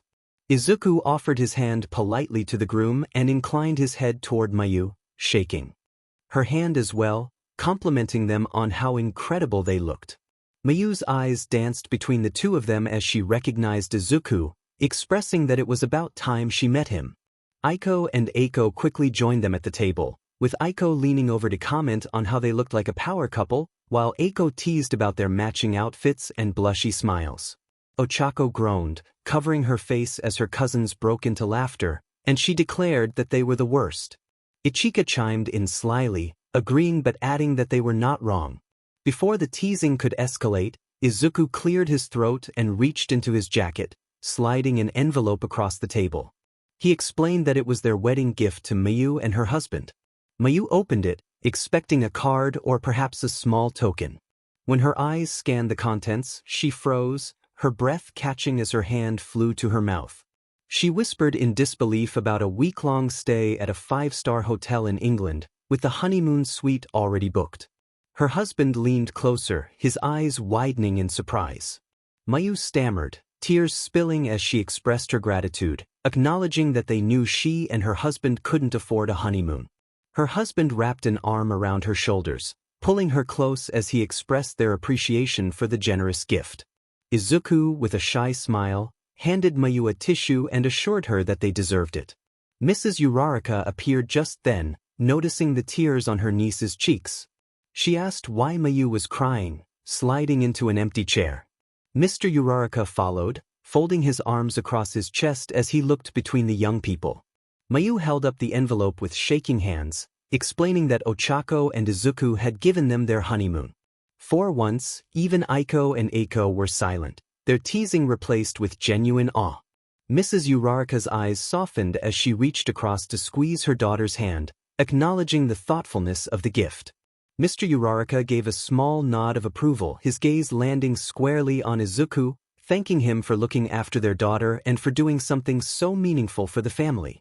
Izuku bowed his head at the older man's words, his face flushed, humbly insisting that it was nothing.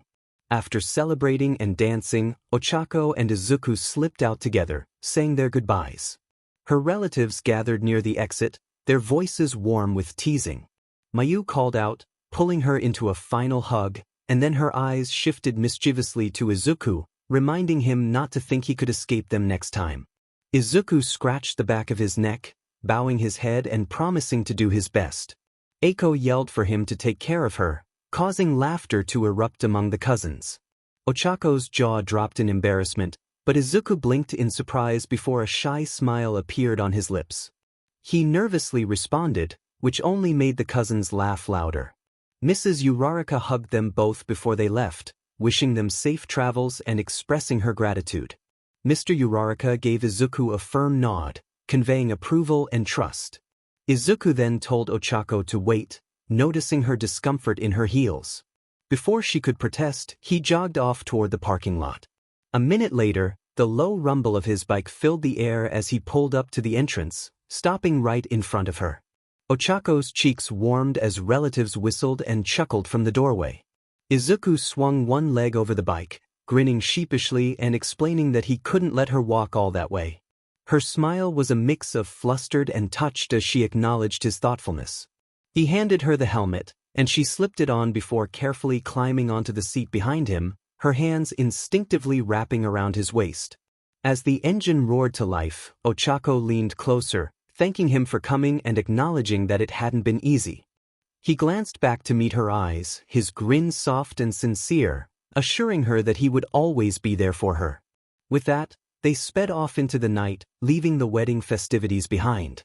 The roar of the motorbike faded into the distance, its taillight shrinking until it disappeared entirely. The cluster of relatives slowly drifted back inside, filled with laughter and whispers about young love. Mrs. Uraraka lingered by the doorway, a fond smile softening her features. Beside her, Mr. Uraraka crossed his arms, his expression unreadable but his eyes fixed on the road where the pair had vanished. Ochako's aunt approached with a knowing grin, complimenting Mrs. Uraraka on raising a wonderful daughter and noting that Izuku was quite special. Mrs. Uraraka agreed, describing Izuku as very sweet. The aunt pointed out how thoughtful Izuku had been, bringing the bike to the door so Ochako wouldn't have to walk in her heels, a rare quality for boys his age. Mr. Uraraka hummed in agreement, showing a flicker of approval. The aunt continued, praising Izuku's politeness and how he treated Ochako with such attention, emphasizing that it spoke to his character. Mrs. Uraraka felt warmth bloom in her chest, though she fidgeted with her dress, trying to hide her emotions. She murmured that they were still young, to which the aunt agreed but playfully suggested that Mrs. Uraraka might already have a future son-in-law. Flushing crimson, Mrs. Uraraka lightly swatted her sister's arm, insisting she shouldn't say such things. The aunt laughed and strolled back inside, satisfied. Mr. Uraraka then spoke, his tone low but firm, agreeing with his sister-in-law. He noted that Izuku was careful, thoughtful, and would go to great lengths for Ochako, reminding him of someone he knew.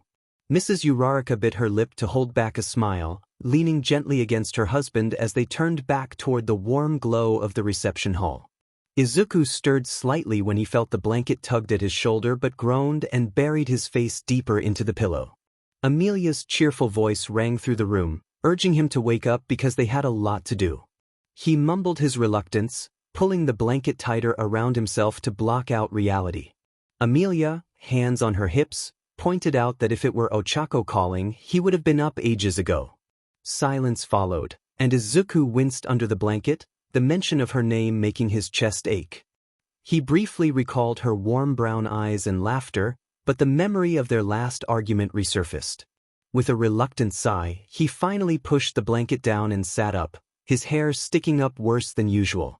It had been a few weeks since summer break started, and he had imagined it differently, days spent with Ochako, sharing small adventures, enjoying their time together without the pressures of school. Instead, he found himself in England with Emilia, while Ochako stayed behind in Japan. The last month before break had been difficult, with little disagreements piling up until they erupted into something bigger. Both had been stubborn, unwilling to yield, and when they finally clashed, Ochako had suggested they spend some time apart, stating that every couple needed that sometimes. He had agreed, too stunned to argue, but now, lying awake in England, he felt the weight of her absence. He missed her more than he had ever thought possible. He asked Emilia what they were doing that day, rubbing his eyes. She brightened, explaining that they would be meeting some of her friends and hanging out. He groaned, expressing his reluctance to meet people he didn't know, especially since most of them were older than him. Emilia gently sat beside him, resting a hand on his shoulder, acknowledging his sadness about Ochako and explaining that she arranged this to help him feel better. After a long moment of holding her gaze, Izuku sighed and relented, agreeing to go only because she had planned it. Later that day, Emilia proudly introduced him to her friends, Ella, Loren, Joey, and Ella's younger sister, Naomi, who was his age. The four of them radiated warmth, clearly close childhood friends. Izuku gave them a small bow, instinctively polite, and greeted them. Ella laughed, telling him there was no need to be so formal since they were basically siblings to Emilia, which made them siblings to him too. Joey smirked, agreeing with Ella for once, and everyone but Ella chuckled. She rolled her eyes but smiled all the same. Loren clapped her hands, her excitement contagious as she suggested they head to the new mall. Emilia led the way with her three friends, while Izuku fell a few steps behind with Naomi, who grinned and extended her hand. She introduced herself, and Izuku returned the greeting. Naomi's eyes lit up when she asked if he was shopping for anything specific. After a moment's hesitation, he mentioned wanting to buy a gift for his girlfriend. Naomi offered to help, sharing that she could provide a girl's perspective, but added that she wasn't romantically interested in guys. Izuku chuckled, agreeing with her sentiment. The next morning, sunlight streamed through his curtains as Izuku stretched, feeling lighter than he had in weeks. The previous day had been surprisingly enjoyable. He had laughed with Emilia's friends, found a thoughtful gift for Ochako, and for the first time in days, he had slept peacefully. Today, however, would be different. He resolved to call Ochako once he returned to the palace. He missed her voice and wanted to bridge the gap between them, even if their break wasn't over. Before that, though, duty called. Emilia was hosting a press conference, and Izuku was expected to be there, not as a speaker, but as her brother, learning and observing. He felt the discomfort of formal wear tugging at his shoulders as he walked into breakfast with his parents. He greeted them and admitted he was feeling much better. Hisashi inquired about his feelings regarding the upcoming press conference, and Izuku expressed that he wasn't as nervous as he had anticipated. Hours later, the hall buzzed with murmurs as Emilia took the podium, radiating confidence in her formal attire. Izuku sat quietly off to the side, hands clasped tightly in his lap. Her speech flowed smoothly, focusing on expanding access to education, and he watched her with quiet admiration, recognizing her destined role as a leader. Then came the questions. Most were harmless, but one reporter's voice cut sharply through the crowd, asking about rumors regarding Izuku's fidelity to his partner. Izuku froze as whispers rippled across the hall. Emilia's expression hardened, and for the first time, she faltered. Her assistant leaned in, whispering an explanation, and Izuku caught fragments that made his stomach drop.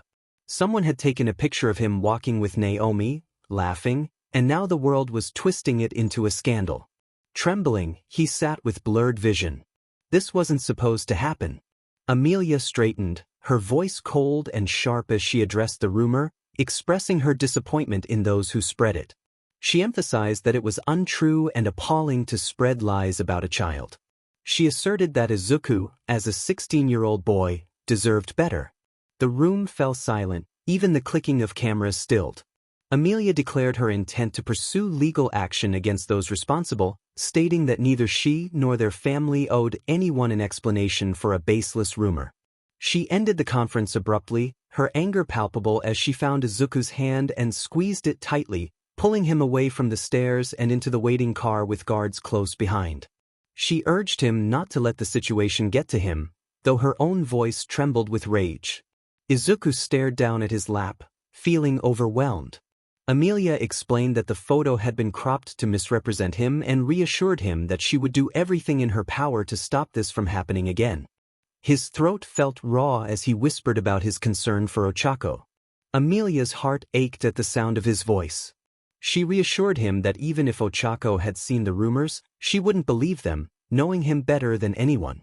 Izuku nodded, but the lump in his throat remained.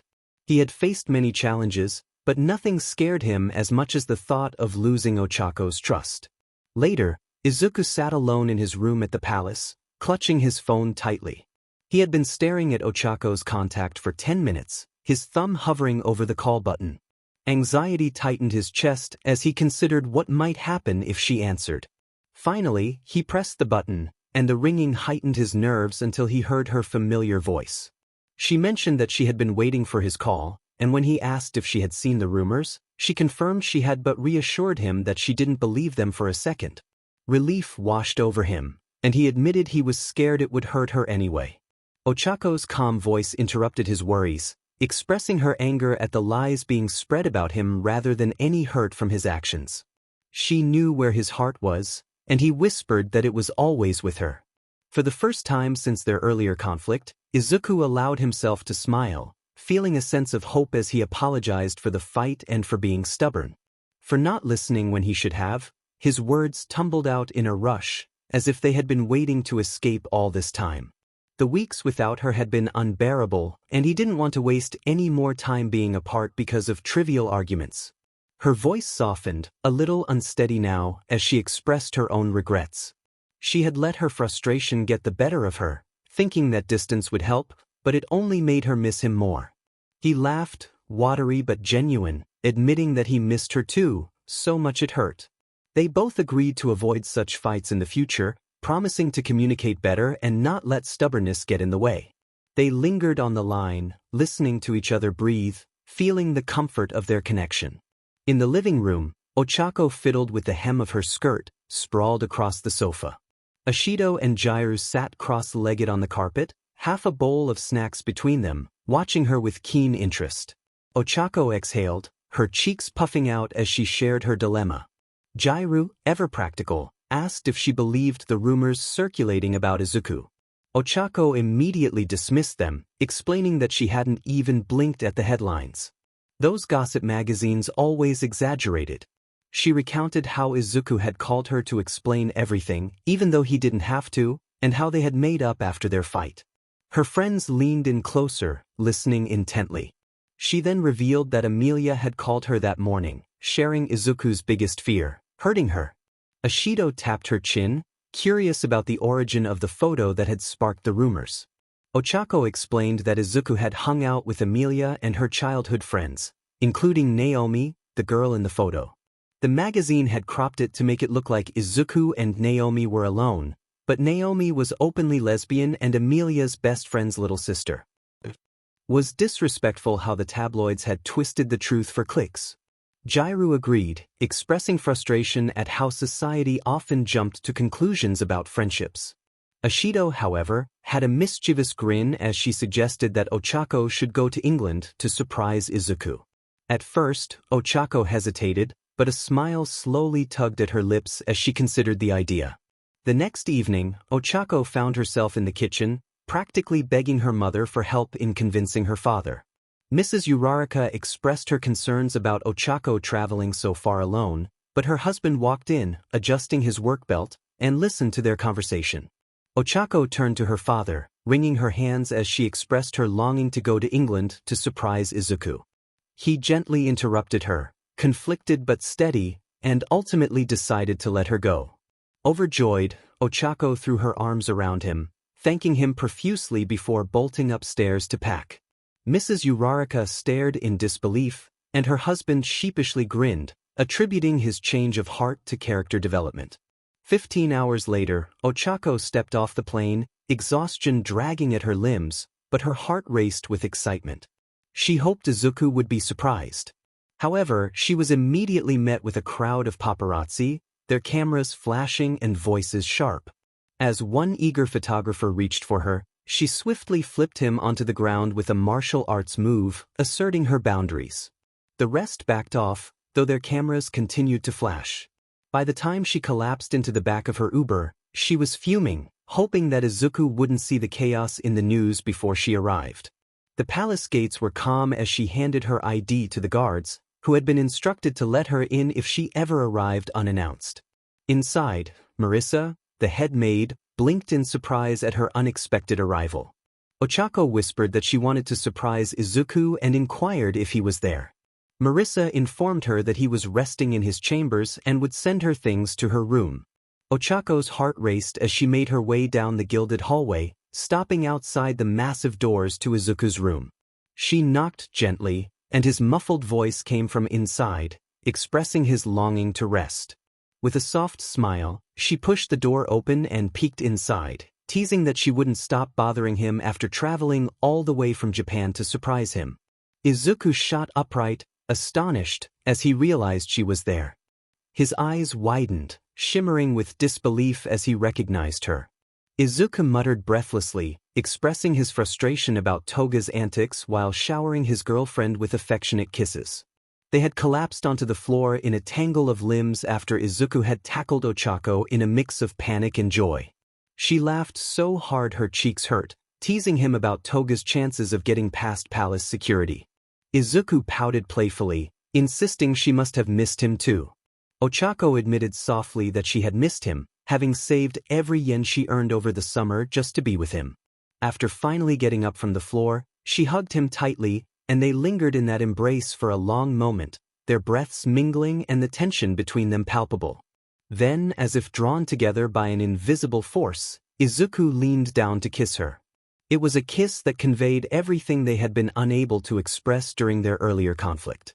𝗬𝗧𝗁 clung to him, pulling him closer, her fingers threading through his hair. When they finally parted, both were flushed and breathless. Izuku laughed nervously, resting his forehead against hers, expressing his fear that she might stay angry with him. 𝗬𝗧𝗁 gently called him an idiot, reassuring him that she had indeed missed him. His arms tightened around her, as if he never wanted to let go. With a mix of shyness and impulsiveness, he guided her toward his bed, and she willingly followed. They fell onto the mattress in a heap, laughter spilling between them before it quieted into something warmer. Lying face to face, the space between them felt small. Izuku brushed a stray strand of hair from her cheek, his fingers lingering against her skin as he confessed his fear of losing her. 𝗬𝗧𝗁 teased him about being a worrier, but her hand on his chest revealed her own racing heartbeat. Their lips met again, this time slower and deeper, a kiss that erased their earlier fight and replaced it with something more profound. Izuku's hand found her waist, tracing along her side, while 𝗬𝗧𝗁's fingers tugged gently at his hair. They drew closer, the space between them disappearing until she could feel his heartbeat under her palm. Izuku's hand rested at the small of her back, pulling her against him, sending a shiver through her from the thrill of their closeness.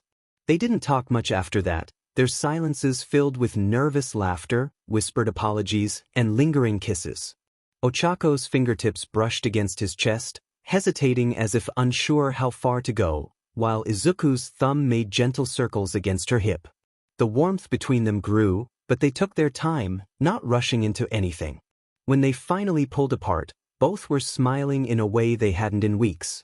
The storm that had come between them had passed, leaving only the warmth of their renewed connection. 𝗬𝗧𝗁 was curled up against Izuku's chest, her head resting over his heartbeat, when he suddenly shifted. Curious, she looked up as he reached for something from the nightstand. He asked her to wait a moment, his cheeks tinged pink, and revealed a small, neatly wrapped box.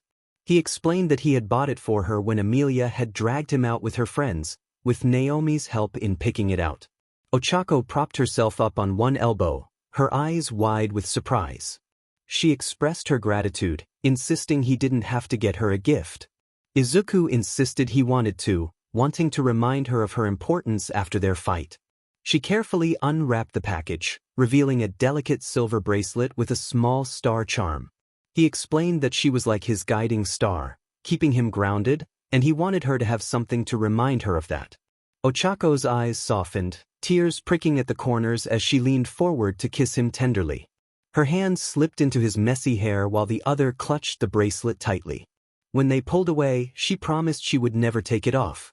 Izuku helped her fasten it around her wrist, and when her fingers lingered against his, neither seemed in a hurry to let go. The couple sat curled together on the couch, enjoying their sandwiches while catching up. After all the distance and misunderstandings that had kept them apart, it felt good to simply be together again. Izuku animatedly shared stories, his excitement evident even with his mouth full, while 𝗬𝗧𝗏 giggled, pretending to follow along. Suddenly, a new voice startled them, and they turned to see a familiar blonde figure in the doorway. Emilia's calm demeanor was betrayed by the sparkle in her eyes as she greeted them. 𝗬𝗧𝗏 stood to hug her, asking how she had been. Emilia smirked, leading 𝗬𝗧𝗏 back to the couch as they exchanged pleasantries. 𝗬𝗧𝗏 teased that Emilia's reaction to her surprise visit was underwhelming, to which Emilia replied that paparazzi had ruined the surprise before she even arrived. Izuku frowned at the mention of paparazzi, and 𝗬𝗧𝗏 admitted that she had been mobbed at the airport, revealing that she was more interesting than the celebrity they were actually there for. Emilia praised her for handling the situation, while 𝗬𝗧𝗏 downplayed it, explaining that she had simply taught them a lesson about personal boundaries. Izuku, who had been anxiously checking for any signs of injury, chuckled and reminded her to let them know next time so they could 𝗕𝗏𝗧𝗏 her. 𝗬𝗧𝗏 reassured him that she was fine, grateful for his concern. And it wouldn't have been much of a surprise if she had told him. Emilia snorted and teased that it didn't work anyway, earning a playful glare from 𝗬𝗧𝗏. Before long, the sandwiches were gone, and lunch was nearly ready. The three of them chatted until the Queen and King entered the living hall. Inko immediately wrapped 𝗬𝗧𝗏 in a warm hug, expressing her concern after seeing the footage. 𝗬𝗧𝗏 froze for a moment, unsure of how to address Izuku's parents. Mr. and Mrs. Windsor felt too formal, Mom and Dad too NTMT, and using their first names too casual. Instead, she smiled and reassured Inko that she was fine. Hisashi assured her that her safety and comfort were far more important, having already taken care of the footage and articles. With that, the family gathered around the dining table, laughing and eating together. The afternoon stretched into board games and casual conversation, creating a day that left 𝗬𝗧𝗏 feeling truly part of their world. Later that night, when the palace had grown quiet, Emilia pulled 𝗬𝗧𝗏 into her bedroom. They spread out snacks and waited for their face masks to dry, the faint smell of lavender filling the air. It felt cozy, like sisters enjoying a long-overdue sleepover. Emilia smirked and asked what 𝗬𝗧𝗏 was getting Izuku for his birthday. 𝗬𝗧𝗏 blinked in surprise, realizing she had forgotten.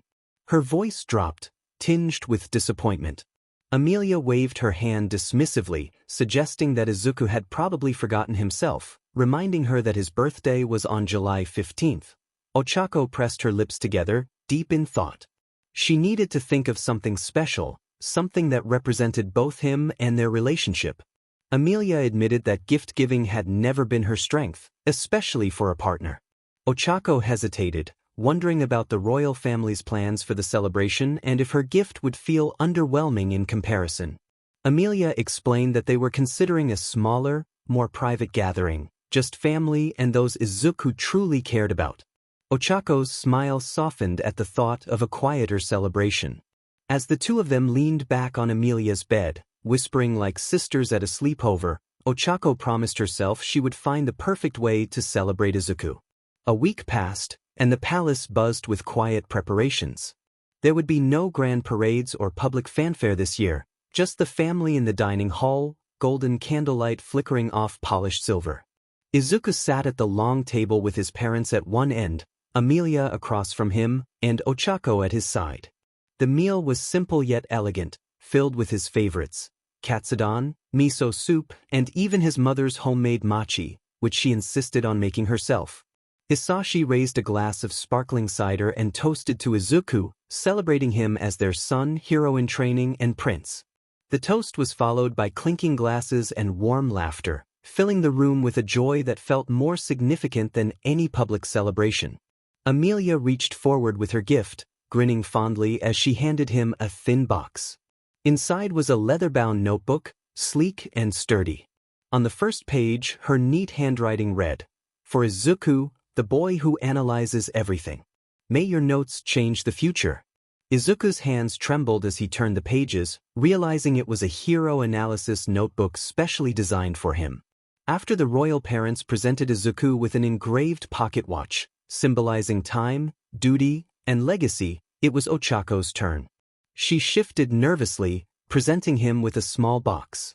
As he carefully unwrapped the ribbon, he revealed a thin silver bracelet with a simple charm, a tiny gravity symbol she had custom-made, etched with the faint shape of a starburst. It matched the one she had received from Izuku. Ochako explained that she wanted something he could wear even during training, a reminder that she was always there for him. Izuku's throat tightened as he admired the charm, and his eyes shimmered with gratitude. The night continued with laughter, cake, and soft music. As the candles burned low and the royals began retiring to their chambers, Izuku lingered at Ochako's side. He offered his hand as they left the dining hall, and she smiled, slipping her fingers into his. The palace corridors were hushed, illuminated by moonlight streaming through tall windows. When they reached her door, she turned to him with a teasing grin, playfully suggesting he didn't have to play the knight in shining armor every time.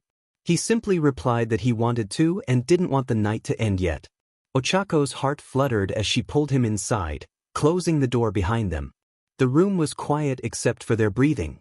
Their matching bracelets glimmered in the soft lamplight as he cupped her cheek.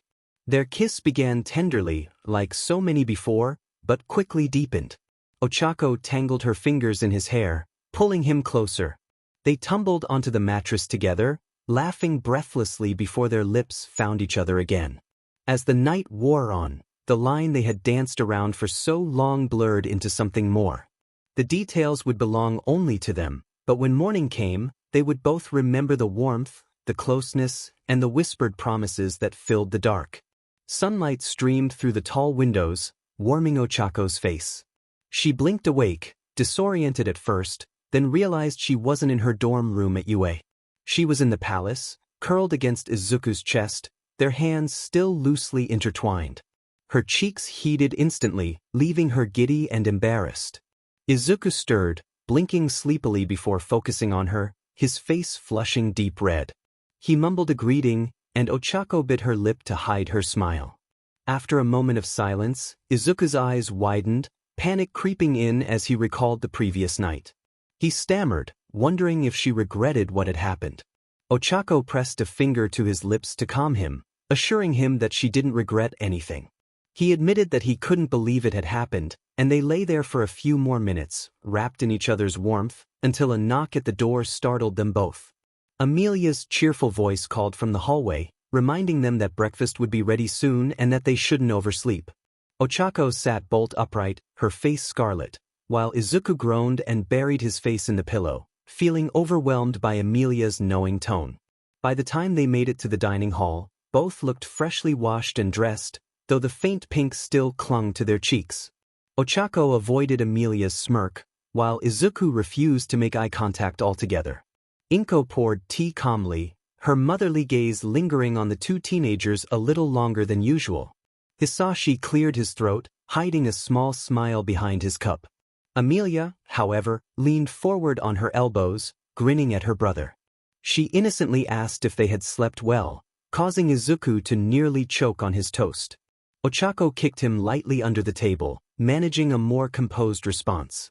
Amelia's smirk widened as she exchanged a brief glance with her parents, who seemed to share in the amusement. The rest of breakfast passed without comment, but the atmosphere was warm and conspiratorial. Izuku and Ochako, though flustered, felt a sense of acceptance. Later, the palace courtyard was bathed in the golden glow of late afternoon when the commotion began. A pair of guards shifted uneasily at the gate, their radios buzzing faintly as they checked the list of approved visitors. Standing on the other side was a young man with neatly combed brown hair, a pressed jacket, and a bouquet clasped awkwardly in his hands.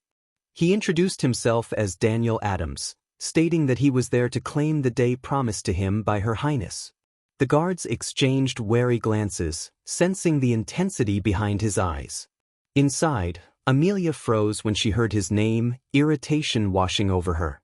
She muttered to herself, pinching the bridge of her nose.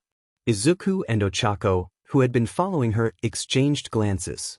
Izuku softly asked if she wanted them to come along, but Amelia shook her head, determined to face Daniel alone. As the iron gates swung open, Daniel looked up, momentarily taken aback by Amelia's presence. She stood there in the fading sunlight, her expression cool. He greeted her, but she quickly dismissed the formalities, demanding to know why he was there again. Daniel explained that he wanted to remind her of their agreement for one day together, insisting that he was not there for anything else. He hesitated, recalling his family's last words before he left England, but ultimately forced a smile, stating that he wanted to show her he was not the person she thought he was. Amelia's resolve was firm, but something in Daniel's voice cracked, revealing a hint of vulnerability. She agreed to give him one day but warned him not to mistake her patience for forgiveness. Later, in one of the palace sitting rooms, Amelia paced while Daniel sat on the edge of an ornate sofa. Izuku and Ochako had been pulled along for safety, though Izuku suspected Amelia wanted witnesses. Amelia flatly asked Daniel about his plan for the day. Daniel, initially lost for words, suggested a walk through the gardens and a visit to the town market, wanting a chance to talk. Amelia dismissed the idea, reminding him that he had already squandered his previous opportunity. Daniel admitted that he regretted his past actions, and the room fell silent. Amelia's voice softened slightly as she questioned what would stop him from wasting her time again. Daniel looked at her with raw honesty, expressing that if he wasted this chance, he wouldn't forgive himself. For a moment, Amelia hesitated but quickly regained her composure, insisting that he needed to make the day worthwhile. As the afternoon stretched beneath the midsummer sun, the four of them strolled through the palace gardens, surrounded by blooming roses. Daniel kept the conversation light, sharing amusing tales from the academy, and Ochako laughed softly, even managing to draw a small smile from Amelia. However, every time Daniel's words skirted too close to family or duty, his tone faltered, and Izuku and Ochako noticed the shift. At one point, Amelia bent to smell a rose, and in that unguarded moment, Daniel's practiced charm slipped, revealing a mix of admiration, longing, and guilt. Izuku observed everything unfold before Daniel managed to catch himself, turning the moment into a joke about how Amelia had once scolded him for mishandling his exam. They walked through the gardens again before returning to the palace steps. Daniel expressed his gratitude for the intrusion, bowing slightly and acknowledging that he hadn't earned her patience. Amelia responded bluntly, stating that while he hadn't earned it, she wasn't heartless. Izuku felt a pull to follow when Amelia gestured for Daniel to accompany her to the gates, but Ochako placed a gentle hand on his arm, urging him to let her go. She reassured him that Amelia would be fine. As they walked in silence, Amelia's heels clicked sharply against the cobblestones, while Daniel's steps seemed heavy, as if burdened. At the gate, Amelia finally halted and crossed her arms, reminding Daniel that this afternoon was his chance. Daniel nodded, swallowing hard, and expressed his longing for more than just that moment, wanting to prove he was not the man she believed him to be. Amelia's eyes hardened as she emphasized that actions mattered more than apologies and gestures. She reminded him that he had left her to face the fallout of the scandal alone. For once, Daniel remained silent, bowing his head and gripping the iron bars of the gate tightly. He murmured that he would find a way to show her, even if it took years. Amelia scrutinized him for a long moment before signaling the guards to open the gates. She instructed him to start by walking away, warning him not to make her regret giving him this chance. As Daniel stepped through the gates, he glanced back, his eyes reflecting a mix of hope and sorrow that Amelia couldn't quite identify. Without waiting to see him go, she turned on her heel. Emilia sat cross-legged on her bed, still in her day clothes, having removed her heels and tossed them aside. Her hair fell freely over her shoulders as she absent-mindedly twirled a pen between her fingers. An open notebook lay on her lap, untouched. A soft knock at her door startled her, and she called for the visitor to enter. The door opened to reveal Hisashi, dressed casually in a simple robe.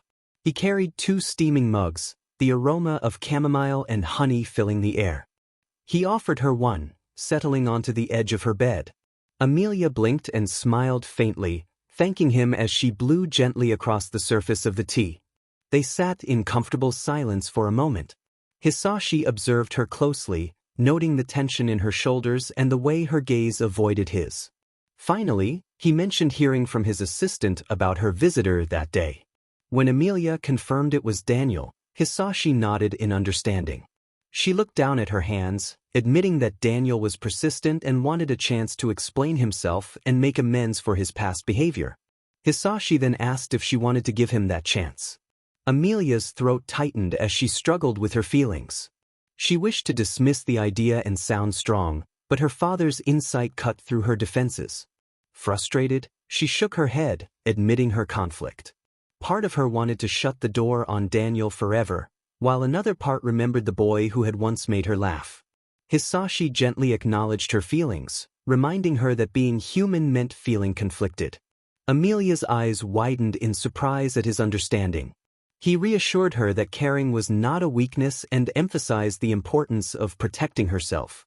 He reminded her of her mother's strength and the need to remain firm, advising her not to forget her worth. Tears threatened to spill as Emilia nodded in gratitude. Hisashi took her hand, squeezing it warmly and assuring her of his support, regardless of her decision. He reminded her that she was not obligated to heal someone else's mistakes, even if her heart urged her to do so. His words eased the tension in her chest, and she squeezed his hand back, promising to keep his advice in mind. Hisashi stood, kissed the top of her head, and reminded her to drink her tea before it cooled. As the door clicked shut behind him, Emilia sat quietly, staring at the mug in her hands. For the first time since Daniel's unexpected reappearance, she felt less alone. Meanwhile, Izuku stirred awake, feeling the steady warmth. Beside him, he opened his eyes slowly, adjusting to the pale light streaming through the palace windows. Ochako was curled against him, her soft brown hair forming a halo against the shared pillow. For a moment, he lay there, letting the reality of waking up beside her sink in. They had become inseparable since her surprise arrival, and the distance between them had vanished. Ochako stirred, mumbling sleepily as she tightened her grip on his shirt. When her eyes opened, she greeted him with a sleepy smile. He returned the greeting, feeling his cheeks heat up as he brushed a strand of hair from her face. Apologizing for hogging the blankets, he was met with her giggles, which filled the room with warmth. They enjoyed a comfortable silence until the palace bells tolled faintly, signaling the late morning hour. Reluctantly, they sat up, and Ochako stretched with a yawn. She playfully mentioned that if her dad found out they were sneaking into each other's rooms, he might explode. Izuku's face flushed as he nervously rubbed the back of his neck, recalling her father's protective nature. Ochako reassured him with a bright laugh, leaning closer and expressing confidence that her father would eventually come around. Her laughter filled the room, creating a moment where it felt like nothing could touch them. However, Emilia had other plans. By midday, she had gathered both Izuku and Ochako in the palace courtyard, dressed in their training clothes. She stood at the center, arms folded, explaining the rules. They would face her together, with 3 minutes to land a clean hit. Izuku's voice cracked in surprise at the challenge, while Ochako tightened her shoelaces, shooting him a determined look. "Don't underestimate her, Izuku. She's serious," Emilia said with a smirk. Starting now. The sparring session ignited with energy. Izuku propelled himself forward, one for all surging through his legs, only to be met by a burst of fire that forced him to skid back. Ochako quickly tagged in, using her quirk to make Emilia float for a brief moment, but the blonde twisted midair and propelled herself down before Izuku could capitalize on the opening. They regrouped, breathing heavily. "She's reading us too easily," Ochako remarked quietly. Izuku clenched his teeth, determined. Then we adapt. Their second attempt was sharper. Izuku feinted left, and Ochako yanked his sleeve, launching him forward with her quirk. His fist grazed Amelia's shoulder, sparks flying across the courtyard. Time. Amelia called out, lowering her stance. She was breathing harder than before, but her gaze remained sharp. Better. But you hesitated. Hesitation gets you killed. Izuku and Ochako bowed their heads, humbled. For a fleeting moment, Amelia's expression softened. Don't forget what's out there. Villains aren't sitting still. You can't either. Her words lingered long after the sparring ended. That night, the family gathered in the dining hall. Servants brought out silver trays, but the conversation was muted. Hisashi unfolded a report, the headlines stark against the crisp page. Noble estates struck in night raid, authorities suspect villain alliances. Inko pressed her lips tightly together. Another attack. And on noble ground. Amelia quickly scanned the report, her eyes skimming familiar names and security briefings until one stopped her cold. Adams. It wasn't anything incriminating, just a note about unusual travel schedules and frequent closed-door meetings with foreign associates. The kind of thing that might mean nothing. Or everything. Amelia furrowed her brow, tapping the page with her finger. The Adams family had always been respectable, if a little traditional. She wasn't sure why the sight of their name made her chest tighten, but it did. With a sharp breath, she closed the folder and pushed it aside, telling herself it was just another piece of bureaucracy. Yet, the unease lingered, like a shadow she couldn't quite shake. Izuku noticed, glancing at her and then at Ochako. None of them spoke the unvoiced concern. We'll double security, Hisashi declared. And keep an eye on all guests. This is no longer coincidence. No one disagreed. The tension hung heavy in the hall, even after the meal was cleared away. Later that night, Izuku and Ochako slipped back into his chambers, both exhausted from the day's spar and the weight of the dinner conversation. Ochako crawled into bed first, tucking herself under the blanket with a sigh. Izuku followed, settling beside her. For a while, they lay in silence, the moonlight casting soft lines across their faces. I hate it, Izuku finally admitted. Knowing villains are out there, moving in the shadows, while we're here pretending things are normal. Ochako turned, pressing closer until their foreheads nearly touched. Her hand slid into his, warm and reassuring. There's always going to be bad guys out there, Izuku. We can't just put our lives on hold because of that. She caressed his fingers gently. You don't have to carry it all alone. That's why we train. That's why we fight. And we're in it together. He swallowed, his eyes stinging slightly as he looked at her. Together, he echoed. Her thumb brushed over his knuckles. Whatever storm's coming, we'll face it side by side. Izuku's chest tightened with a mix of fear and hope. He leaned in, kissing her gently, as if to etch the promise between them. Outside, the night stretched still and deceptively quiet, but beyond the palace walls, storm clouds were gathering. The flight back to Japan was quiet, wrapped in the soft luxury of the royal family's private jet. Amelia skimmed briefing notes on a tablet with the same sharp concentration she used in battle, pausing occasionally to circle a line with her stylus and write a neat margin comment. Ochako dozed against Izuku's shoulder, her hand twined with his on the armrest, the soft rise and fall of her breath anchoring him in a way no seatbelt ever could. Outside, the cloud tops resembled endless fields of cotton. Inside, Izuku's mind drifted to Amelia's unspoken worries, to Daniel's shadow hanging over them, and to how strangely natural the palace had begun to feel. When the jet touched down smoothly at Mizudafu's private terminal, a chauffeur with a black sedan awaited them on the tarmac. The moment they stepped out, the driver bowed and opened the rear door, ushering them into the cool leather interior. The city slowly unfolded around them as the car drove through familiar streets, tinted windows blurring the curious stares of onlookers. By the time the car rolled up to UA's main gates, the mood had shifted. The three of them fell quiet in the back seat, watching sunlight ripple across the glass domes and training blocks like a promise. Amelia slipped her tablet into her bag with a decisive snap. Ochako smoothed down her skirt as if readying herself, and Izuku's chest tightened with a strange, warm anticipation. They were home again. When the chauffeur stepped out and opened the rear door, all three felt the shift in the atmosphere. Students lingering on the grounds froze mid-conversation, their eyes widening as they realized who was stepping out of the sleek black car. Emilia emerged first, her posture tall and elegant even in casual clothes, golden hair catching the sunlight. Then Izuku followed, his tie slightly loosened, instinctively reaching back to help Ochako out of the car. Their fingers touched and lingered, and though it was a simple gesture, it made the nearby students exchange whispers. By the time they reached the dormitory steps, Class 2A had already spilled outside. Ashido waved wildly from the front, practically bouncing on her heels. "Oka, Midori, you guys look like you walked off a magazine cover." "Or out of a motorcade," Kaminari added, eyes wide. "Seriously, that car, do you know how much those cost?" "We didn't ask for a spectacle," Izuku muttered under his breath, cheeks pink as he scratched the back of his neck. But Ochako only squeezed his hand once, her smile calm and grounding. "Forget the car, what about the jet?" Hagakure squealed, appearing suddenly at Ochako's side. "You seriously flew here in a private jet?" Ochako laughed nervously, her free hand fluttering at her waist.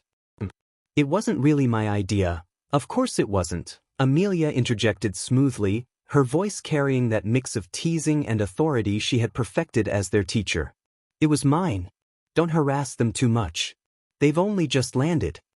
The crowd quieted, though curious eyes still lingered on Izuku and Ochako, tracing every detail as if the couple had become something larger than life. It was the same old dorm entrance, the same familiar voices, but after the summer, everything felt shifted. Izuku finally exhaled and turned back to his classmates with a shy smile. "It's good to be back." "Yeah," Ochako added, her gaze sweeping the group until it landed on the common room windows behind them. "It really is." The words seemed to break the tension. Suddenly, Ashido latched onto Ochako, peppering her with questions about the palace, while Kirishima clapped Izuku on the back with such enthusiasm that he nearly stumbled. Through it all, Emilia lingered at the edge, her expression unreadable. She tilted her chin toward the chauffeur still waiting by the sedan, and with a polite bow, the car slipped away from the gates. The princess watched it go, the weight of the summer's secrets and burdens pressing heavier now that they stood once again in the center of UA. Inside the 2A dorms, the warmth hit Izuku like a gust of clean air hitting a diver breaking the surface. For a few minutes, the hallway was filled with overlapping voices and the shuffle of bags, along with someone complaining that Sato had baked 3 cakes, just in case, and now who was going to eat them? Normalcy, noise. A low throat clearing cut through the din like a zipper.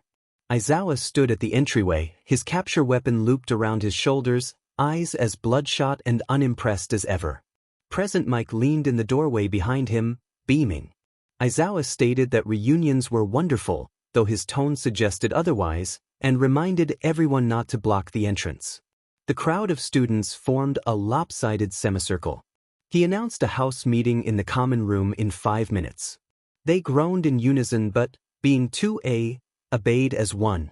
The common room welcomed them with couches, floor cushions, and someone's beanbag throne. Emilia took a spot near the back with the other staff, folding her arms. Izuku slid in beside Ochako, their knees touching. The light through the tall windows painted everyone in strips of afternoon gold. Aizawa began with 2 points. First, a welcome back, and second, a note on security. He nodded toward the entry cameras, where a small red diode blinked. UA was tightening perimeter protocols, meaning more scanners, more patrols, and stricter sign-in procedures. There was no cause for panic, but there was cause for 𝗕𝗫𝗄𝗀. Questions were to go through him or Vlad. Present Mike adjusted his demeanor to a more respectful tone, mentioning that he expected show-stopping performances in training. Aizawa, with a deadpan expression, told him to save it for class. After a brief pause, he softened slightly, stating that some of them were stronger than when they left and encouraged them to prove it to themselves first. Izuku felt the room settle around those words, not heavy but solid. Beside him, Ochako's fingers found his under the edge of the cushion and intertwined with his. The meeting broke with the clatter of assignments and reminders, along with a final warning aimed at Bakugou that he pretended not to hear. Students peeled off toward laundry, the kitchen, and to show Amelia a meme wall that had developed over the summer. For a while, the atmosphere was filled with domestic noise, cabinet doors, squeaky sneakers, and Sato announcing that yes, there was a fourth cake. By sundown, lights bloomed across the dorm like a constellation. Ochako stood in the doorway to the girl's side, looking back.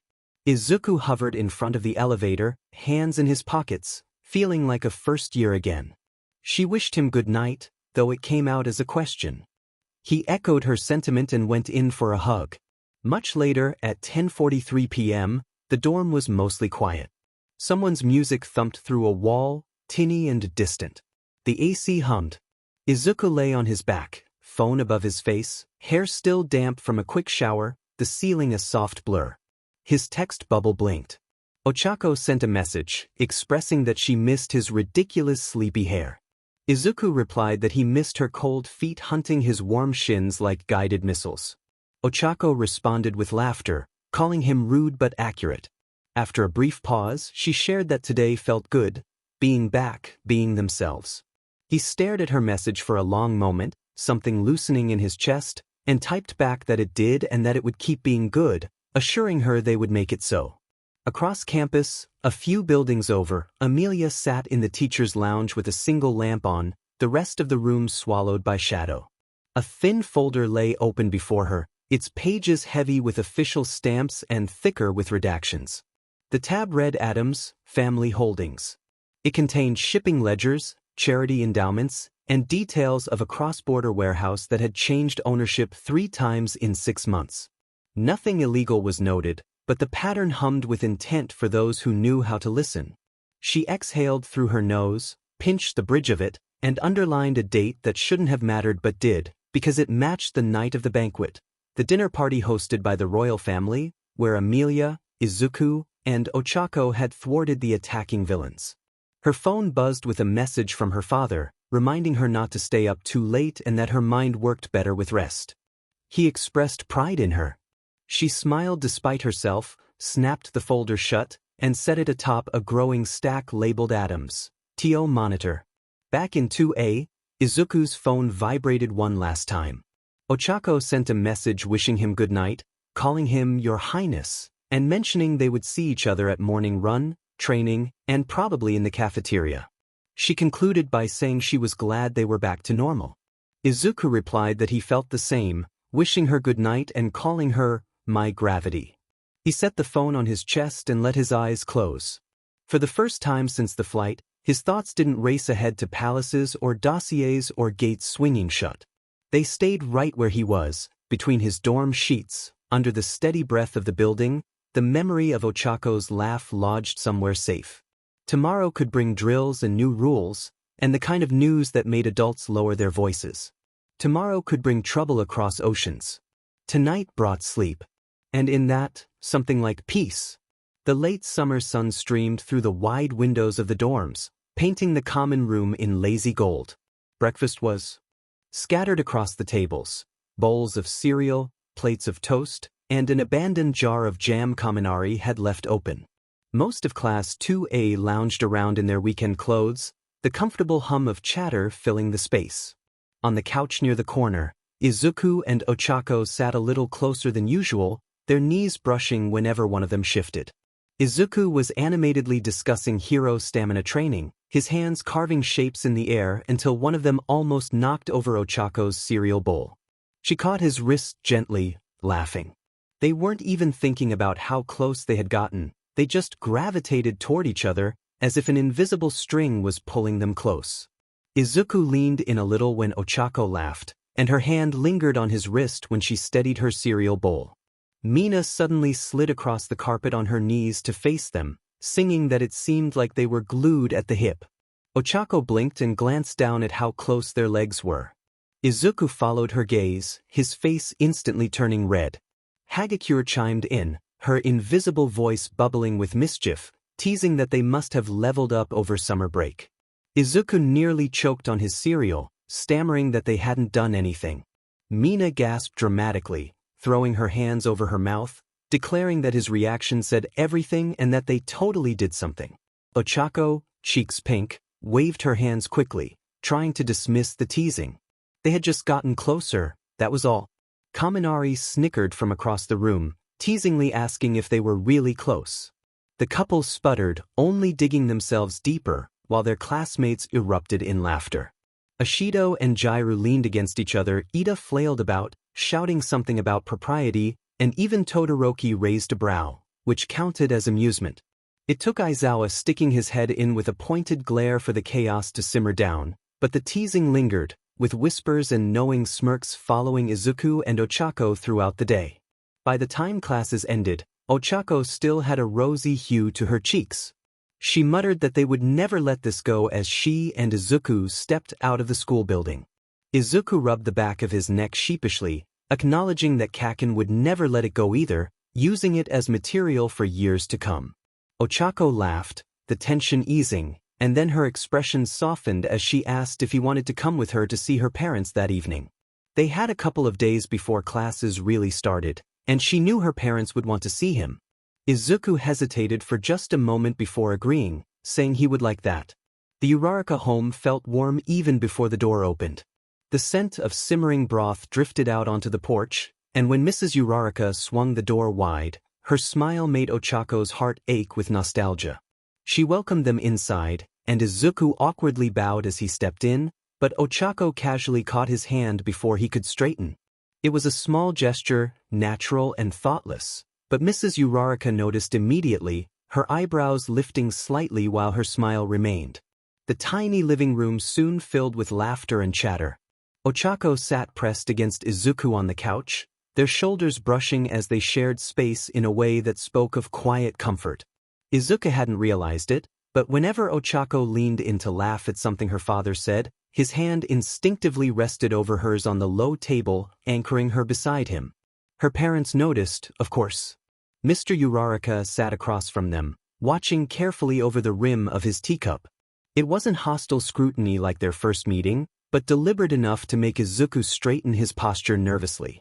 Mr. Uraraka began, his voice slow and thoughtful, mentioning that Izuku had been spending a lot of time with his daughter.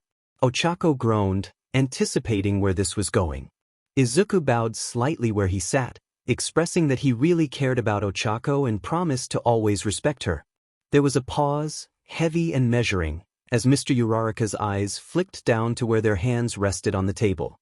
At last, his lips twitched into the faintest smile, affirming that he would hold Izuku to that promise.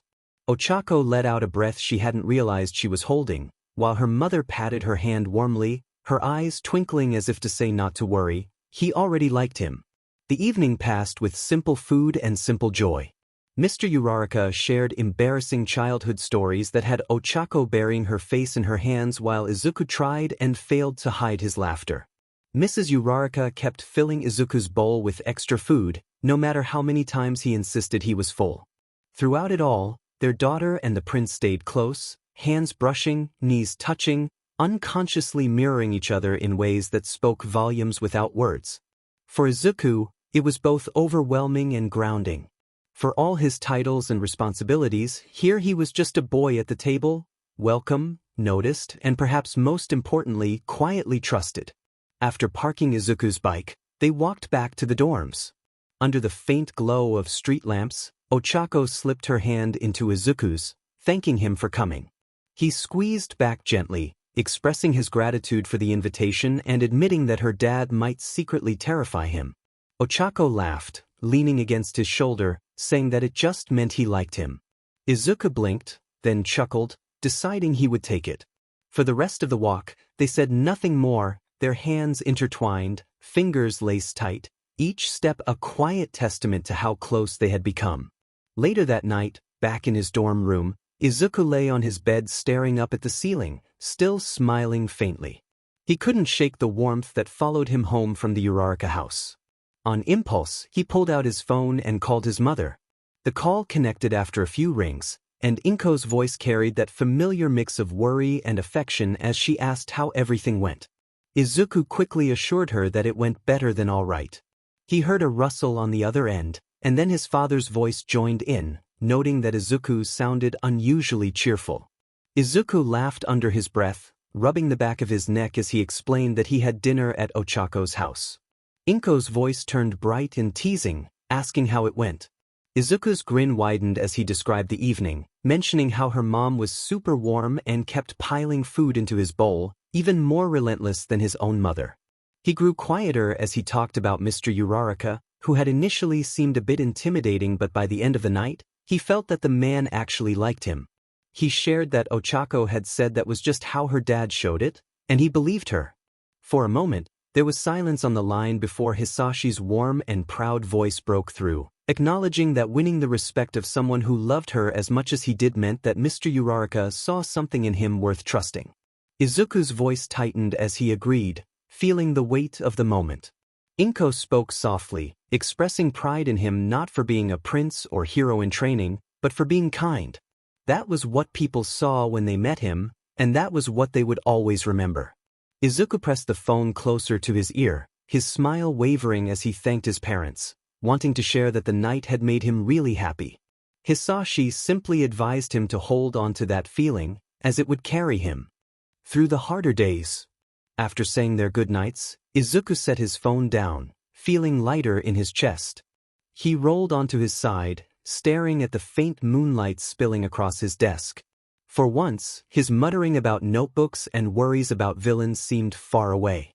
All he could think about was how 𝗬𝗧𝗏 had laughed at the dinner table, how her parents had looked at him with something close to acceptance, and how he belonged in her world as much as she did in his. With that thought, he closed his eyes, still smiling as sleep took him. 𝗬𝗧𝗏's dorm room buzzed with chatter and laughter as the Class 2A girls sprawled across her bed, the floor cushions, and even part of her desk chair. Bags of chips and candy were scattered around, while a half-finished bottle of soda leaned dangerously close to the edge of the nightstand. 𝗓𝗏 clapped her hands like a ringmaster, calling for attention. It was girl talk night, and she announced that it meant full reports on their breaks, with no skipping details. Jdru rolled her eyes, though she was already smirking. She remarked that 𝗓𝗏 just wanted the gossip. 𝗓𝗏 admitted it without shame. Yaoya rose aside, adjusting her pajama sleeves, and shared that she had studied most of the summer and shadowed her mother's company again, finding nothing glamorous. Jdru dryly commented that studying was glamorous if one was Yaoya, who could make it sound sophisticated. This earned a round of chuckles before Tsuyu chimed in, mentioning that she had just spent time with her family, enjoying the moments with her siblings. 𝗬𝗏𝗄 groaned dramatically, wishing they could skip ahead to the juicy part. As if on cue, every pair of eyes turned to 𝗬𝗧𝗏, who instantly sat up straighter, her cheeks warming. She wondered why they were all looking at her.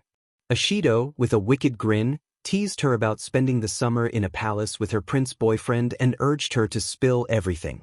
𝗬𝗧𝗏 sputtered, waving her hands, insisting it wasn't what they thought and that they had done normal things too. Jdru raised a brow, questioning what normal things could include, suggesting sword fighting, fancy banquets, or secret looks under golden chandeliers. The room erupted in giggles as 𝗬𝗧𝗏 buried her face in her pillow, claiming they were impossible. Amelia, who had been leaning against the desk sipping tea with an amused smile, finally set her cup down and suggested they give 𝗬𝗧𝗏 a break if she didn't want to share everything. 𝗓𝗏 interrupted, playfully pouting at Amelia and insisting she should share since she had seen everything too.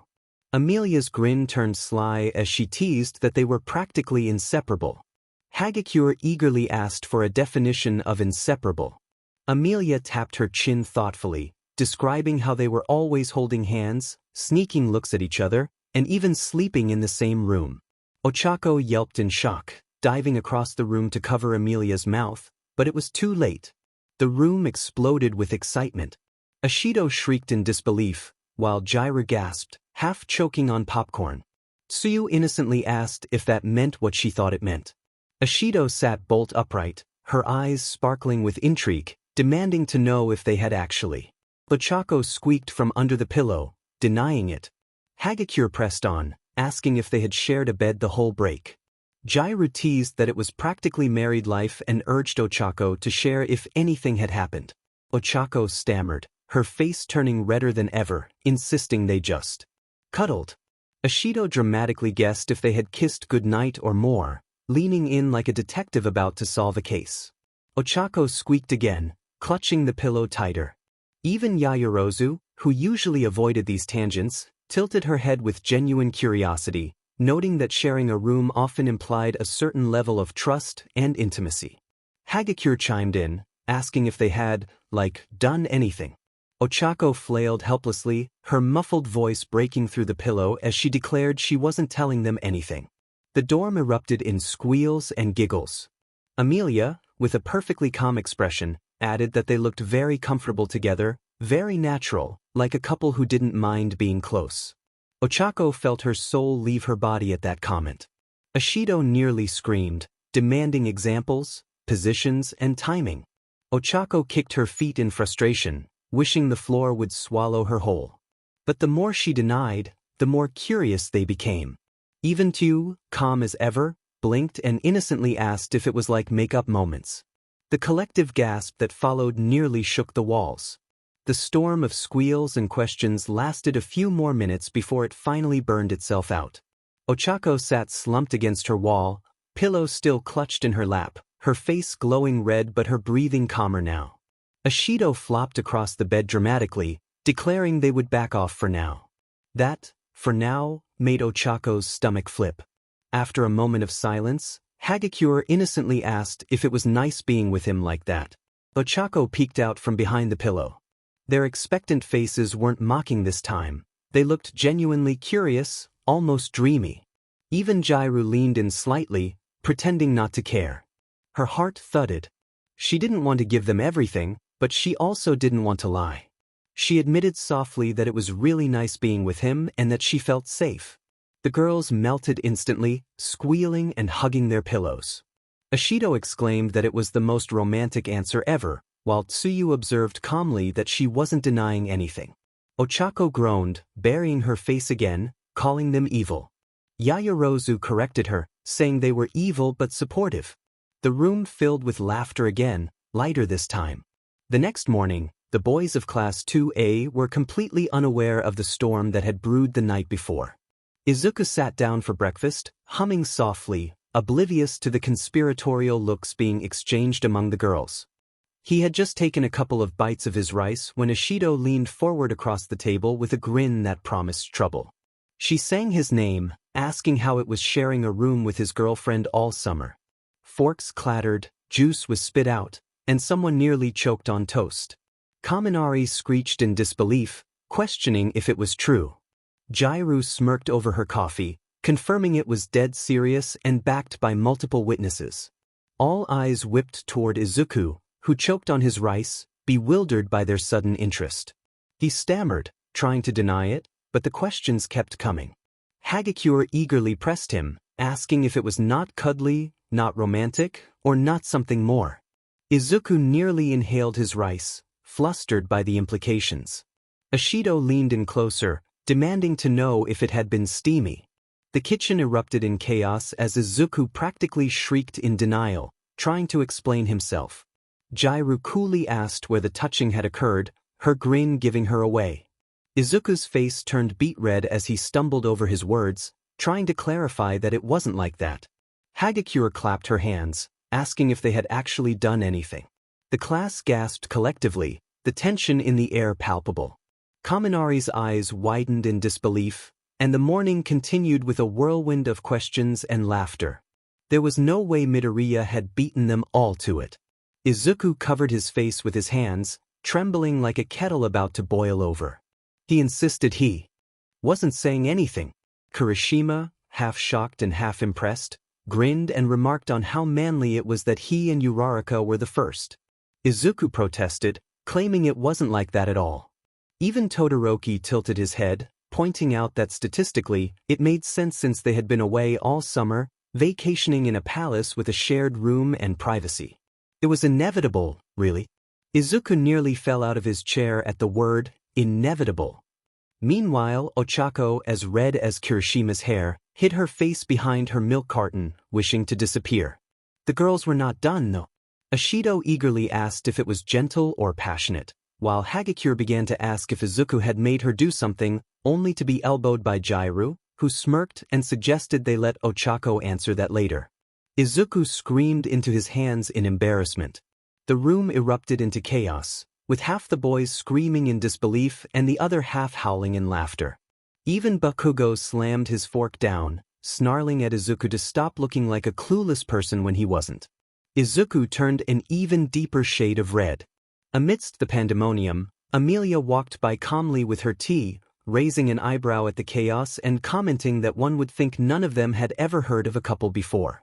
Izuku and Ochako yelled in unison that she wasn't helping, which only made the class scream louder. By the time breakfast ended, Ochako thought she might finally escape. She bolted up from the table, mumbling something about training notes and homework.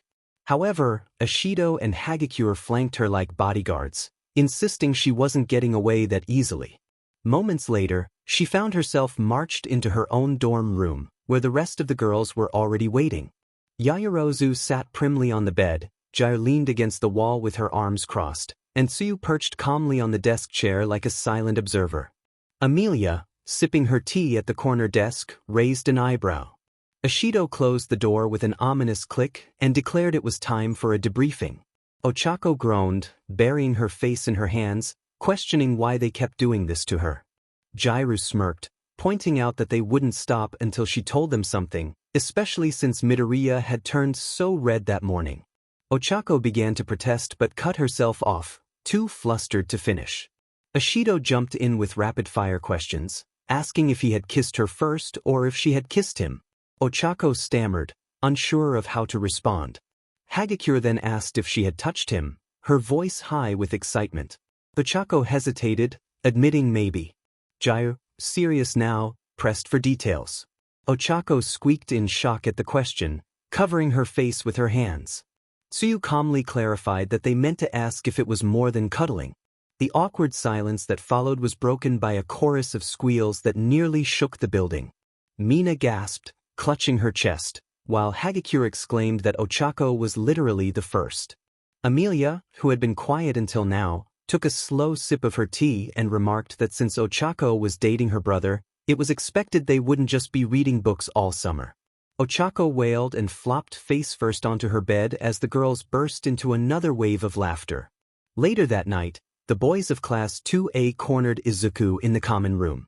He had been trying to update his notebook, but the circle of grins and expectant stares around him made escape impossible. 𝗧𝗏 crossed his arms and stated that the girls had already spilled the beans at breakfast, so there was no point in denying it. Izuku squeaked that they didn't have to bring it up again, hugging his notebook to his chest like a shield. Kaminari leaned in with a mischievous grin, insisting they were going to bring it up since he was the first one in class. Kirishima proudly declared that Izuku was officially a man among men and urged him to spill the details. Izuku nearly fell off his cushion, adamantly refusing to answer. Kaminari insisted they had questions, and 𝗧𝗏 smirked, asking who made the first move. Izuku's face turned bright red as he declared that was private. Kirishima asked if it had been awkward at first, while Kaminari blurted out a question that earned a round of howls from the group. Izuku yelped in shock, hiding behind his notebook. Bakugou exploded to his feet, sparks flying from his palms, demanding Izuku stop dodging and answer. Izuku panicked, tears in his eyes, insisting he wasn't competing with Bakugou. 𝗧𝗏 leaned his chin on his hand, unfazed, and asked if it had been good. The room fell silent, every boy leaning closer, even Tokoyami, who usually stayed out of these discussions. Izuku hesitated for a long moment before mumbling that it had been amazing. The common room erupted in cheers. Kirishima clapped him on the back so hard he nearly toppled over, while Kaminari rolled on the floor laughing. Even Shoji's mask twitched as if he was holding back a smile, and Mineta had passed out from sheer shock. Bakugou looked ready to explode, furious that Izuku was no longer the pathetic one. The next morning, the sun spilled across the UA campus, illuminating the familiar silhouette of the main building. For Class 2A, the end of summer break came with yawns, chatter, and the shuffle of feet as they gathered at the training grounds. Aizawa, with his hair swaying lazily, announced that break was over and hoped they hadn't wasted their time. His tired gaze swept over the students, pausing just long enough on Izuku and Ochako, who both stiffened slightly. He declared that today's exercise would determine whether they had grown stronger or just more distracted. Ishido leaned over to 𝗓𝗪 with a grin, suggesting Aizawa's comment was aimed at them. 𝗓𝗪 smirked, while Ochako flushed red and Izuku nervously tugged at his collar, muttering that Aizawa was just speaking in general. 𝗓𝗪 deadpanned in response. Aizawa wasted no time, announcing they would be pairing off for the week with the objective of defeating simulated villains while protecting a civilian target. If their teamwork crumbled, they would fail. The pairings were called out quickly: Kirishima with Kaminari, 𝗓𝗪 with Yaoyorozu, Todoroki with Iida. Finally, Aizawa announced that Midoriya and Uraraka were together, prompting immediate snickers from their classmates. Ishido dramatically whispered about a power couple alert, earning herself a swift elbow from 𝗓𝗪. Izuku and Ochako exchanged a glance, both feeling a mix of embarrassment and determination. The training exercise began inside Ground Beta, where scattered civilian dummies had been placed around a mock disaster site. Drones projected holographic villains across the area, their strength calibrated to match the students. Izuku crouched low, scanning the map on his wristband, noting a villain near the west alley. Ochako quickly suggested they go together, reaching for his hand. He blinked in surprise but nodded, allowing her to pull him forward. They sprinted across the rubble-strewn streets, moving in sync almost instinctively. Where Izuku pointed, Ochako followed, and where she called, he adjusted. However, halfway through, a holographic villain blocked their path, massive and armed with a blunt weapon.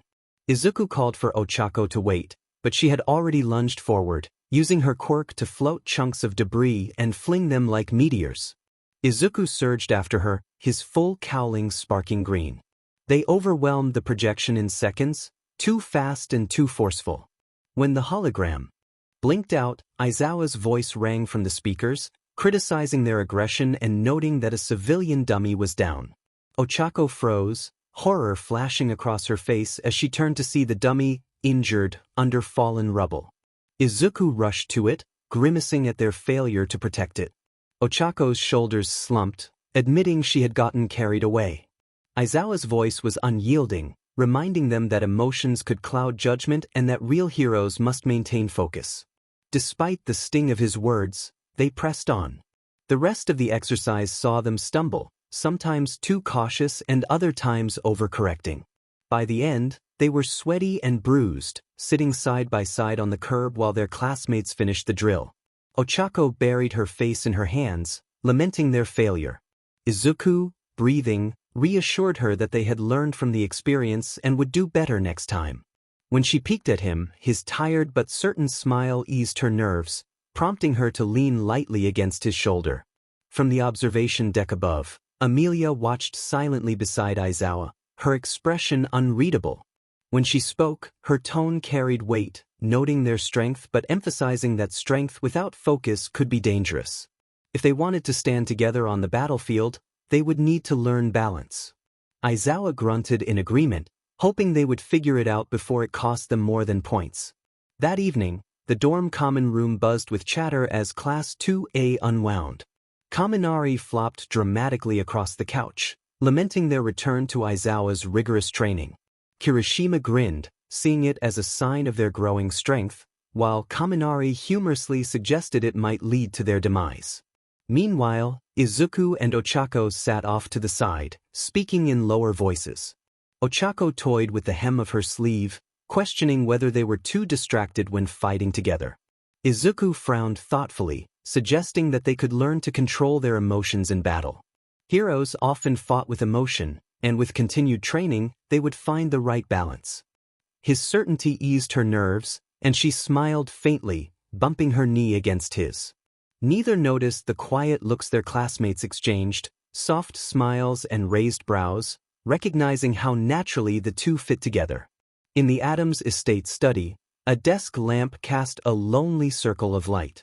Outside, the countryside was wrapped in heavy silence, but inside, the air buzzed with expectation. Daniel sat stiffly at his desk, hands braced against the polished wood. A wilted bouquet, once vibrant, lay discarded in the waste bin. His father's calm voice cut through the stillness, noting Daniel's quietness since his return. Daniel swallowed. Admitting there was nothing to say, he felt he had not been forgiven. His father stepped further into the lamplight, his appearance sharp and commanding. He emphasized that forgiveness was irrelevant, what mattered was access. Daniel's jaw tightened as his father circled the desk, outlining their family's declining status among the nobles. The Windsors and 𝗵𝗲𝗄s had outpaced them, and his father was determined to change that. Daniel felt the weight of the expectation placed upon him, questioning whether he was supposed to fix their status by courting Emilia. His father's frustration was palpable as he reminded Daniel of the opportunity he had squandered, suggesting that a royal marriage could elevate their family. Daniel felt the pressure mount as he recalled Emilia's humiliation and his own. Yet, his father insisted that she had not completely closed the door, urging Daniel to find a way to open it further. Daniel looked away, grappling with the memories of Emilia's laughter and the pain of their past. His father corrected him, insisting that Emilia deserved the life her station demanded, and so did Daniel. He warned against confusing affection with purpose, emphasizing that if Daniel could make her truly love him, their family would rise alongside her. Daniel's fists clenched against the desk, feeling the ambition in his father's words. He had heard about status and legacy for as long as he could remember, but lately, whispers of darker dealings had reached his ears. He hesitated, unsure how to voice his concerns about the people his father was working with. His father's thin smile hinted at a hidden agenda, urging Daniel to play his part in their family's ambitions. She was the key to a legacy, and he was their key to her. Daniel's throat tightened as he felt the weight of his father's words. He wanted to refuse, to throw the lamp across the room, to burn the papers on his desk, to run until only the memory of Emilia's smile in the garden remained. But when he opened his mouth, he could only manage to say that she was in Japan now. His father simply instructed him to go to Japan, to meet her as soon as possible, before her affections turned to someone else. The tone of his father cooled as he mentioned that she had grown close to her brother and his girlfriend, warning Daniel not to let them make him irrelevant. Daniel's chest ached at the thought of Emilia, Izuku, and Ochako. He remembered Izuku's kindness at the academy, how the boy had treated him like a friend without hesitation. Now, he was expected to betray not only Emilia but Izuku as well. His father leaned in, his voice firm, reminding Daniel that he was no longer a boy but an 𝗵𝗲𝗄s, and it was time to act like one. Emilia Windsor was his chance, and he needed to take it. Silence stretched between them as Daniel stared at the lamp's glow surrounding a photograph of Emilia at the academy picnic, caught mid-laugh, simply being herself. He whispered that he wouldn't hurt her, to which his father replied that he wouldn't have to, he only needed to win her over. Daniel shut his eyes, fearing he might break if he didn't. Finally, he forced himself to say he would go. His father smiled thinly, satisfied, and told him to start preparing because the next move belonged to Daniel. The sound of sneakers pounding against the cracked pavement echoed through ground beta. Izuku and Ochako were side by side again, weaving through the mock disaster zone, sweat dripping down their faces. This time, they weren't sprinting blindly into another holographic villain. Ochako pointed to an illusion flickering near the collapsed scaffolding, and Izuku vaulted over debris with full cowling, landing just in time to grab a dummy civilian and pull it clear of the blast radius. Ochako floated the fallen scaffolding harmlessly aside, lowering it back down with careful control. They exchanged a quick nod, trusting each other completely. From the observation deck, Aizawa's arms were crossed, his expression unreadable. He muttered that they were improving, though not loud enough for the students to hear. Beside him, Emilia smirked faintly, noting that they were learning balance. Still, she could see how Izuku's eyes darted to Ochako whenever she strained too hard, and how Ochako's shoulders stiffened when Izuku took a hit. It wasn't perfect yet, but the difference between today and yesterday gave her hope. When the buzzer finally rang to signal the end of training, the two of them collapsed side by side on the curb, smiling instead of despairing. Ochako breathed that they hadn't lost a single dummy, while Izuku grinned, his cheeks flushed, praising her incredible control with the debris. They both felt optimistic about their progress. The arrivals terminal of Tokyo Airport bustled with noise, rolling suitcases, overhead announcements, and the constant hum of voices.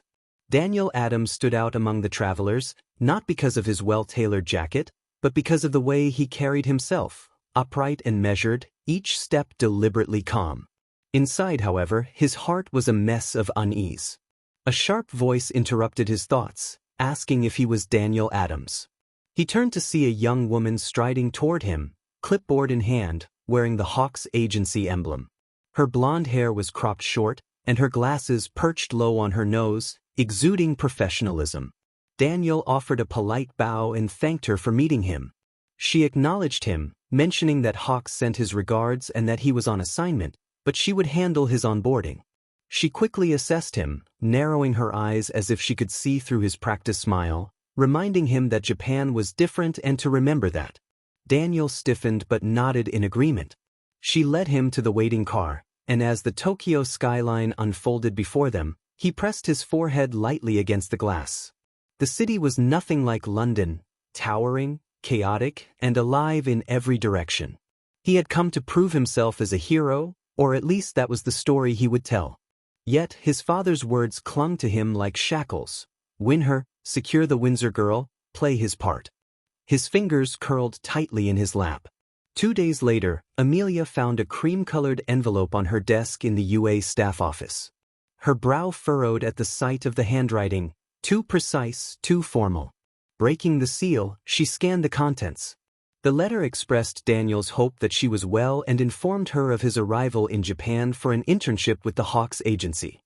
He requested a moment of her time, stating that he had much to say and that she was the only person he could turn to. He did not ask for forgiveness, only the chance to speak honestly, claiming that even an hour would mean more to him than silence. Amelia's grip tightened on the paper until it crumpled slightly. Of course, he would play that card, the only person I know trick. She could almost hear his polished voice saying it. Her first instinct was to throw the letter away, but she hesitated. Daniel was cunning but not foolish. If she ignored him, he would find another way in. Nobles didn't give up, especially when pushed by ambitious families. And if the tabloids caught wind that she had received a request and snubbed it, the headlines would write themselves, "Cruel Princess Spurns Former Friend." She exhaled sharply, frustrated with Daniel. When she handed the letter to UA's administrative staff later that day, her instructions were clear. She would meet him on neutral ground, and she would bring guards. The cafe was quiet, tucked into a corner street near downtown 𝗵𝗃. There were no reporters or gawking crowds, just the clatter of cups and the hum of low conversation. Amelia sat at a corner table, flanked by 2 plain-clothed guards who looked like unassuming businessmen, though she knew each carried enough firepower to handle any situation. She maintained a regal posture, arms folded loosely across her lap, as Daniel entered. For a moment, she almost didn't recognize him. His hair was shorter, his face more serious. The boy from the academy had transformed into someone she barely recognized. But then he smiled, that same carefully rehearsed smile, reigniting her irritation. He bowed slightly and addressed her as Your Highness. Amelia's voice was clipped as she instructed him to sit. He obeyed, sliding into the chair opposite her. The guards shifted subtly, but Amelia flicked her hand, silently commanding them to hold their position. For a moment, neither spoke. The weight of unspoken history hung heavily between them. The scandal, the rumors, the cold silence that had followed. Finally, Daniel broke the silence, thanking her for agreeing to see him, admitting he wasn't sure she would. Amelia shot back that he shouldn't have been sure. He made it very clear where they stood. His smile faltered as he looked down, folding his hands together on the table. He knew and regretted it every day. Amelia's chest tightened despite herself, but she leaned forward, her eyes sharp. He admitted quietly that he had been a coward. His voice cracked in a way she hadn't heard before. He wanted to come back 100 times, but there were things she didn't know. Her eyes narrowed as she urged him to tell her. He couldn't expect her to be understanding without knowing the full story. He froze, the truth pressing against his teeth. His father's hunger for power, the whispers of villains at his family's table, and the way every step he took felt like a knife aimed at his own chest weighed heavily on him. But he couldn't betray his family outright. Everything would collapse. If he betrayed Amelia, his heart would shatter. So he swallowed the truth and forced the words out, asking for a chance to prove he wasn't the same boy who had hurt her. For a moment, Amelia almost saw sincerity there, a glimmer of the boy she had laughed with at the academy gardens before the world poisoned it. But she shook her head, reminding him that one coffee wouldn't change the past. She couldn't keep being understanding when he offered the same excuses and promises repeatedly. However, he could talk to her about what was actually bothering him. He looked down at his lap, fingers clasped and lips pressed together. Amelia looked at him expectantly but sighed when he didn't respond. She stood, signaling the guards without hesitation. He had had his say, and he could have proven he was worth even a fraction of her time. Daniel started to rise, but she paused at the door, her voice colder than steel. She reminded him that she was her father's daughter and warned him not to forget that if he thought he could play games with her, he would lose. His composure cracked. For once, Daniel had no rehearsed answer or charming smile. He bowed his head as she swept out, his chest tightening with the weight of truths he could never tell. Later that night, the clock on the wall ticked quietly. Hawk's agency headquarters was quieter after dark, with most of the staff gone, leaving only the hum of distant city traffic outside. Kigo Takami, known as Hawks, leaned back in his chair, boots propped on the desk, red wings fanned lazily behind him. His sharp eyes flicked to the door when it opened. Amelia Windsor stepped inside, her stride brisk, her guards stationed discreetly outside. She had dressed down from her UA teacher outfit, wearing a fitted coat with her hair tied back, but the air of royalty clung to her no matter what she wore. Hawks drawled, tilting his head with a faint smirk, noting that the Princess of England was in his office, which was not something one saw every day. Amelia wasted no time, stating her purpose. Daniel Adams was the reason for her visit. Hawks sat forward, his expression sobering as he lowered his voice, realizing she wanted him in his program. Amelia nodded, her gaze sharp, explaining that Daniel believed he had earned it on his own merit, and his family thought they had outmaneuvered her. But the truth was he was only there because she had asked Hawks to allow it. Hawks raised a brow, clearly impressed. She wanted him close, in her territory, where she could watch him. Amelia corrected him coolly, stating that Daniel had secrets, possibly dangerous ones. She didn't know the full picture yet, but she knew enough to be cautious. If he stepped out of line, or whispered to the wrong person, she needed to know immediately. A faint curve of her lips hinted at her determination. If he and his family wanted to play games, it would be on her terms, not theirs. Hawks let out a short laugh, leaning back further in his chair. He acknowledged her sharpness but asked what was in it for him. Why should he stick his neck out babysitting some noble brat for her sake? Amelia's gaze didn't waver as she explained that information was power, and she was offering him a direct line to the heart of England's politics. If Daniel stumbled, he would be the first to know and act. That kind of advantage was worth far more than a paycheck. For a moment, Hawks studied her, narrowing his golden eyes. Then he let out a low whistle, impressed by her resolve. Silence lingered, the hum of the city pressing against the windows. Finally, Hawks leaned back, arms crossed, wings shifting slightly. He noted that most people came to him asking for favors, protection, or clout, but she was the first to ask him to spy on someone while keeping him under his own wing. He liked it. Amelia lifted her chin, steady as she asked if he would do it. Hawks agreed easily, mentioning that Daniel already gave him a weird vibe. Besides, he found her interesting, not like the stiff royals he had read about. She actually moved pieces on the board instead of waiting for the game to play itself.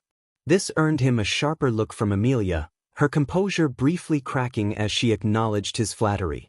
Hawks insisted it was just observation. She exhaled softly, smoothing her gloves and confirming their agreement. She asked him to keep her informed quietly as no one else needed to know. He assured her that discretion was his middle name and leaned forward, wings folding neatly as his voice dropped to a murmur. For what it was worth, he added, Daniel wouldn't be the only one he would be keeping an eye on now. Their eyes met, the weight of the words hanging between them, professional but tinged with something sharper. Amelia straightened, looking regal once more, and stated they would speak again soon. She turned to leave, her heels clicking softly against the floor. Hawks watched her go, his grin lingering even as the door shut behind her, murmuring to himself that she was a dangerous woman. The morning sky above 𝗵𝘃𝗧𝗏 was bright and cloudless, energizing the city. The UA dorms had been buzzing since dawn, with students scrambling into their uniforms and trading guesses about where they were headed. By the time Aizawa herded Class 2A onto the buses, the air was thick with chatter. When the vehicles pulled up outside a gleaming tower stamped with bold letters reading Hawks Agency, jaws dropped. The building soared into the sky, all gleaming glass and steel, its entrance flanked by banners bearing the symbol of crimson wings. Kaminari nearly pressed his face against the bus window, exclaiming his disbelief that Hawks was based in Kyushu. Yaoyorozu explained that he had opened a 𝗵𝘃𝗧𝗏 branch, likely to expand operations closer to the capital. J.Ru muttered that he might just want to keep an eye on them, though her smirk betrayed her amusement. As they filed out of the bus, the scale of the place hit them. The 𝗵𝘃𝗧𝗏 branch might be new, but it already carried the same energy Hawks himself did: sharp, modern, and just a little intimidating. This wasn't just another pro-hero office. It was Hawks asserting his presence in the heart of Japan's hero world.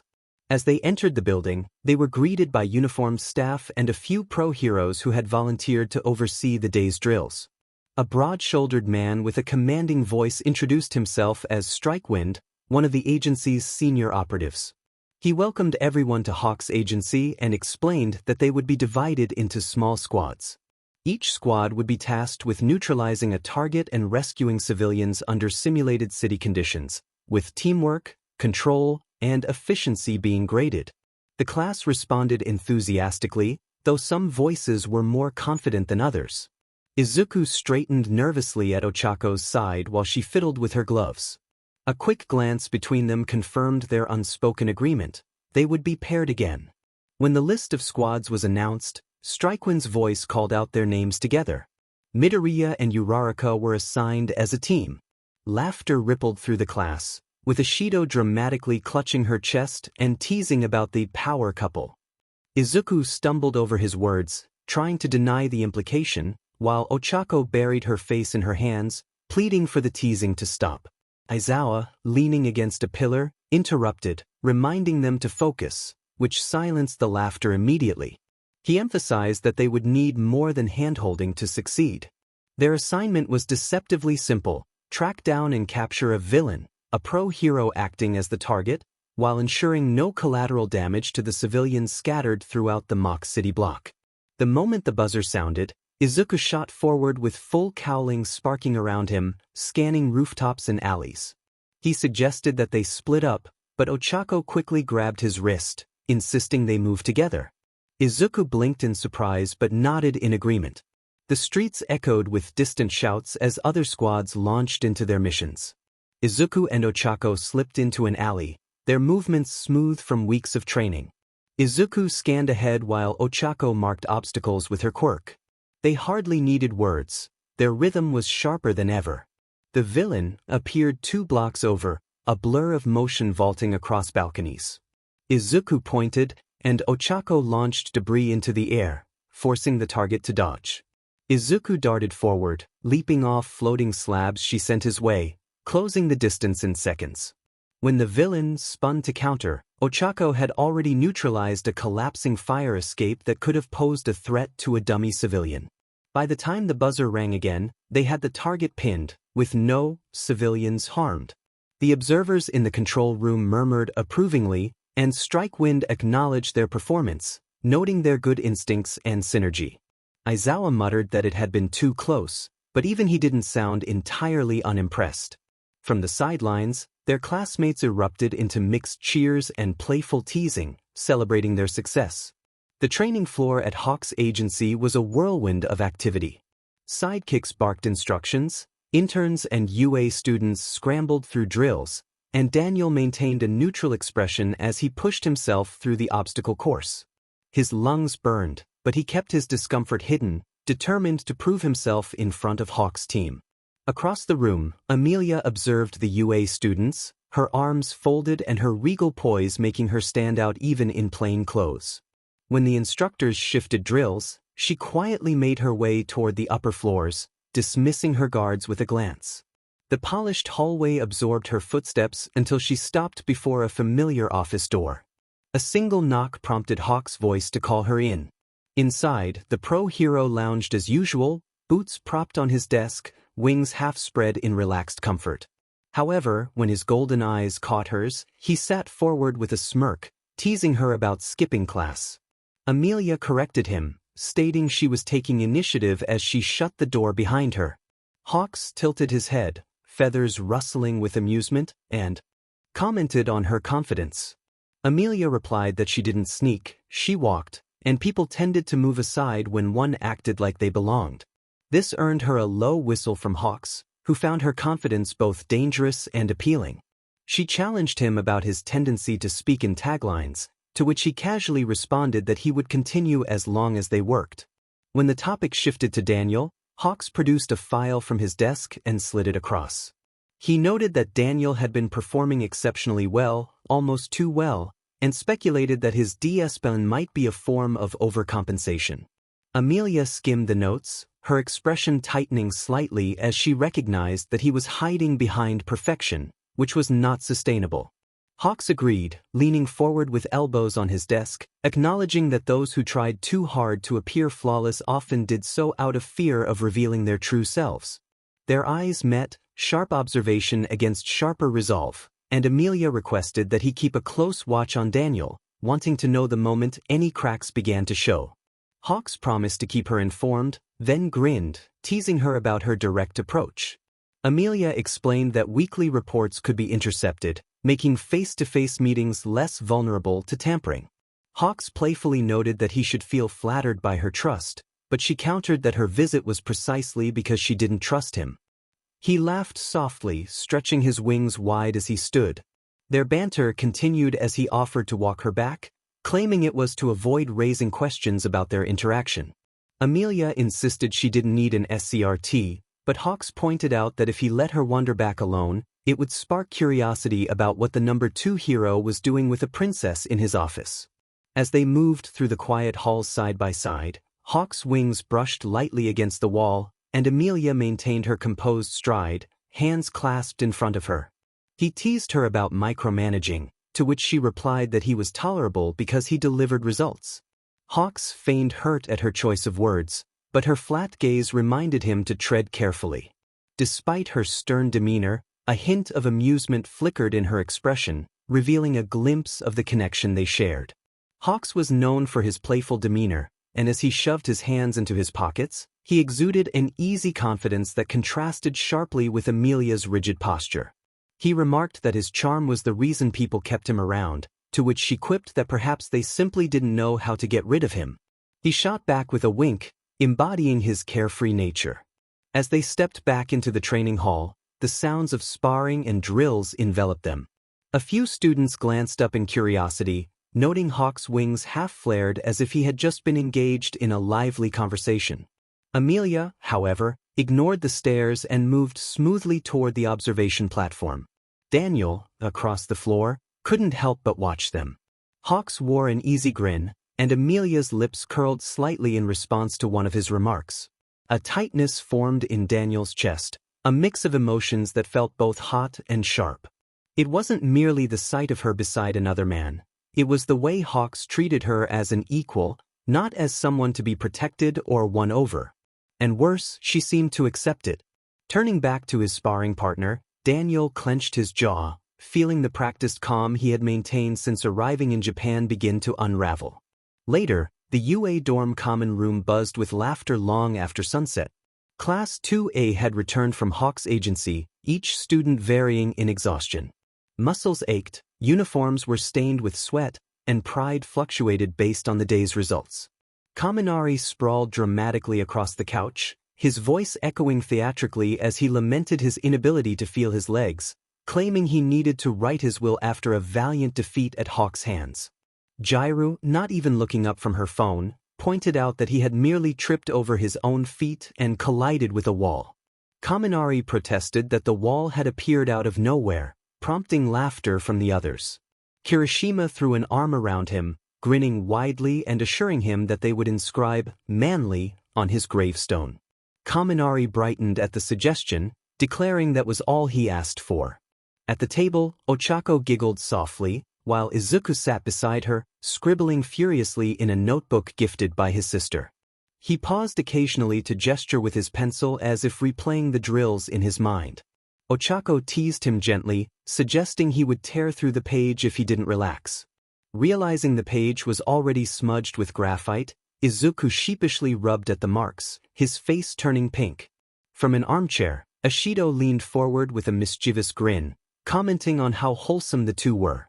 Ochako's cheeks flushed as she protested, but Hagakure chimed in, recalling how Izuku and Ochako had worked seamlessly together during their drills, communicating without words.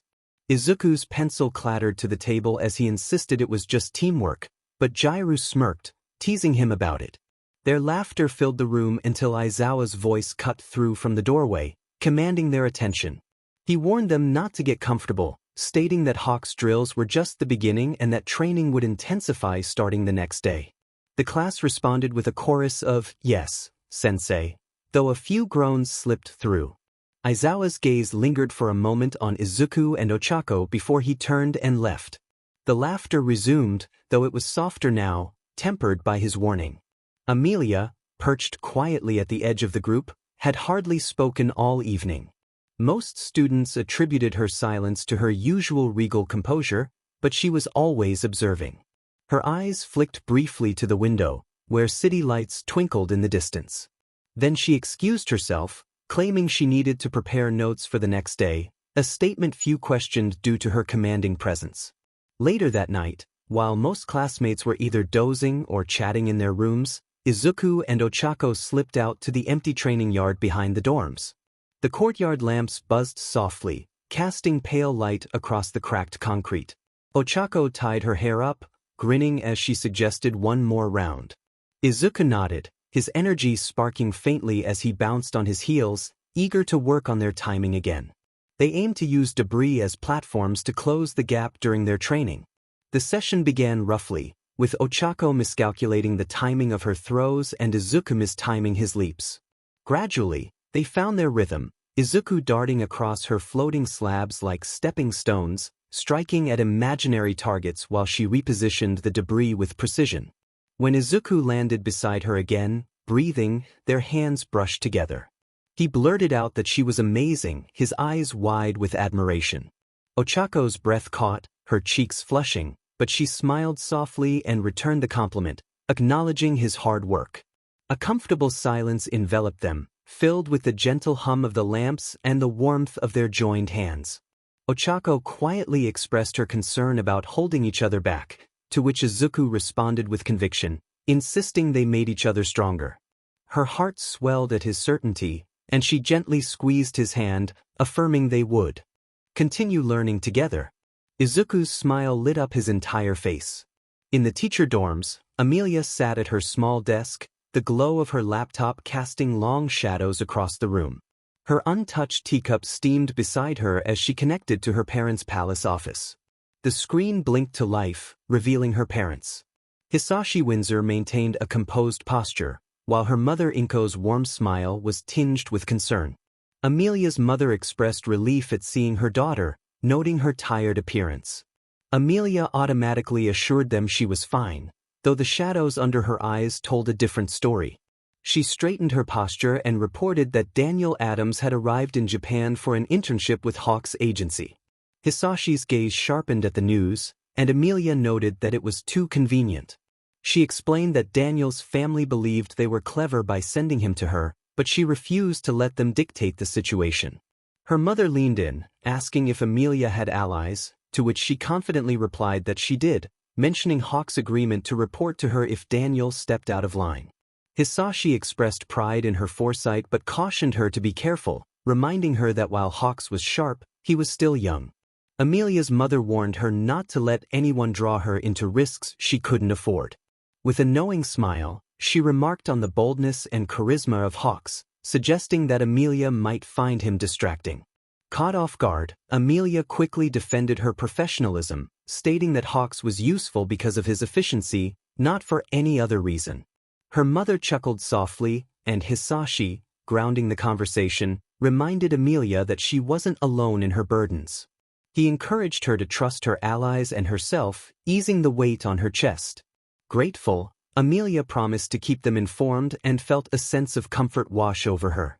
Meanwhile, at Hawk's agency, the training hall was dim, but Daniel Adams continued his relentless combat drills, pushing through the pain and exhaustion. A sidekick commented on his intensity, and Daniel managed a polite smile, though he felt the strain in his arms. As he focused on the training dummy, his mind wandered to 𝗵𝘃𝗍, recalling the way she had walked beside Hawks, her rare smile lighting up her face. Later, in his dorm, Daniel received a message from his father, urging him not to waste time as the villains grew complacent. A surge of determination filled him. He wouldn't lose 𝗵𝘃𝗍 to anyone.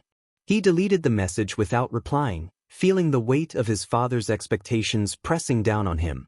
In a cold, dimly lit warehouse, Daniel sat at a table surrounded by masked figures.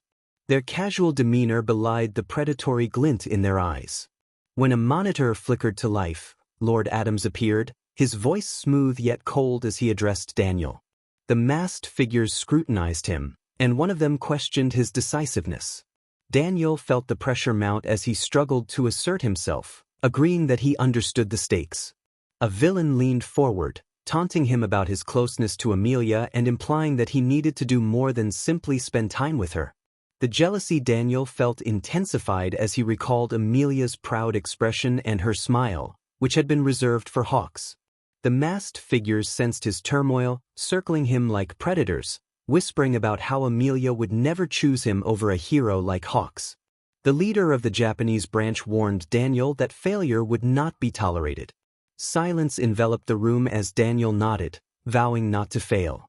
As the villains departed, their leader left him with a chilling reminder to prove himself. Alone in the warehouse, Daniel felt the weight of their words pressing down on him. His hands stung from where he had gripped them tightly, and the echoes of their taunts lingered in his mind. This was no longer just about love, it was about proving himself. If the Windsors or Hawks stood in his way, he would do whatever it took to succeed. Stepping outside, Daniel was met with the vibrant chaos of Tokyo, the city alive with energy. It was a world that seemed indifferent to his struggles, but he was determined to carve his own path. Daniel felt indifferent toward the Adams name, 𝗵𝘃𝗍, and the overwhelming weight of expectations that pushed him toward a future he could not escape.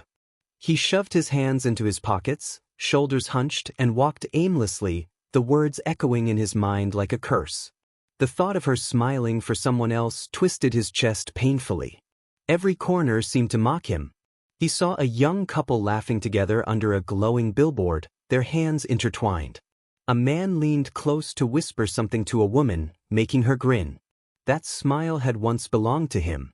Stopping at a crosswalk, he caught a glimpse of his reflection in the glass of a storefront. His face looked pale, strained, almost hollow. He barely recognized himself. The voices of his inner demons taunted him, insisting that she would never choose him. He clenched his jaw, feeling the ache in his teeth. Love had failed him, and patience had humiliated him. He could not wait for 𝗵𝘃𝗍 to look at him the way she looked at Hawks, with that subtle trust and softness in her eyes. If he wanted her back, if he wanted to rise above the sneers and whispers, above the royal family that had cast him aside, it would not be with flowers or apologies. It would be with power. Taking a sharp breath, he steadied himself, and for the first time, he did not look away from his reflection. He resolved that if he could not claim her with love, then he would claim her with power. As the crosswalk light changed, green spilling over the street, Daniel stepped forward into the night, his shadow stretching long behind him. His shadow disappeared into the city, swallowed by neon and noise. The warehouse door creaked shut behind him, sealing the damp silence inside. For a moment, the room seemed empty. Then, figures began to emerge from the corners where the light had never reached. The Japanese branch lingered even after their English contact had cut the feed. A tall woman with a soft, poisonous voice crossed her arms and remarked on Daniel's fragility, noting how all his training and composure crumbled with just one smile from the princess. A gravel-voiced man chuckled humorlessly, suggesting that fragility could be useful, as pressure creates cracks, and cracks can lead to opportunities. Another figure leaned lazily against the wall, observing Daniel's jealousy, which burned hotter than loyalty ever could. The leader stepped forward, his boots echoing on the concrete. Unlike the others, he maintained a calm demeanor. He cautioned against underestimating jealousy, explaining that a man driven by love would hesitate, while a man driven by envy would destroy. The woman tilted her head, asking what would happen when destruction occurred. The leader simply stated that when Daniel destroyed, the Windsors would fall, and Britain's throne would become a grave. A low hum of approval rippled through the group as they melted back into the shadows, their shapes dissolving into the damp gloom until the warehouse appeared empty again, save for the faint echo of their words. The sun beat down on UA's training grounds, baking the concrete and shimmering off the warped metal structures of ground gamma. The air rang with shouts, explosions, and the grind of steel as Class 2A immersed themselves in another drill. 𝗵𝗃 yelped as a slab of rubble nearly struck him. Ida sprinted past, insisting he had warned 𝗵𝗃𝗃. Bakugou blasted overhead, scattering smoke and debris, demanding everyone move faster. Jdru shouted from cover, pointing out the chaos Bakugou was causing, while Kirishima cheered him on, even as he ducked from the shockwave. Amelia stood high above on the observation deck, arms folded, her expression sharp and composed. She had positioned herself between Izuku, who sagged against the rail, and All Might, who observed the students with quiet intensity. Amelia commented on the noise and lack of efficiency, though she recognized the bonds forming among the students. Izuku muttered that bonds wouldn't matter if they got someone killed, while All Might noted that the students were learning in their own way. Before Amelia could respond, a shadow swept across the training grounds, causing heads to tilt upward. Wings caught the light in a flash of crimson, and students froze mid-attack, gaping in awe. Even Bakugou paused, his scowl faltering. 𝗵𝗃𝗃 pressed his forehead to the ground in disbelief, while Ashido squealed in excitement at the sight of Hawks descending straight into their training. Hawks landed on the observation deck, folding his wings with a flourish and smirking as he greeted them. Izuku narrowed his eyes, reminding Hawks that he couldn't just interrupt training. Hawks replied with urgency, his tone serious as he turned his gaze to Amelia, insisting they needed to talk immediately. Amelia blinked in surprise, but before she could respond, Hawks scooped her up and flew away at top speed, leaving the students in shock. They landed on the rooftop of a quiet maintenance building just beyond UA's walls. Hawks set Amelia down gently, his wings folding back with a rustle, feathers drifting in the breeze. Amelia coolly asked if that was necessary, to which Hawks grinned, explaining that a dramatic entrance was more effective than a simple request for a private chat. Amelia's lips tightened, though a faint exhale revealed a hint of amusement. She inquired about the intel, and Hawks' expression shifted as he pulled a folded file from his jacket, laying it across a rooftop vent. He informed her that villains were on the move, with the Japanese branch collaborating with the English and planning to flood tunnels under Mizudafu in 3 days, just before dawn. Amelia's sharp eyes scanned the notes, and she asked about Daniel. Hawks simply stated that Daniel was not clean, having too many late nights and quiet meetings, circling a dangerous line. Amelia's fingers stilled on the paper as she resolved to handle the situation. Hawks studied her carefully, noting that she intended to go alone. He cautioned her against that decision, emphasizing the danger of the flood tunnels crawling with villains and the precarious situation with Daniel and his family. "Let me back you up. It isn't your burden," Amelia stated firmly, folding the papers. Hawks countered by stepping closer, his golden eyes locking onto hers. He reminded her that she had allies and urged her not to burn herself out playing queen on the chessboard, noting that even queens could be taken down if they stood alone. Silence stretched between them, but Amelia's poise remained unshaken, though a flicker in her eyes revealed she had heard him. She tucked the papers under her arm, saying they would see. Hawks tilted his head, feathers rustling as a lazy smirk played on his lips, though seriousness lingered in his gaze. He mused about what kind of guy he would be if he let a princess waltz into villain territory alone, claiming it would be bad for his image. For a moment, silence hung between them, the banter thinly veiling the tension underneath. Amelia exhaled through her nose, choosing not to respond. Daniel stalked the corridor after drills, a towel slung loosely around his neck. His muscles protested with every step, but the burn in his chest was worse, hot, restless, and impossible to stretch away. He slowed near the break room when voices drifted out, sidekicks chatting casually between shifts. Their careless words pierced him sharply. He overheard them discussing Princess Emilia and Hawks, expressing surprise that she had been seen with him frequently, slipping off into closed-door meetings. Laughter followed, and Daniel's grip tightened around the towel until the fabric twisted painfully in his hands.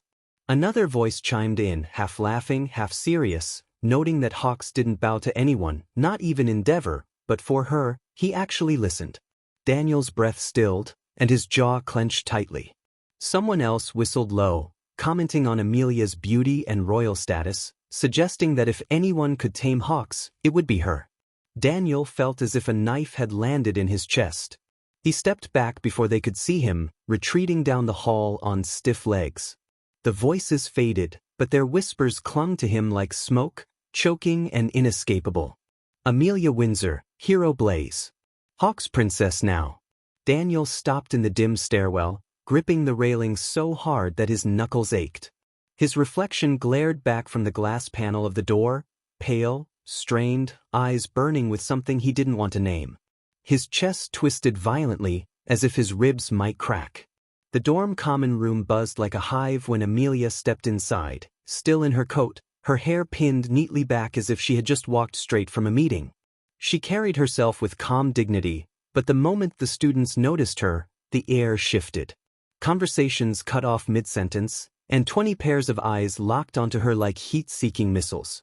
Emilia's plan had been simple: find Izuku, let him know she wouldn't be around in 3 days due to business, and perhaps inform Ochako too.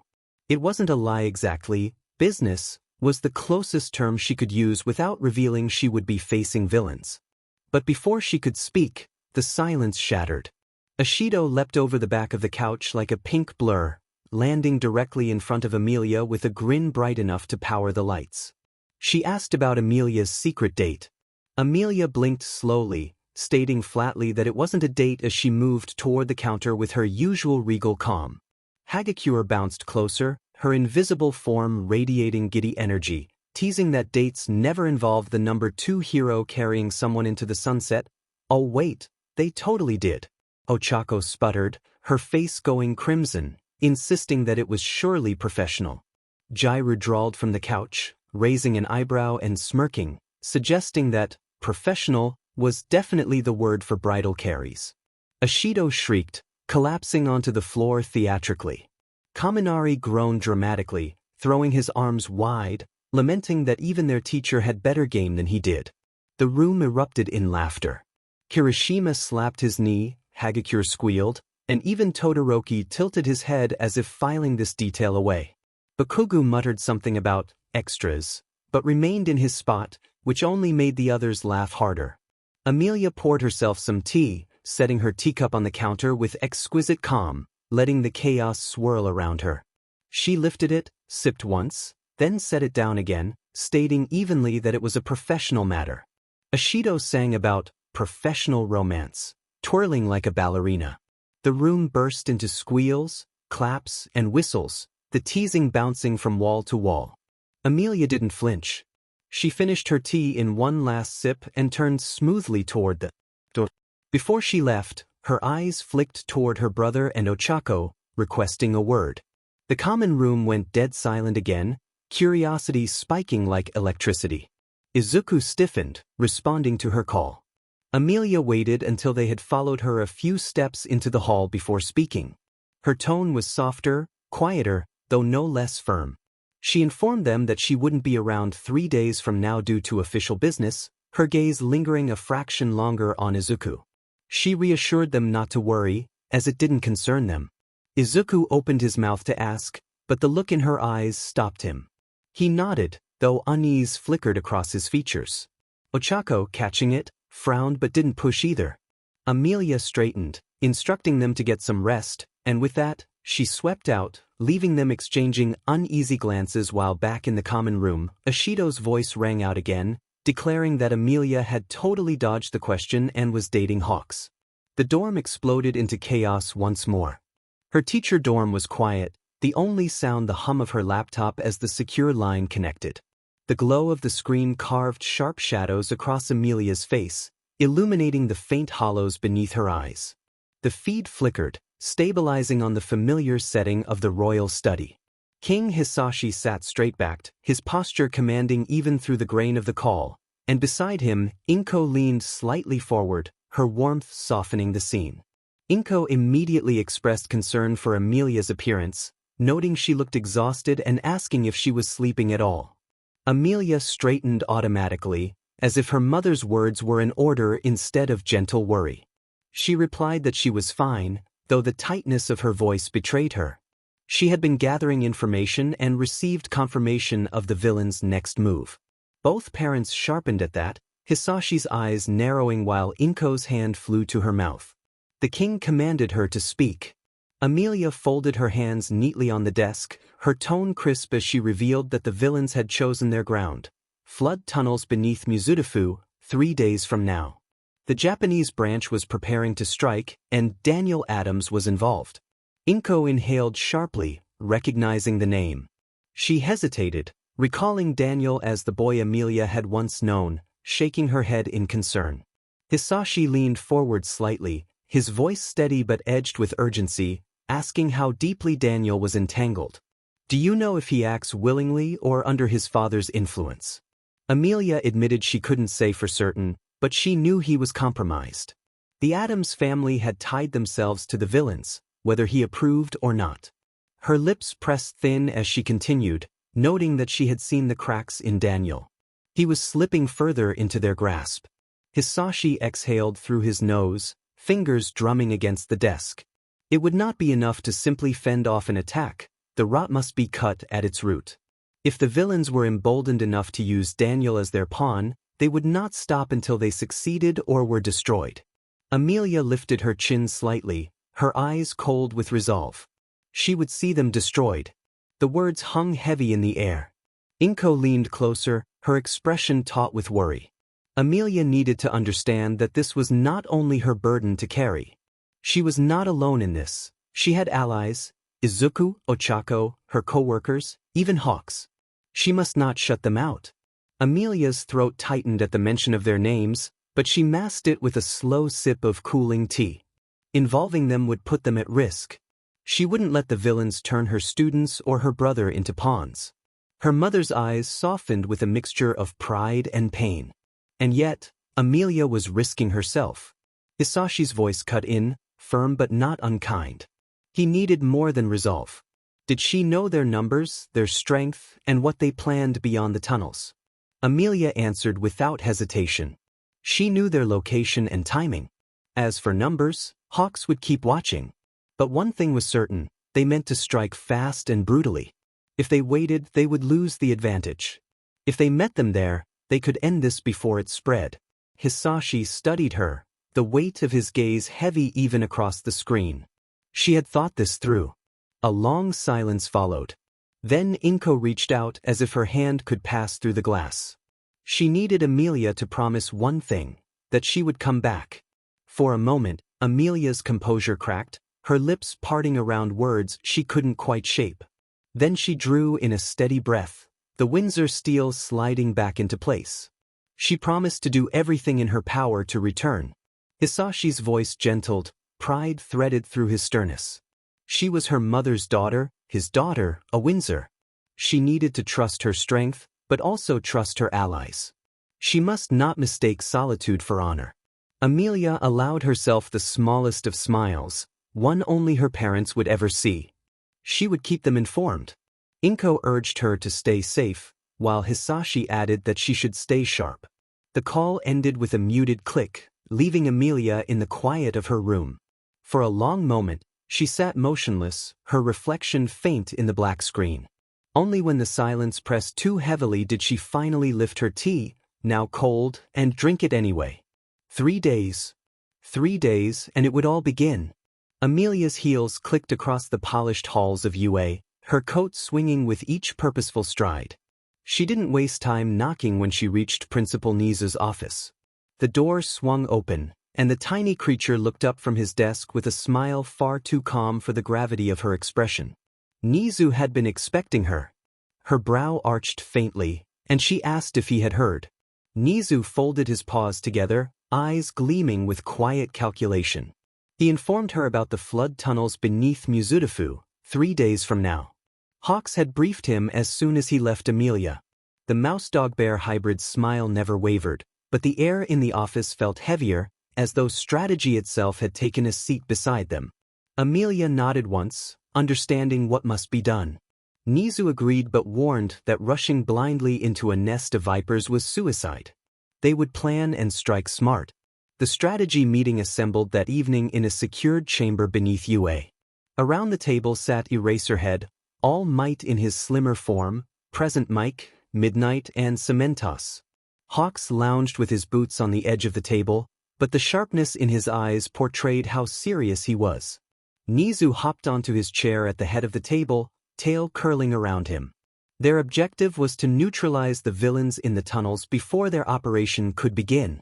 Secrecy was paramount. The students must not know. Panic would serve no one. Aizawa's voice was dry, his eyes shadowed. They would pull the staff and leave the campus skeleton thin. Hawks gave Amelia a sideways glance, his usual smirk tempered into something closer to respect. It was a good move asking for backup. She was good, but nobody was good enough to face an army underground alone. Amelia didn't rise to the nickname. This wasn't about glory, it was about ending their games before they reached further into England's throne and UA. Hawks tapped the table, his tone steady. His agency would cover air support, and he would handle recon. She would be on the front line with them. No one knew the villains better than she did. Amelia inclined. Her head, determined. She would not sit this out, not when it was her family they were hunting. All Might's hands clenched faintly on the table. The villains would not hold back, nor should they. He would remain there to guard the students. His power was no longer what it had been. 𝗫𝗠's eyes gleamed as his paws folded neatly. It was settled. The staff would move as one, and the students would not know until it was over. Plans unfolded across maps and blueprints, routes and fallback points, signals and timing. Each detail tied into another, woven tight like a net ready to snap shut on the villains. But beneath it all, the weight of risk lingered. 3 days later, the stench hit first: mold, stagnant water, and rust. Then came the sound: shuffling boots, low voices, the scrape of metal. The villains were already there, a swarm waiting in the half-dark. Hawks muttered about contact, feathers twitching like radar. They came hard and fast. Masked figures poured from the shadows, quirks igniting like sparks in the dark. Aizawa barked for them to move, his scarf snapping as his eyes glowed crimson. 6 quirks fizzled out instantly, villains colliding in their sudden helplessness. Present Mike unleashed a sonic blast that sent bodies sprawling like ragdolls. Midnight swept past, her 𝗕𝗏𝗄 cracking, purple mist spilling into the tunnel. Amelia was already in motion, heat curling around her hands, eyes fixed on the hulking brute charging forward. His quirk twisted his muscles into grotesque, armor-like growths. He roared and swung a fist the size of a boulder. Amelia met it head-on, flames wreathing her arm as she redirected the blow. Stone shattered under the force, sparks scattering. She called for help, her voice calm despite the strain. Hawks shot forward, feathers like crimson daggers pinning the villain's legs.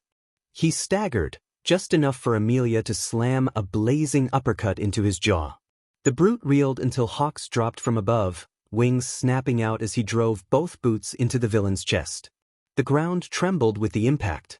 Teamwork looked good on them, Hawks quipped. Amelia snapped back to focus, though the corner of her lips twitched. Together, they pressed forward, striking in perfect tandem. Fire and feathers whittled the monster down until the villain crashed to the ground, unconscious. Further down, Aizawa spun midair, his scarf wrapping around a villain with razor wire arms.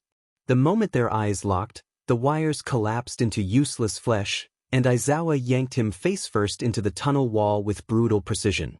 3 more lunged at him. He twisted, using one body as a shield, his scarf binding another. Efficient, ruthless, unstoppable. Villains fell, one after another, as the pro-heroes carved through their numbers. The tunnels rang with shouts, blasts, and the hiss of flame. And then silence. The last of them crumpled under midnight's mist. Hawks landed lightly beside Emilia, wings folding as he surveyed the battered bodies. He noted that they were down. Emilia's voice was sharp and urgent as she replied that someone was missing. Hawks frowned, confused. Emilia clarified that Daniel was not there. Before Hawks could respond, a deep rumble shivered through the ground. The heroes burst out of the tunnel, lungs dragging in fresh air after hours of choking dust and smoke.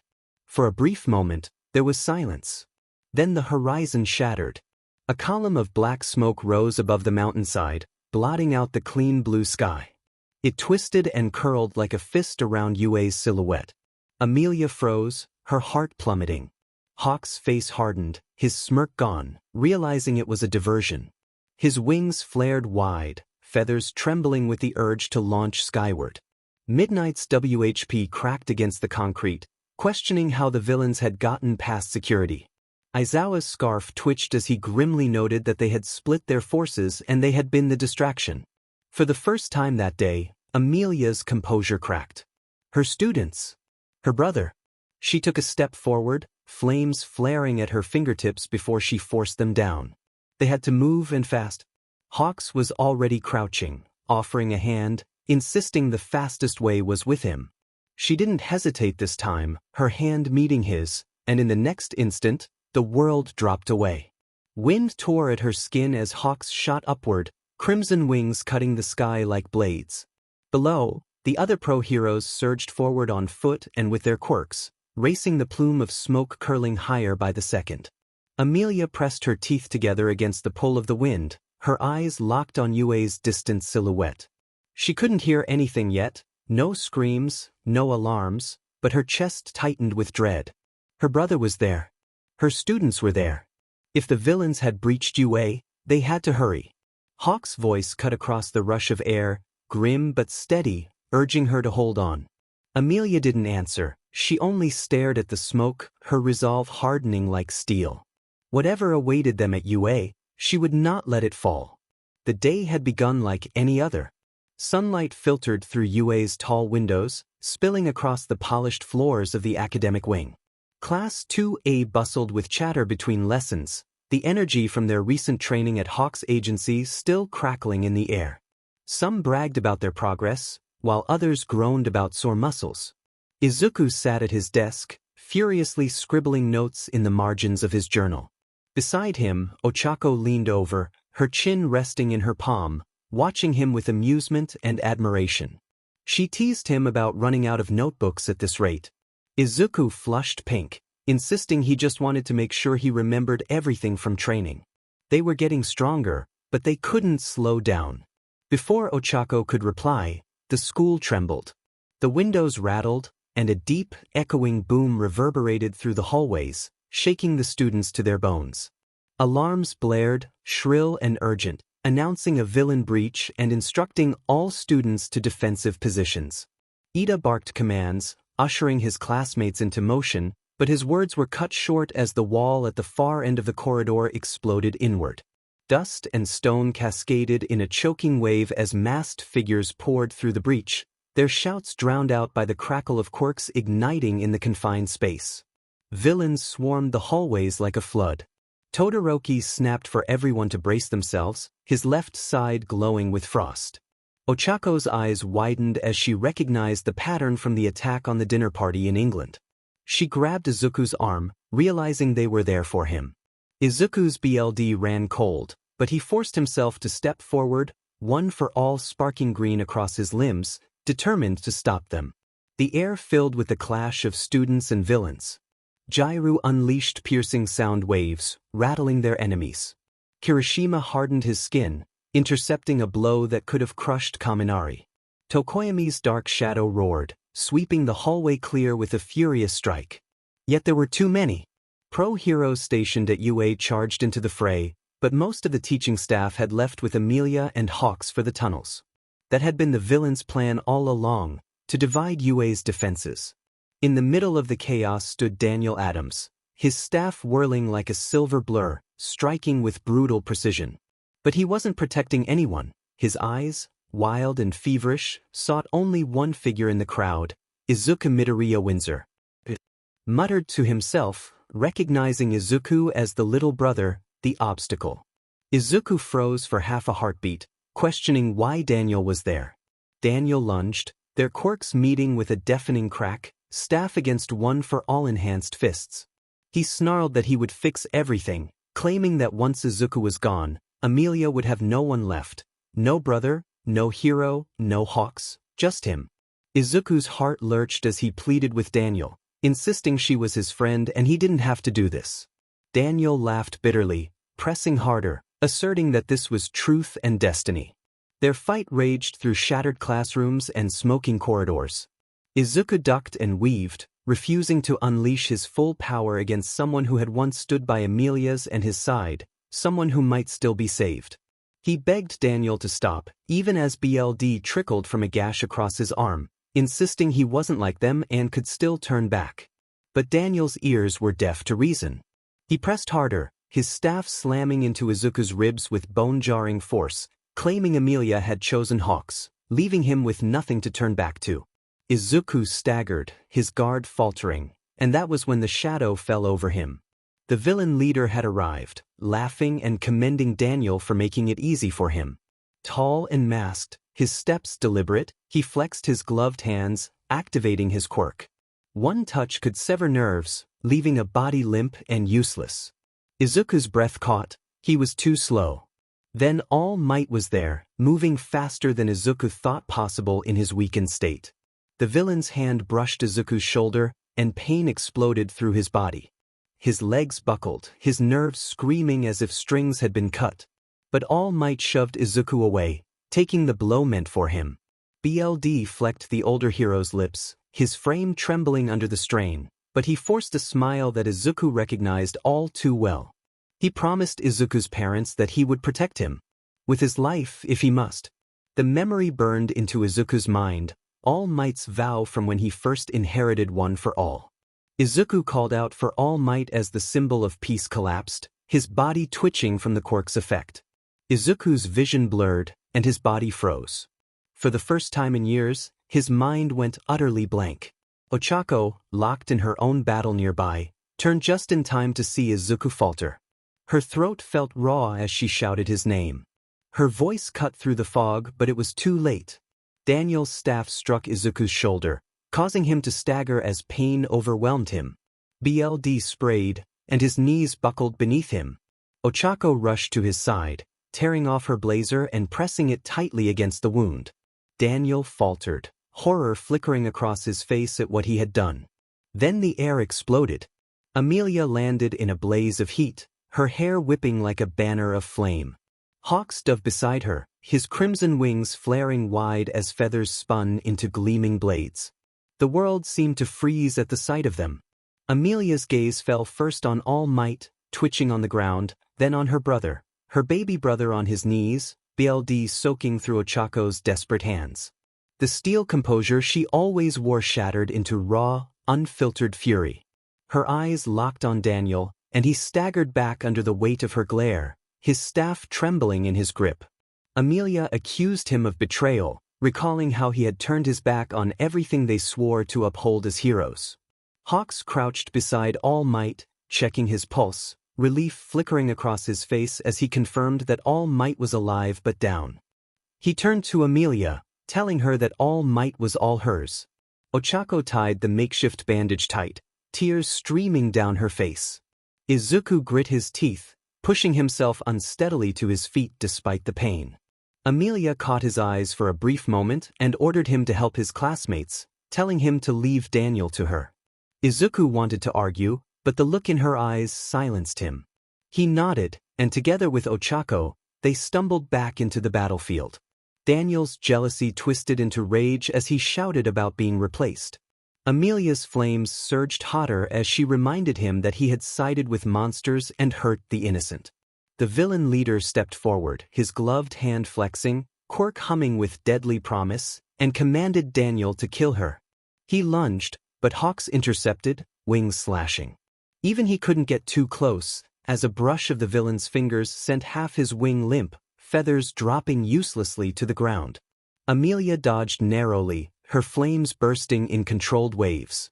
The villain was relentless, each swipe of his hand threatening to end her mobility. Daniel froze, his mind spinning. Hawks was protecting her, fighting at her side, and Emilia looked at him like he was nothing but a stranger. Something cracked inside him. He whispered that it couldn't be like this anymore, slowly deactivating his quirk. The villain lunged again, reaching for Emilia's throat, and Daniel moved. The clash rang out like thunder as Daniel's staff drove forward at the same moment the villain leader's blade lunged. For an instant, time seemed to stretch, then both weapons found their mark. Steel slid into flesh. The villain's eyes widened as the staff pierced through his chest, but not before his dagger buried itself deep in Daniel's side. Both men staggered, locked in grim silence, blood spilling in twin rivers. The villain leader crumpled first, collapsing to the ground, but Daniel stayed upright, swaying, his staff falling from his grip as he stumbled backward into Emilia's arms. Emilia dropped to her knees, catching him before he hit the ground. His weight was heavy, his blood warm against her gloves. Hawks hovered close, scanning the battlefield as if expecting another attack. Daniel's eyes, clouded with pain, flicked toward Emilia's face. For the first time in months, the rage and jealousy had burned away, leaving only something raw and human. He coughed, crimson flecking his lips, and tried to lift a trembling hand. Emilia caught it, holding it steady against her chest. Her fingers around his wrist felt his heartbeat slow down. He struggled to speak, expressing that he only wanted to matter to her but realized he had mattered the wrong way. Her throat tightened, but she didn't look away or let go. Daniel's gaze lingered on her, glassy now, the faintest ghost of a smile tugging at his lips before his body went slack in her arms. The battlefield stilled for a moment, as if the world itself paused to acknowledge the cost. Hawk stepped closer, laying a hand on Emilia's shoulder, his voice low but steady, reminding her that Daniel had chosen right in the end. Emilia's jaw clenched as she gently lowered Daniel to the ground, brushing his hair from his face. A single tear slipped down her cheek, the only crack in her iron composure. Around them, the remaining villains faltered, their leader dead, their formation broken. Reinforcements finally arrived, and pro-heroes surged in as police swarmed, scattering the stragglers into the shadows. When the dust settled, Emilia rose to her feet, her gloves stained dark with Daniel's blood. Izuku and Ochako rushed toward her, freezing as their eyes fell on the lifeless body at her feet. Their horrified expressions mirrored the storm churning in Emilia's chest. She forced her voice to steady, though it trembled at the edges, declaring that he died as a hero. Izuku swallowed hard, and Ochako's hand tightened around his arm. The three of them stood in silence for a long moment while the chaos of victory swirled around them. The halls of UA smelled faintly of antiseptic. A week had passed since the villain's assault, but the echoes of battle clung to the campus like smoke that wouldn't clear. Class 2A gathered in the common room, bandaged and bruised. Some wore slings, others had fresh stitches, but none had come out unscathed. Kirishima kept telling stories about how brave everyone had been, trying to raise spirits.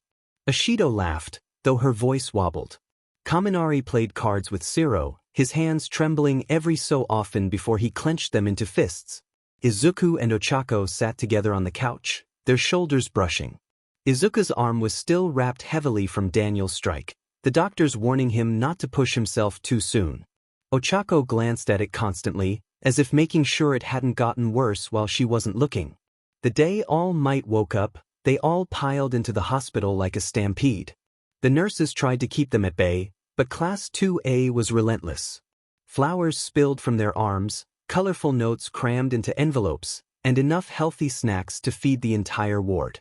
Fruits gleamed in baskets, protein bars stacked in towers, and vegetables resembling Yaoyorozu's handiwork were tucked in like prized treasures. One nurse began to speak, but she was swept aside as Ashido placed a bouquet of sunflowers directly on the bedside table, insisting that sunshine heals. All Might, thinner than ever, blinked at the mountain of offerings. His face was pale, his frame gaunt, but when his gaze landed on his students, warmth spread across his tired features.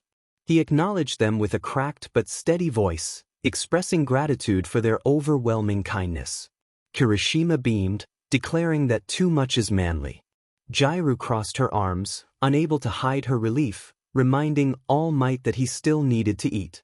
All Might chuckled weakly, acknowledging his lack of choice in the matter. Laughter rippled through the room, easing the tension in their chests. Izuku lingered near the bed, clutching his notebook awkwardly. His throat felt tight as All Might's hand lifted, trembling but steady enough to find his. The touch was warm and grounding. Izuku managed to express his relief at All Might's awakening, though his voice broke. All Might squeezed his hand gently, his sunken eyes soft with pride, affirming that Izuku was still standing, which was very good. Ochako hovered at Izuku's side, her hands clenched over her skirt. When Izuku looked at her, she offered a trembling smile, her eyes glistening with relief. The symbol of peace might have been scarred and weaker than ever, but he was still there for them, still their teacher, still their pillar. In that hospital room, surrounded by fruit baskets, vegetables, and the buzzing noise of his students, the weight of survival felt lighter. Eventually, the nurses began ushering the students out, reminding them that All Might still needed rest. One by one, they filed out of the room, their voices fading down the hallway until only Izuku lingered by the door. Aizawa paused in the doorway, his eyes softening just a fraction as he granted Izuku 5 more minutes. Izuku nodded quickly, clutching his notebook to his chest. The door clicked shut, leaving him alone with the man who had once been larger than life, now lying frail beneath hospital sheets. All Might opened one eye, a tired smile tugging at his lips, joking about the abundance of vegetables his students had brought him. Izuku's laugh came out shaky as he stepped closer, expressing how scared he had been when All Might collapsed. His fists clenched around the notebook as he confessed his fear of losing him. All Might's hand shifted slowly to rest over Izuku's, his grip weak but steady, reassuring him that he was still there, not because he was invincible anymore, but because he had things worth standing for. Izuku blinked furiously, his eyes stinging as he recalled All Might's promise to protect him. He expressed his concern about what it might have cost All Might, and for a long moment, silence filled the room except for the steady beep of the heart monitor. All Might squeezed his hand with surprising firmness, resolutely stating that protecting Izuku was not a burden, but his choice and honor.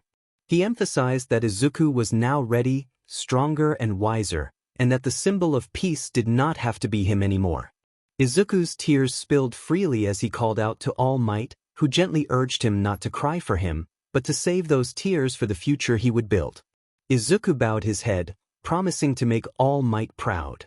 All Might whispered that he already did, finally letting his eyes close again. Izuku stood there for another minute, gripping his mentor's hand as if it tethered him to the ground. He carefully set his notebook on the bedside table, a silent promise left behind, before slipping quietly out the door. As Izuku shut the door softly behind him, he pressed the heel of his palm against his eyes, trying to steady himself. Ochako was waiting just down the hall, arms folded loosely. She didn't ask questions, she simply offered him a small, reassuring smile.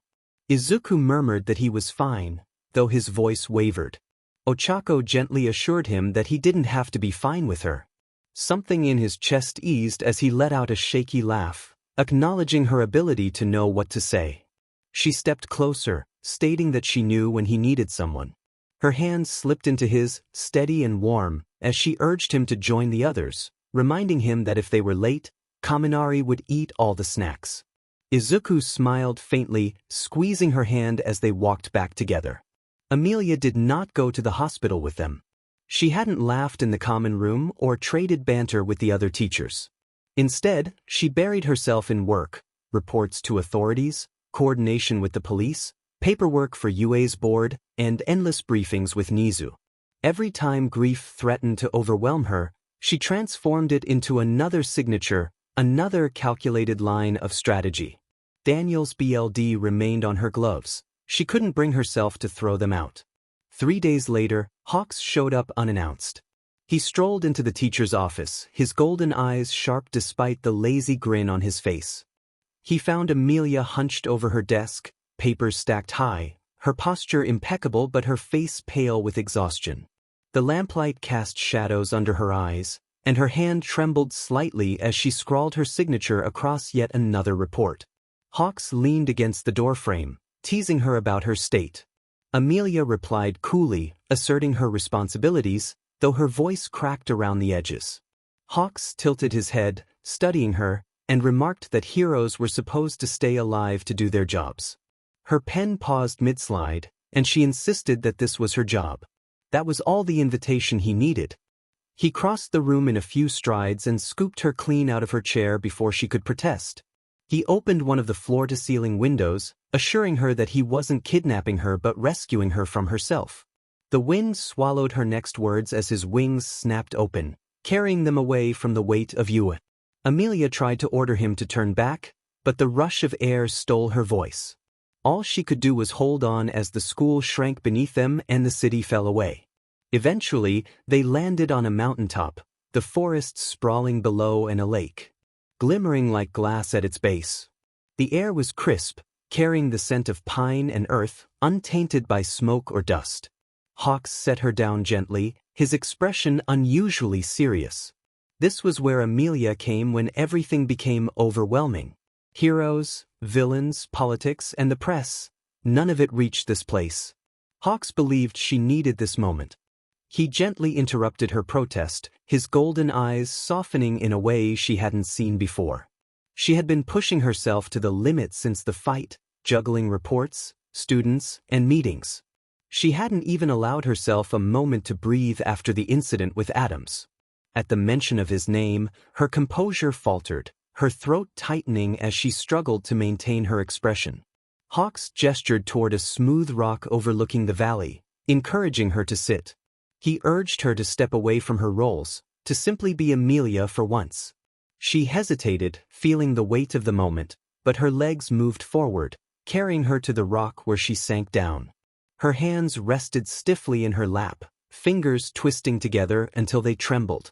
The silence stretched around them, only the wind whispering through the pines. Finally, the tears came, slipping down her face in hot, relentless streams. They fell faster the longer she tried to hold them back. Her shoulders shook despite her efforts to remain composed. She didn't wail or sob, she simply wept, each tear carrying days of suppressed grief, each breath cracking under the weight she refused to show anyone else. Hawks remained a few paces behind her, his wings tucked in, his presence quiet but steady. He didn't speak or interrupt, he simply stayed, offering her a sense of protection without intruding. The silence between them felt like a shelter. By the time she could breathe again, her cheeks were raw, and her throat sore. She wiped at her eyes with the heel of her hand and glanced back at him, expressing her gratitude for everything and apologizing for her vulnerability. Hawks tilted his head, a faint but genuine smirk appearing. He reassured her that it was okay to feel human, admitting he had begun to wonder if she was. A shaky laugh escaped her, fragile yet real, the first since the battle. She let it fade into the mountain air, feeling lighter than before. Back at UA, Izuku sat in the common room with Ochako and a few classmates. The tension lingered, but at least they were together.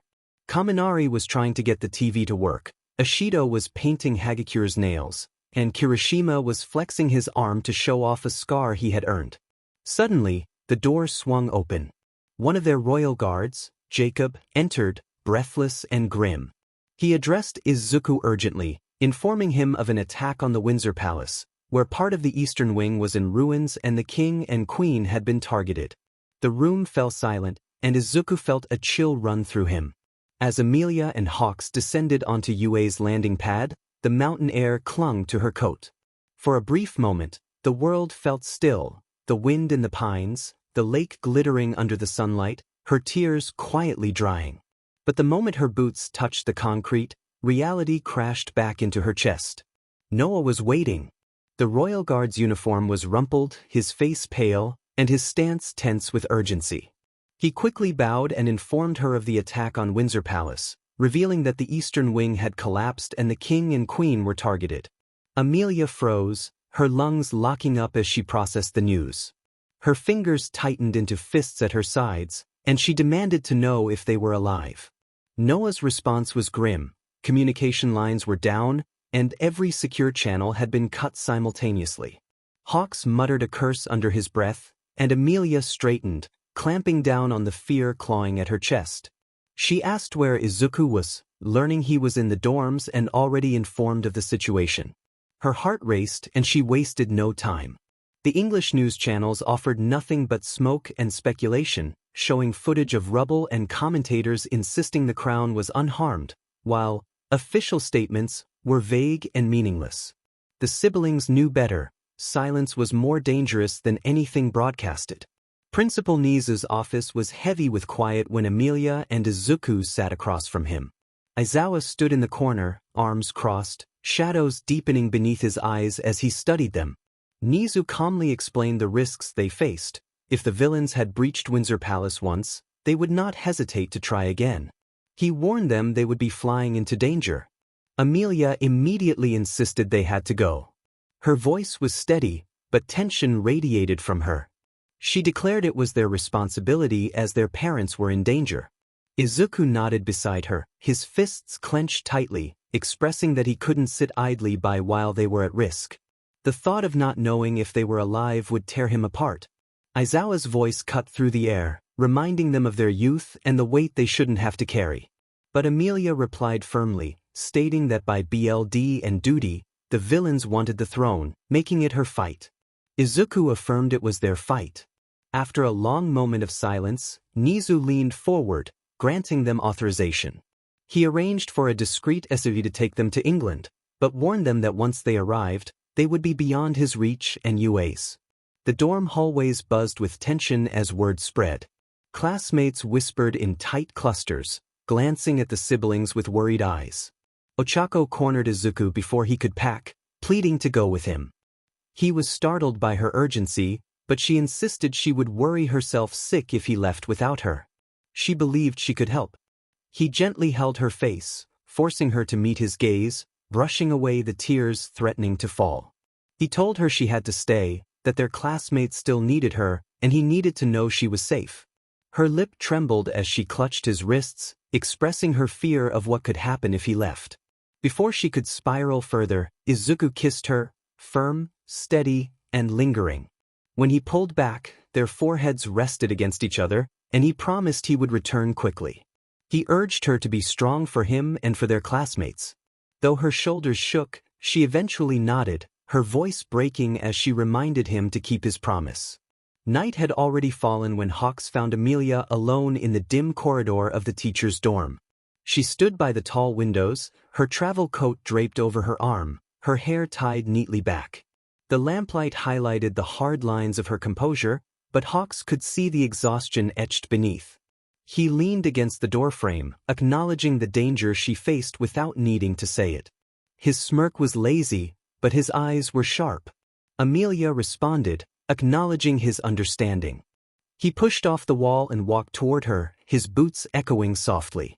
He understood the weight of her responsibilities, her parents, her kingdom, her war.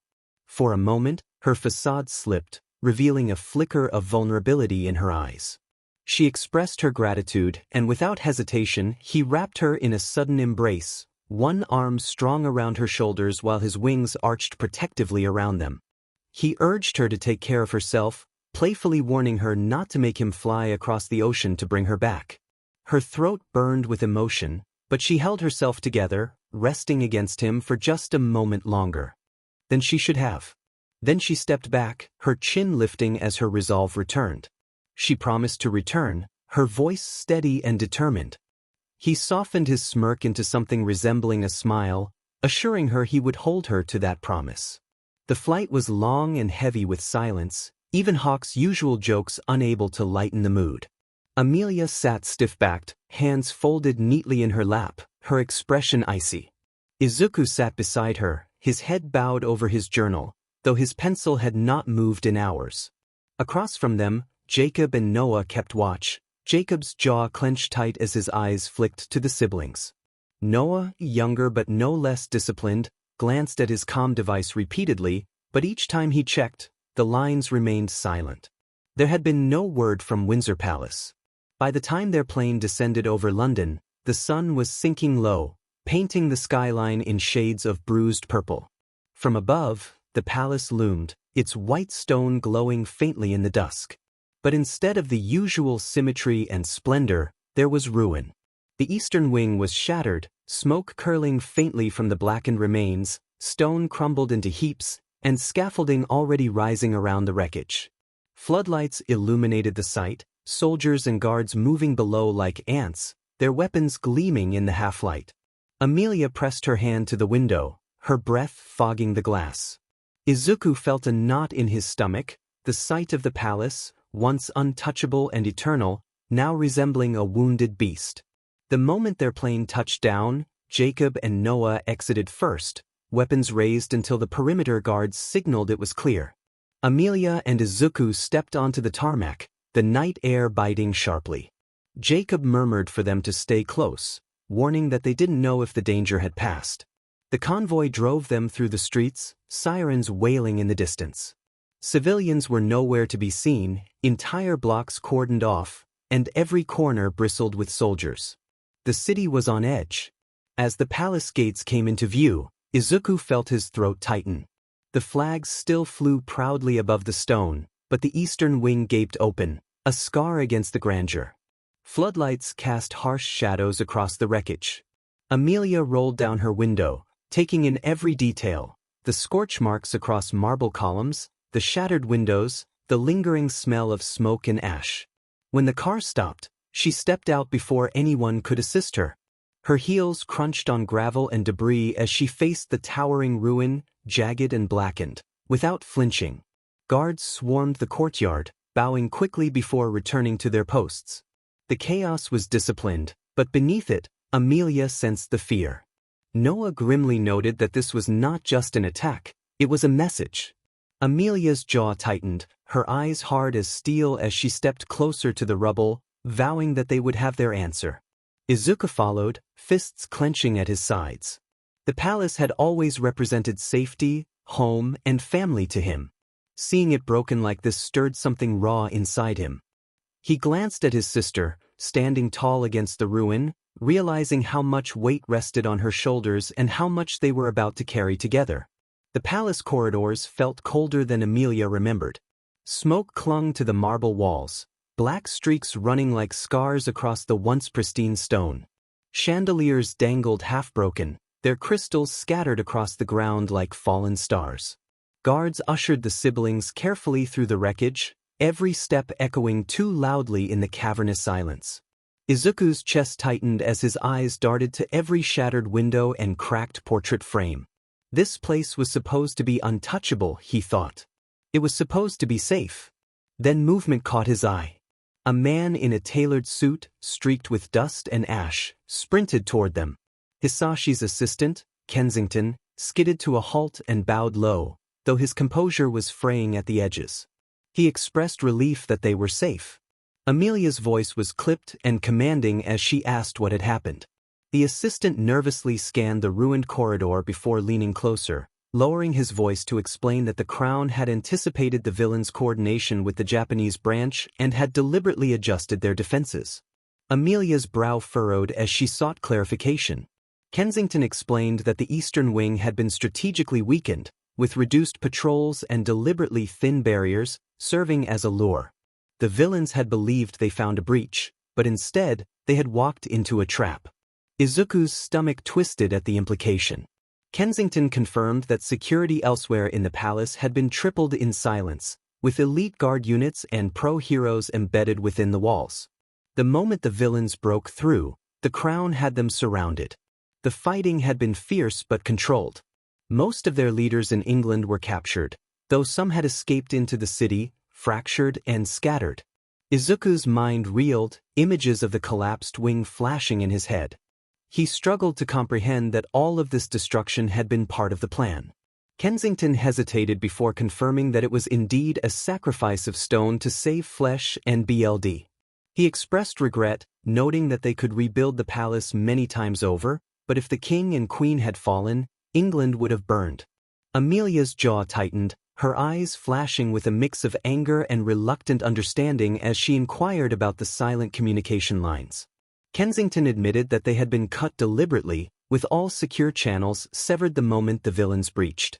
The king had forbidden any calls or messages on open networks, knowing that interception could jeopardize the entire operation. Regret etched deep in his face, he explained that this was why their majesties could not reach them. And why they could not reach them. Silence pressed heavily in the ruined hall. Izuku's hands shook at his sides, torn between relief and raw fury. He felt the weight of their situation as he thought about how they had been left in the dark, believing their family was lost. Amelia's gaze flicked toward the wreckage of the East Wing, anger and fear simmering just beneath her carefully held mask. She acknowledged the risk they had taken, murmuring about how everything had been gambled. Kensington bowed his head low, his voice rough as he admitted that their gamble had worked. Before Amelia could press him further, hurried footsteps echoed down the ruined corridor. Inko appeared first, her skirts catching on the broken stone, her face pale but her eyes blazing with urgency.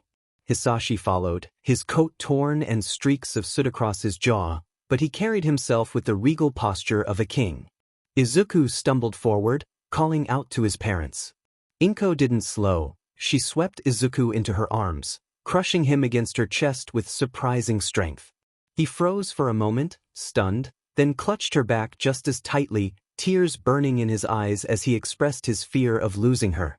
Inko whispered fiercely into his hair, reassuring him that she was there and they were safe. Amelia stood frozen for only a heartbeat before Hisashi reached her. The king's hands clasped her shoulders, pulling her into an embrace that broke through her steel composure. For once, she allowed herself to lean into his hold, wrapping her arms around him as tightly as she had when she was a child. Murmured against his chest, her voice sharp with both love and anger, expressing her frustration that they had not been informed of the situation. Hisashi's hands smoothed over her back, steady but heavy with guilt. He explained that they could not reach out due to the risk involved, and he met her eyes with a rare softness, offering an apology. Inko pulled Izuku's face between her hands, tears streaming down her cheeks as she studied him, needing to reassure herself that he was whole. She begged for his forgiveness, explaining that they had wanted to reach out but could not risk his safety. Izuku swallowed hard, his vision swimming as he expressed how scared he had been, unable to stop thinking about their safety. Amelia's throat burned as she watched her brother cling to their mother, feeling Hisashi's hand squeeze her shoulder, grounding her. He acknowledged the burden they had carried and expressed his sorrow, asking for their forgiveness. For a long, fragile moment, the four of them stood together amidst the wreckage, soot-stained stone and shattered glass around them, but their embrace was stronger than any ruin. At last, Hisashi drew a steadying breath, regaining his edge of command as he announced they would explain everything properly over supper. Inko wiped her cheeks quickly but kept an arm hooked through Izuku's, refusing to let go. She insisted there would be no more secrets that night. Amelia and Izuku exchanged a glance filled with relief, frustration, and love, and followed their parents deeper into the palace that still stood, scarred but unbroken.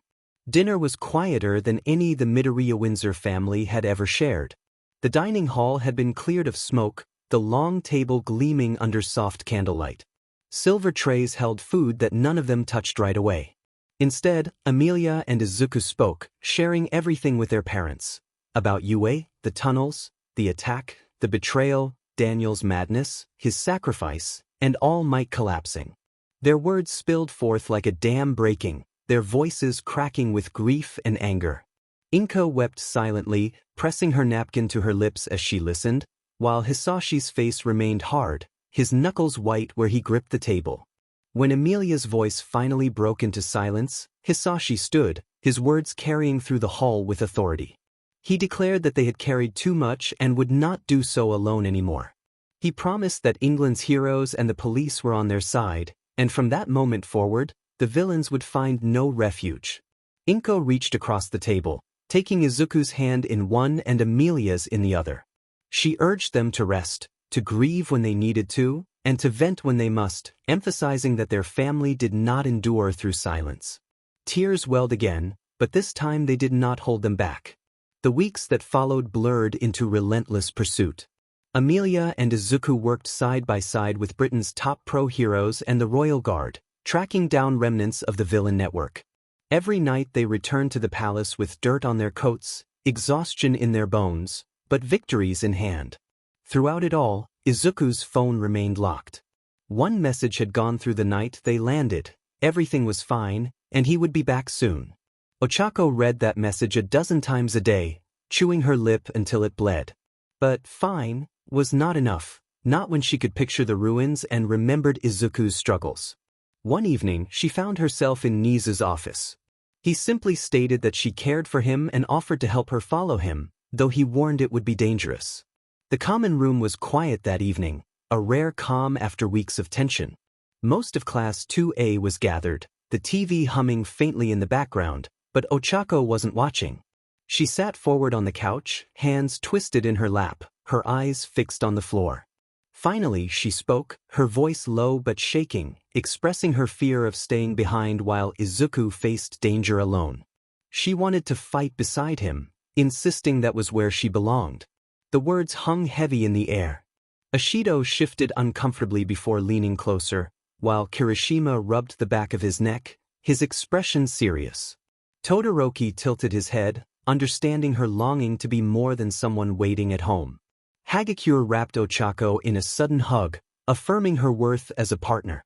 A faint smile flickered on Ochako's lips, but her shoulders trembled as she reiterated that she was not just his girlfriend, she was his partner. If he was out there facing danger, then she should be too. The others exchanged glances, a mix of worry and admiration on their faces, and the common room fell into silence, acknowledging the weight of her words. Kirishima was the first to move. He slammed his hardened fist into his palm, his expression sharper than usual. He declared that they would back him up. If Midoriya was in trouble, it was their trouble too. That was what it meant to be classmates, to be heroes. Ashido bounced on the couch, her pink curls bouncing with her, excitedly agreeing that they would never let him fly across the ocean alone. They were Class 2A, and they fought together. Kaminari raised a hand, nervous but grinning, expressing his curiosity about seeing a castle in real life. Even Tokoyami's shadowed voice cut through the air, stating that darkness stretched far, even across seas, and they could not ignore it. Ochako felt her throat tighten, her chest aching as she pressed her hands to her lips, trying to hide the tremble in her smile. She felt grateful for her friends. Jiraiya spoke quietly, her tone softer than usual, reminding everyone not to think they were carrying this burden alone. If it was about Midoriya, they were all already in it. Before Ochako could respond, a dry voice sliced through the air, questioning their plans for an illegal field trip overseas without asking. Every head snapped around to see Aizawa leaning against the doorframe, his scarf hanging loose around his shoulders, his eyes half-lidded but watchful. His presence seemed to pull all the air out of the room. Kaminari nearly fell off the couch, stumbling over his words as he tried to explain.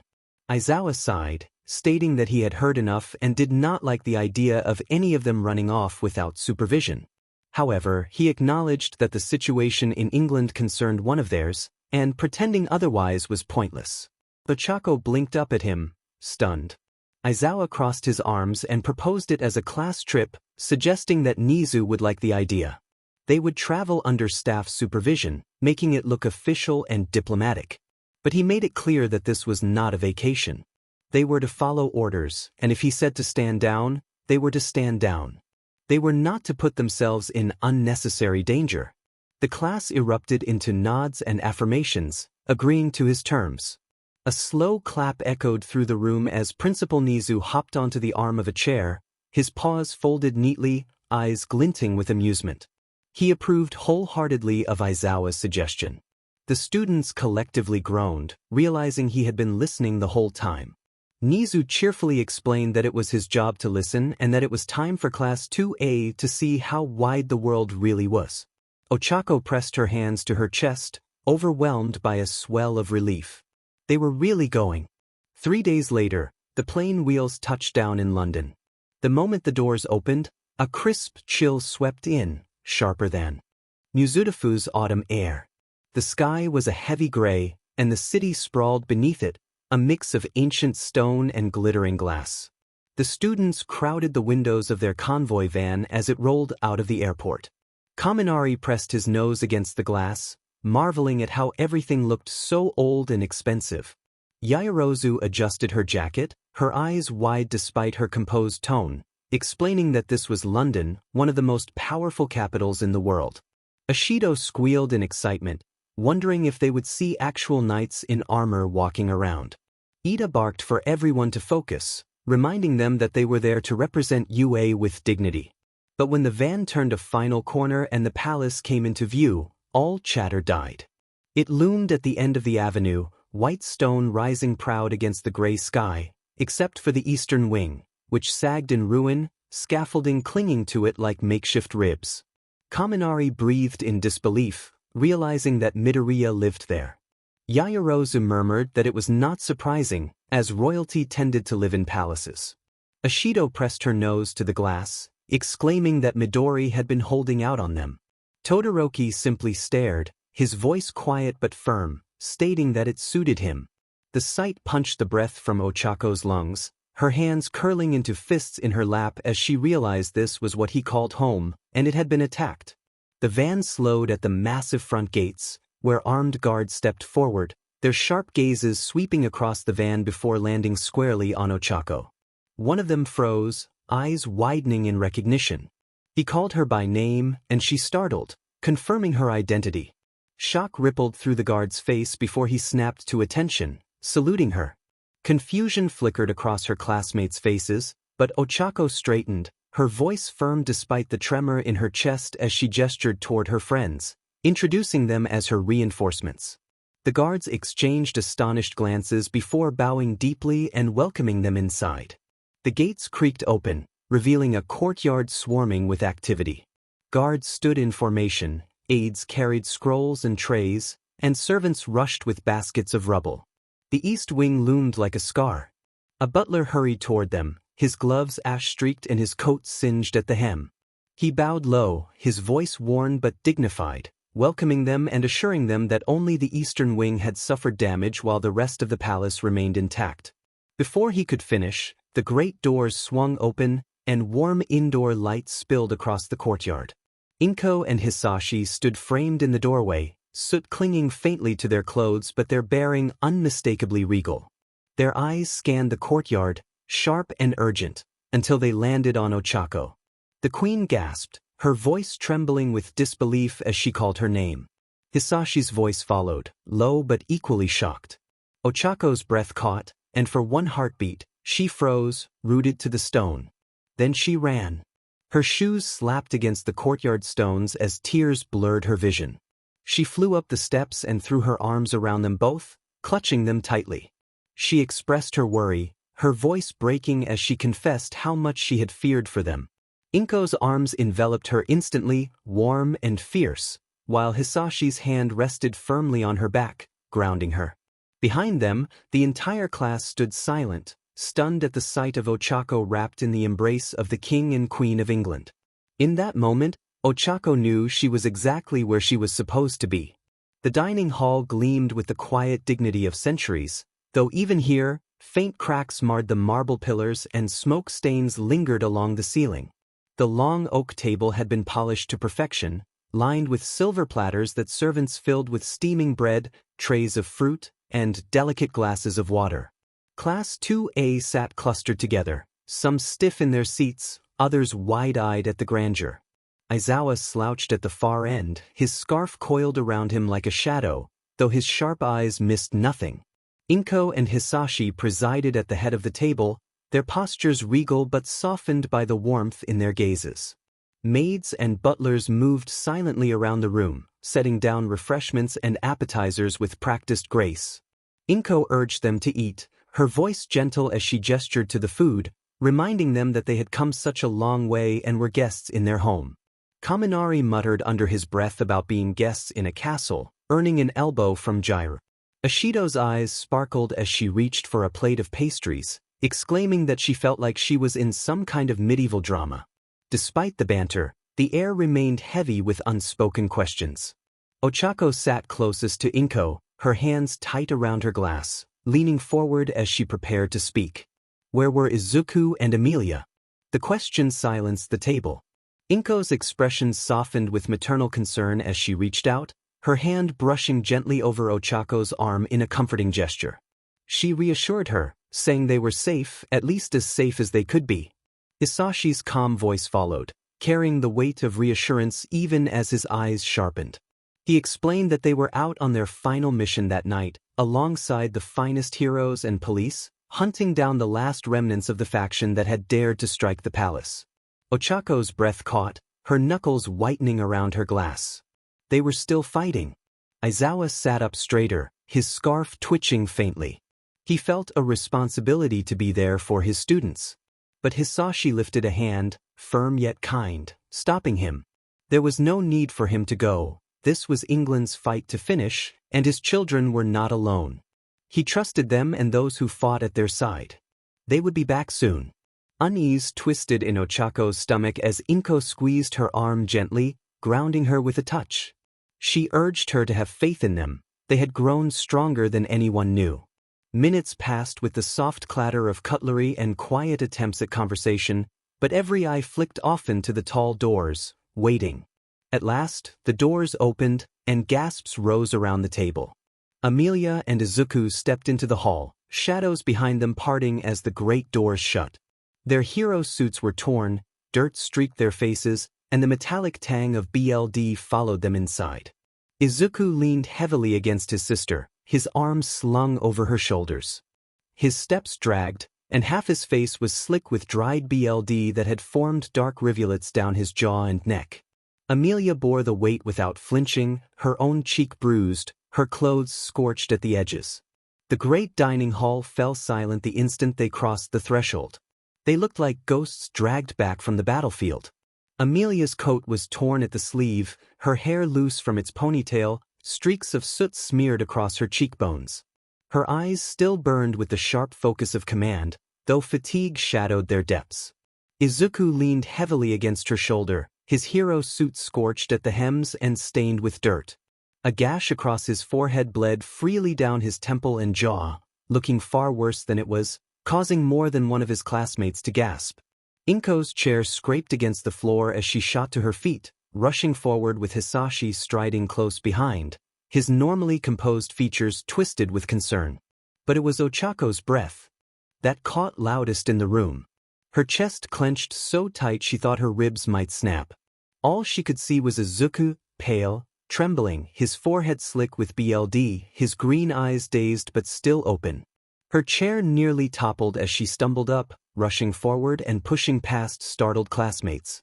She pressed her palm carefully against his uninjured cheek, grounding herself on the warmth of his skin. Tears brimmed in her eyes as she searched his face, every bruise and cut painting terror into her chest. She told him he scared her so much. Izuku tried for a smile, crooked and weak, insisting it was just a scratch, that it looked worse than it was. But Ochako shook her head fiercely, her hands trembling as she cupped his face between them. She pointed out the BLD and his shaking legs, insisting he couldn't downplay his injuries. Emilia, silent but steady, adjusted her grip on Izuku's shoulders, her jaw tight. She confirmed that the head wound was superficial, messy but not fatal, and that he needed rest. Ochako swallowed hard, her tears threatening to spill. She didn't care about the hall full of royalty and heroes or that her classmates were staring. She pressed her forehead to Izuku's, whispering through clenched teeth that he should never do this to her again. Izuku's hand twitched weakly up to rest against hers, brushing her knuckles with a feeble but reassuring touch, apologizing but insisting he had to fight. Inko reached them, sweeping her hands across Izuku's shoulders, her voice thick with panic as she urged him to let her see him. Hisashi's voice was lower, steadier, but no less urgent as he addressed Emilia, asking how badly she was hurt. Emilia finally exhaled, a thread of fatigue leaking through her iron composure, saying she would live but that Izuku needed a bed, not her. Izuku swayed slightly under the combined pressure of Inko's hands fussing over him and Ochako's tearful grip on his face. Emilia kept her arm firm around him, bearing his weight with practiced steadiness. Then a murmur rippled through the hall. Izuku blinked blearily past Emilia's shoulder, freezing as rows of familiar faces stared back at him from a short distance. Class 2A, his classmates, his friends. Kirishima's jaw had gone slack, his eyes wide with stunned relief. Ishido clasped her hands over her mouth, as if she would scream if she let them part. Todoroki stood straighter, his usually impassive gaze flickering with something dangerously close to worry. Jiru's earbuds dangled uselessly at her side, her expression unusually soft. Even Kaminari looked pale, his usual grin absent as he leaned forward, searching Izuku's bloodied form with wide, anxious eyes. Izuku's breath caught, his throat closing up as he wondered what they were all doing there. His voice cracked, caught between laughter and breaking down. Amelia's sharp gaze followed his, her steel mask faltering as she looked at her students in disbelief. For a heartbeat she looked younger, less the royal, less the warrior, and more the girl who hadn't expected to see her classmates in this fractured home. She told them they shouldn't be there, but the silence that followed was quickly broken. Ishido shot up from her chair, tears glittering in her eyes, insisting they wouldn't sit idly by while Izuku and Amelia fought alone. Kirishima slammed a fist to his chest, declaring they came to stand with them because they were part of the class and friends. The words cracked something inside Izuku, his knees threatening to buckle if not for Amelia holding him steady. His lips trembled, BLD still assuming down his face, but his eyes filled with something warm and painful all at once. Ochako stayed pressed close, her hands still cradling his face, but now her tearful gaze flicked to their classmates, realizing they came because they cared. Because they couldn't let him carry this burden alone, Aizawa finally spoke. His voice was as dry as ever, but his sharp eyes revealed the truth. He had told them it would be a class trip. Crossing his arms, his scarf twitched faintly. Izuku swallowed hard, his voice breaking as he looked at them all again, realizing they had crossed the sea for him. Yaoyorozu inclined her head, composed yet gentle, explaining that they were there for him and for Blaze-sensei too. He was not just their classmate, he was their friend, and no friend should face such danger alone. For the first time since entering the palace, Amelia's composure cracked fully. Her lips parted but no words came. She simply looked at them, her students, her brother's friends, gathered there of their own will. Her throat tightened painfully as she whispered to herself, calling them brave, reckless fools. But her eyes shone with admiration. Inko gently pulled Izuku into her side again, pressing a kiss to his damp hair, reassuring him that he was not as alone as he thought. Hisashi's gaze swept over the class, regal and appraising, but with the faintest shadow of a smile. He acknowledged the bonds they had forged, which were stronger than he had realized. Ochako pressed closer, brushing the remnants of a struggle from Izuku's cheek with her sleeve, reminding him that he was surrounded by people who loved him. Izuku finally let out a shaky, half-broken laugh, tears mingling with the remnants of his ordeal. He felt unworthy of their support, but Kaminari insisted that he deserved it. The hall filled with fragile, hopeful laughter, and for the first time since the attack began, Izuku felt like he could breathe normally. The laughter in the dining hall faded quickly, replaced by the rustle of maids, the clatter of silver trays, and the stern bark of a guard summoning the royal physician. Inko and Hisashi exchanged a single look, an unspoken agreement. Inko firmly stated that Izuku needed to be cleaned and seen to properly. She glanced at Amelia, quietly instructing her to stay with her father if she didn't need rest or treatment, as they would need answers. Amelia hesitated, her eyes flicking to her brother's pale face, leaning heavily into Ochako's steadying grip. Her jaw tightened, but she nodded once, sharp and deliberate, urging them to go. The corridors of the palace felt endless as Inko and Ochako guided Izuku through them, guards and servants bowing hastily as they passed. His steps were uneven, but he pushed forward, lips pressed in determination despite the wobble in his knees. By the time they reached his chambers, Ochako was half supporting him, her arms strong around his waist. The moment the doors shut behind them, Inko called for warm water and bandages. Within minutes, the royal doctor bustled in with a small team, their hands brisk and professional. Izuku sat silently at the edge of his enormous bed, shoulders slumped as they worked.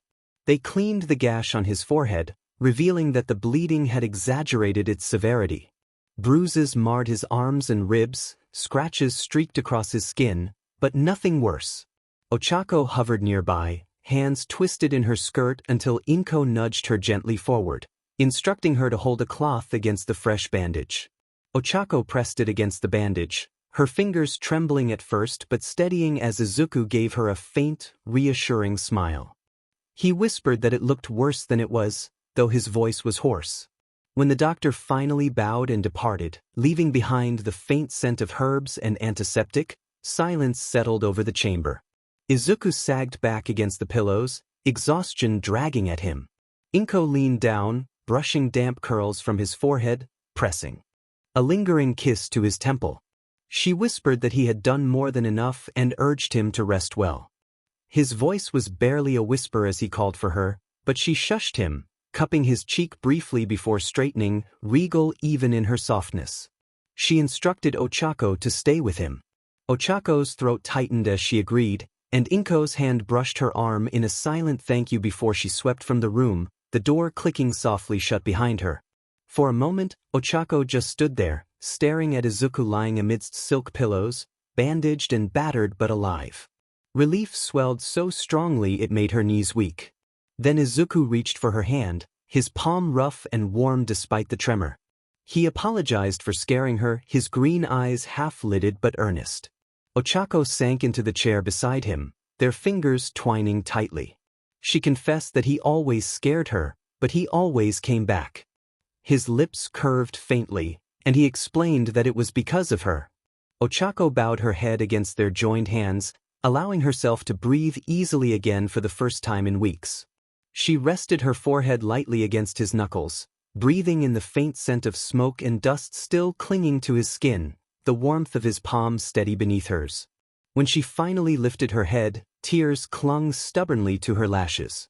She whispered that he didn't understand how she felt every time he threw himself into danger, how she felt like she couldn't breathe. When she saw him covered in remnants of their struggle, she thought she had lost him. Izuku swallowed hard, his free hand trembling as he brushed clumsily at the wetness on her cheek, assuring her that she would never lose him, though the cracks in his voice revealed how close he had come to failing that promise. His thumb lingered at her cheekbone, tender and grounding. 𝗬𝗧𝗂𝘁 leaned into his touch, her own hand rising to cover his. She turned her face slightly, pressing a light kiss against his palm, trembling but fierce with everything she couldn't put into words. Izuku's breath caught, his green eyes softening as he memorized every detail of her face, anchoring himself more firmly than any bandage could. She shifted closer, slipping onto the edge of the bed, careful of his injuries. Her hand slid down his arm, tracing over the bruises on his wrist, then back up until her palm rested flat over his heartbeat. She murmured that he was there, and that was enough, that was everything she needed. Izuku exhaled shakily and leaned his forehead against hers, their noses brushing, breaths mingling in the quiet chamber. His hand, still trembling, slid down to lace their fingers together again. He apologized raw and earnest, for scaring her and for making her wait. 𝗬𝗧𝗂𝘁 closed her eyes, her lips brushing the corner of his mouth as she whispered back that he should stop apologizing and just stay. He nodded against her, a small, tired smile breaking through as his lips finally met hers. The kiss was slow and unhurried, not the desperate kind they had shared before, but soft and lingering, filled with the relief of survival. His grip on her hand tightened, grounding himself in her warmth. When they broke apart, 𝗬𝗧𝗂𝘁 remained pressed against him, her forehead tucked under his chin, listening to the steady beat of his heart. She sensed his exhaustion in the way his body sagged against hers, but also a newfound peace, as if he was finally allowing himself to rest. She encouraged him to sleep, brushing her fingers gently through his curls, assuring him that she would be right there. Izuku's lashes fluttered, a faint hum escaping his throat as he let his weight settle more fully into the pillows. With her hands still in his and her presence surrounding him like a shield, his breathing evened out. 𝗬𝗧𝗂𝘁 stayed awake long after, her thumbs stroking absent patterns across his knuckles, her own tears drying silently. She was undeterred by the villains that might lurk in the shadows of England. As long as she was with him, she felt she could face anything. The sun rose pale and golden over London, its light catching on the palace spires still stained with soot. The eastern wing, once a proud stretch of marble halls and ornate windows, now stood gutted and raw. Scaffolding latticed the stone like a skeleton, and the courtyard was littered with broken beams, crumbled plaster, and shards of glass that sparkled in the morning light. For the first time since the attack, the palace grounds rang not with alarms or the clash of battle, but with laughter and chatter. Class 2A had rolled up their sleeves. Ida stood atop a stack of bricks, his glasses glinting in the sunlight as he called for precision and coordination in their operation. Bakugou, however, exploded past him, scattering the pile into neat rubble and dismissing Ida's instructions. Kirishima laughed, clapping Bakugou on the back, praising his demolition power. Nearby, Ishido balanced a tray of salvaged tiles on her head, wobbling as 𝗕𝗁𝗄𝗧 shouted encouragement. Jirou rolled her eyes, muttering about idiots, but she knelt beside Yaoyorozu, who was already materializing replacement nails and beams in neat stacks. Yaoyorozu reminded Ishido to be careful, emphasizing the need for exact measurements, while Ishido grinned, claiming her expertise. From the shadows of the scaffolding, 𝗕𝗁𝗄𝗧 and Dark Shadow transported whole panels of wood with surprising delicacy, the dark creature grumbling about the brightness of the sun as 𝗕𝗁𝗄𝗧 remained focused. A guard from the courtyard wall called out, clearly bemused and impressed by their efforts. Izuku leaned against a half-rebuilt column, bandages still tight across his forehead, watching his classmates with wide eyes and a small, tired smile. Ochako had her hair tied back, a smudge of dust across her cheek as she used her quirk to float heavy chunks of debris for Kaminari and Siro to cart away. She caught him watching and gave him a grin that made his heart ache in the best way. Amelia stood a little apart, out of her hero suit for once, her sleeves rolled to her elbows. She directed the work with calm precision, speaking quietly with the foreman, but every now and then, her gaze softened as it drifted back to the students. Seeing them laugh among the rubble, turning devastation into teamwork, carved a rare warmth into her otherwise composed face. In the distance, Hisashi and Inko stood on the palace steps, watching quietly. The queen's hands were clasped in front of her, her eyes glistening as she saw Izuku laughing weakly with his friends. The king's expression was harder, but beneath it, pride flickered. For the first time in weeks, Windsor Palace sounded alive again. The clang of hammers and the scrape of stone gave way to laughter and chatter as the palace staff wheeled out carts laden with refreshments. Silver trays gleamed in the sunlight, stacked high with bowls of strawberries and blueberries, slices of melon chilled on ice, and pitchers of cool lemonade that sparkled with condensation. Kaminari's eyes lit up as he reached for a wedge of watermelon nearly the size of his face, exclaiming about the royal snacks. Ishido bounced on her toes, thrilled by the spread, while Yaoyorozu reminded everyone to eat carefully, noting the care with which the food was arranged. Bakugou snorted, biting into a slice of melon without ceremony, juice running down his chin, causing Kirishima to laugh heartily. Izuku sat on the edge of a marble fountain, accepting a glass of water from a butler. Ochako settled beside him with her own plate, offering him a strawberry. He blinked at it, then at her, before sheepishly leaning forward to take it from her fingers. His cheeks flushed, but the taste of sweetness cut through his fatigue. Across the courtyard, Amelia stood at one of the tall serving tables, a plate of berries in hand. Ishido bounded up beside her, cheeks already stuffed with melon, asking if this was how she always ate. Amelia arched a brow, a faint smile appearing as she explained that this was a summer spread, and formal suppers were far more elaborate. Kaminari, nearly dropping his watermelon slice in shock, realized this wasn't the fancy version, while Jirou smirked, amused by the revelation. Amelia's gaze softened as she watched Izuku laughing faintly while Ochako fed him another strawberry. The sound of her students' voices and laughter echoed between the scarred palace walls, feeling like a balm she hadn't known she needed. Seeing Class 2A sprawled across the palace steps and courtyard benches, laughing with their mouths full and faces sticky with fruit, brought warmth to Amelia's heart for the first time in weeks.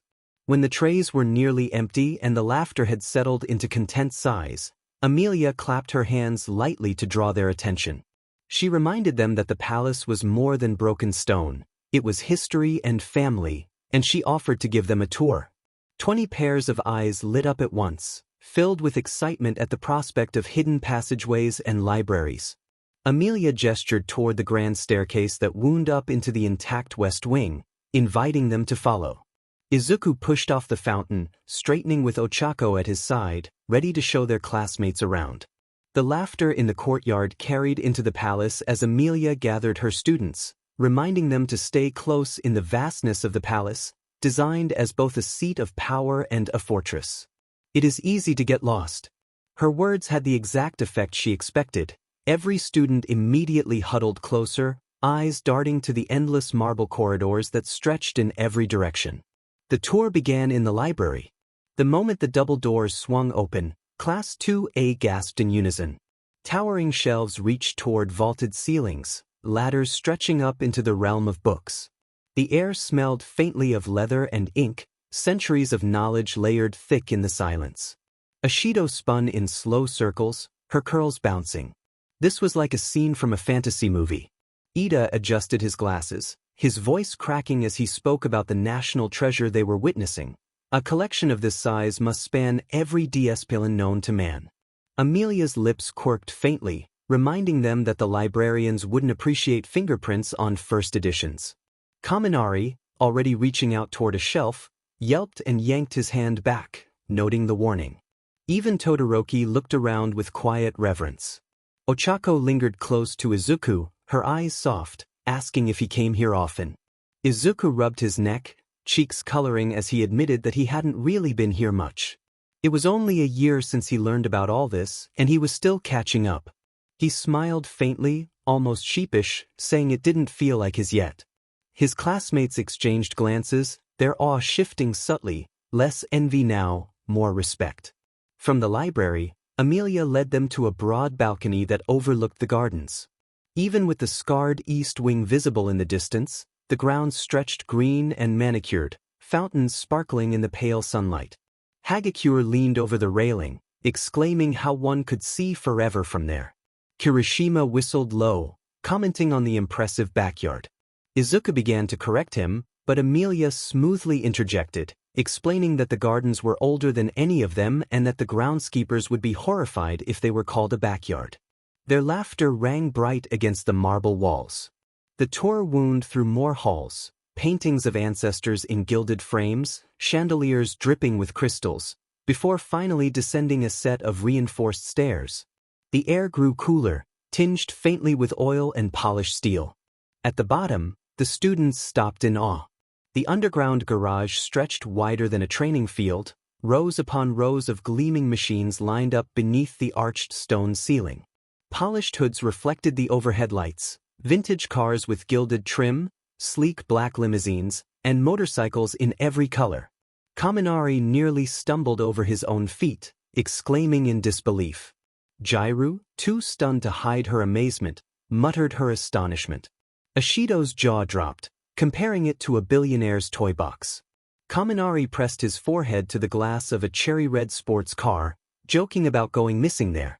Siro whistled low, calling it Midoriya's Batcave. Emilia's voice carried calmly over the chaos, explaining that some vehicles were ceremonial while others were practical, all maintained to the highest standards. Yaoyorozu, usually composed, was left speechless, realizing some of these models didn't exist outside of private collections and must be worth millions. Ochako stayed at Izuku's side, half amused and half overwhelmed, asking if he knew this was down here. Izuku shook his head quickly, admitting he hadn't until Emilia showed him a few weeks ago. It didn't even feel real to him. Emilia folded her arms, her tone dry as she explained that it wasn't meant to be real, it was a royal collection, filled with history and symbolism. Every vehicle was chosen for what it represented. Still, Kaminari muttered, craning his neck at a shining silver sports car, that he wouldn't mind representing himself in one of those. Their laughter echoed through the garage, bright and unburdened. For the first time in days, even Emilia's mouth twitched into something dangerously close to a smile. As Emilia guided the class back upstairs, her heels clicking against the polished stone floors, she explained that the inner palace housed the living quarters, council chambers, and archives, much of which remained intact despite the attack. After touring the council chamber and war rooms, filled with towering chairs and carved maps of England, Amelia paused at a gilded set of double doors. Her expression softened as she gestured inward, revealing her brother's chambers. Izuku froze mid-step, feeling heat rise to his face, and hesitated, unsure about entering. But Ishido, eager, pushed the doors open. The room beyond was massive compared to their dorms: high ceilings, velvet drapes, a massive canopy bed, and a balcony overlooking the palace gardens. A few books and scattered notebooks hinted at Izuku's habits, but otherwise, the space was pristine. Kaminari breathed in awe, darting inside and asking if Izuku really slept there. Kirishima dramatically flopped onto the edge of the bed, bouncing once and exclaiming how it felt like a cloud. Izuku rushed forward, insisting that it was private. But the damage was done. Ishido smirked wickedly, leaning close to Hagakure and suggesting there was a reason it was private.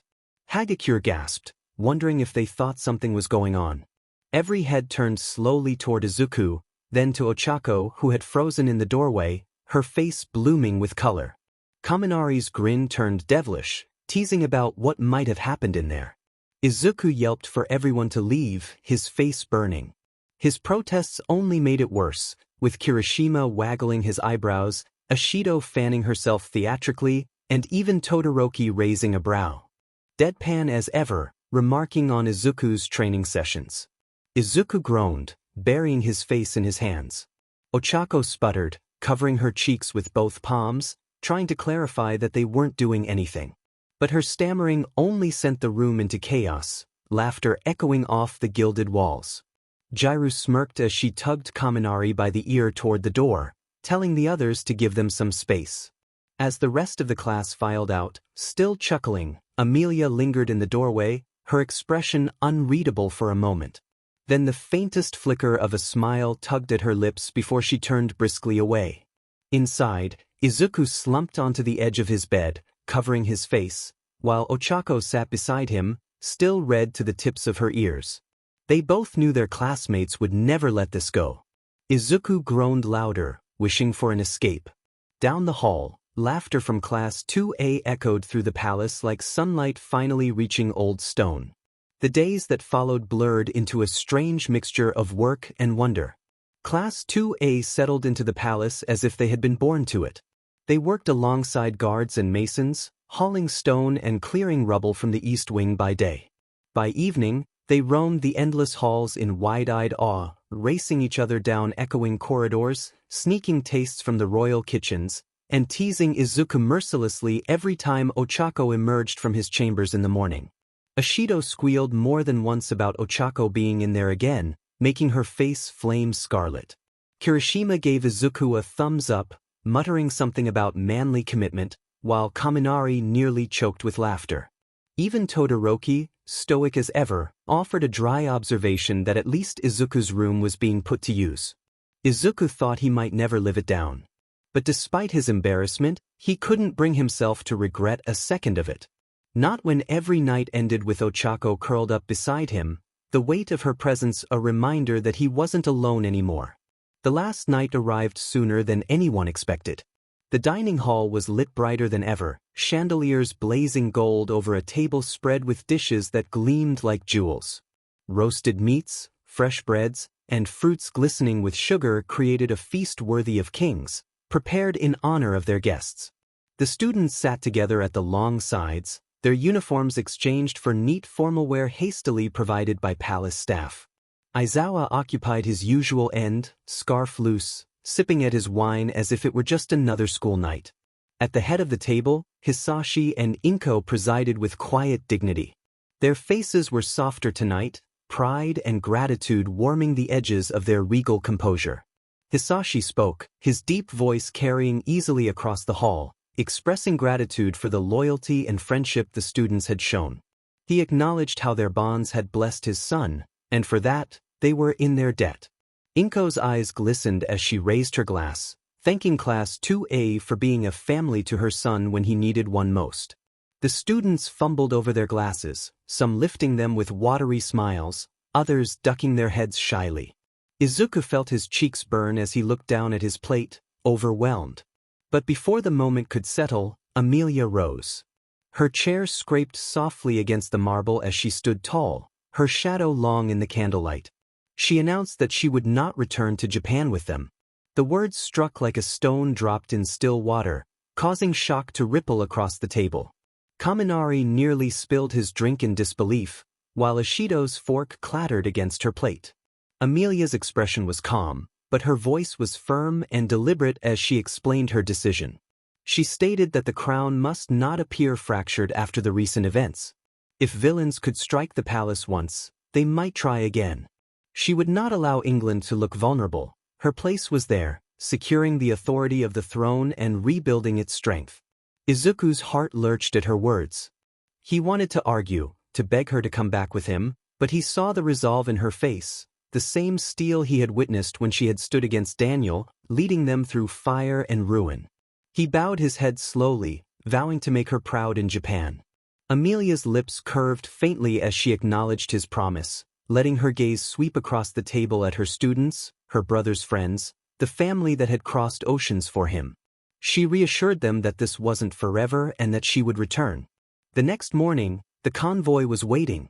Izuku stood at the gates of Windsor Palace with his classmates at his back, Aizawa at their side. Behind them, the repaired walls gleamed faintly in the morning sun. Ahead, the cars would take them back toward the airport, back toward Yue. Emilia stood beside Hisashi and Inko on the palace steps, regal even in her simple trench coat. Izuku lingered for a heartbeat longer, meeting her gaze across the courtyard. Brother and sister, two halves of the same crown, now walking different paths. Then he turned, shoulders squared, and followed his classmates toward the waiting carriage. The gates creaked shut behind them. And for the first time, Izuku left England not just as a prince, but as a hero carrying his sister's trust.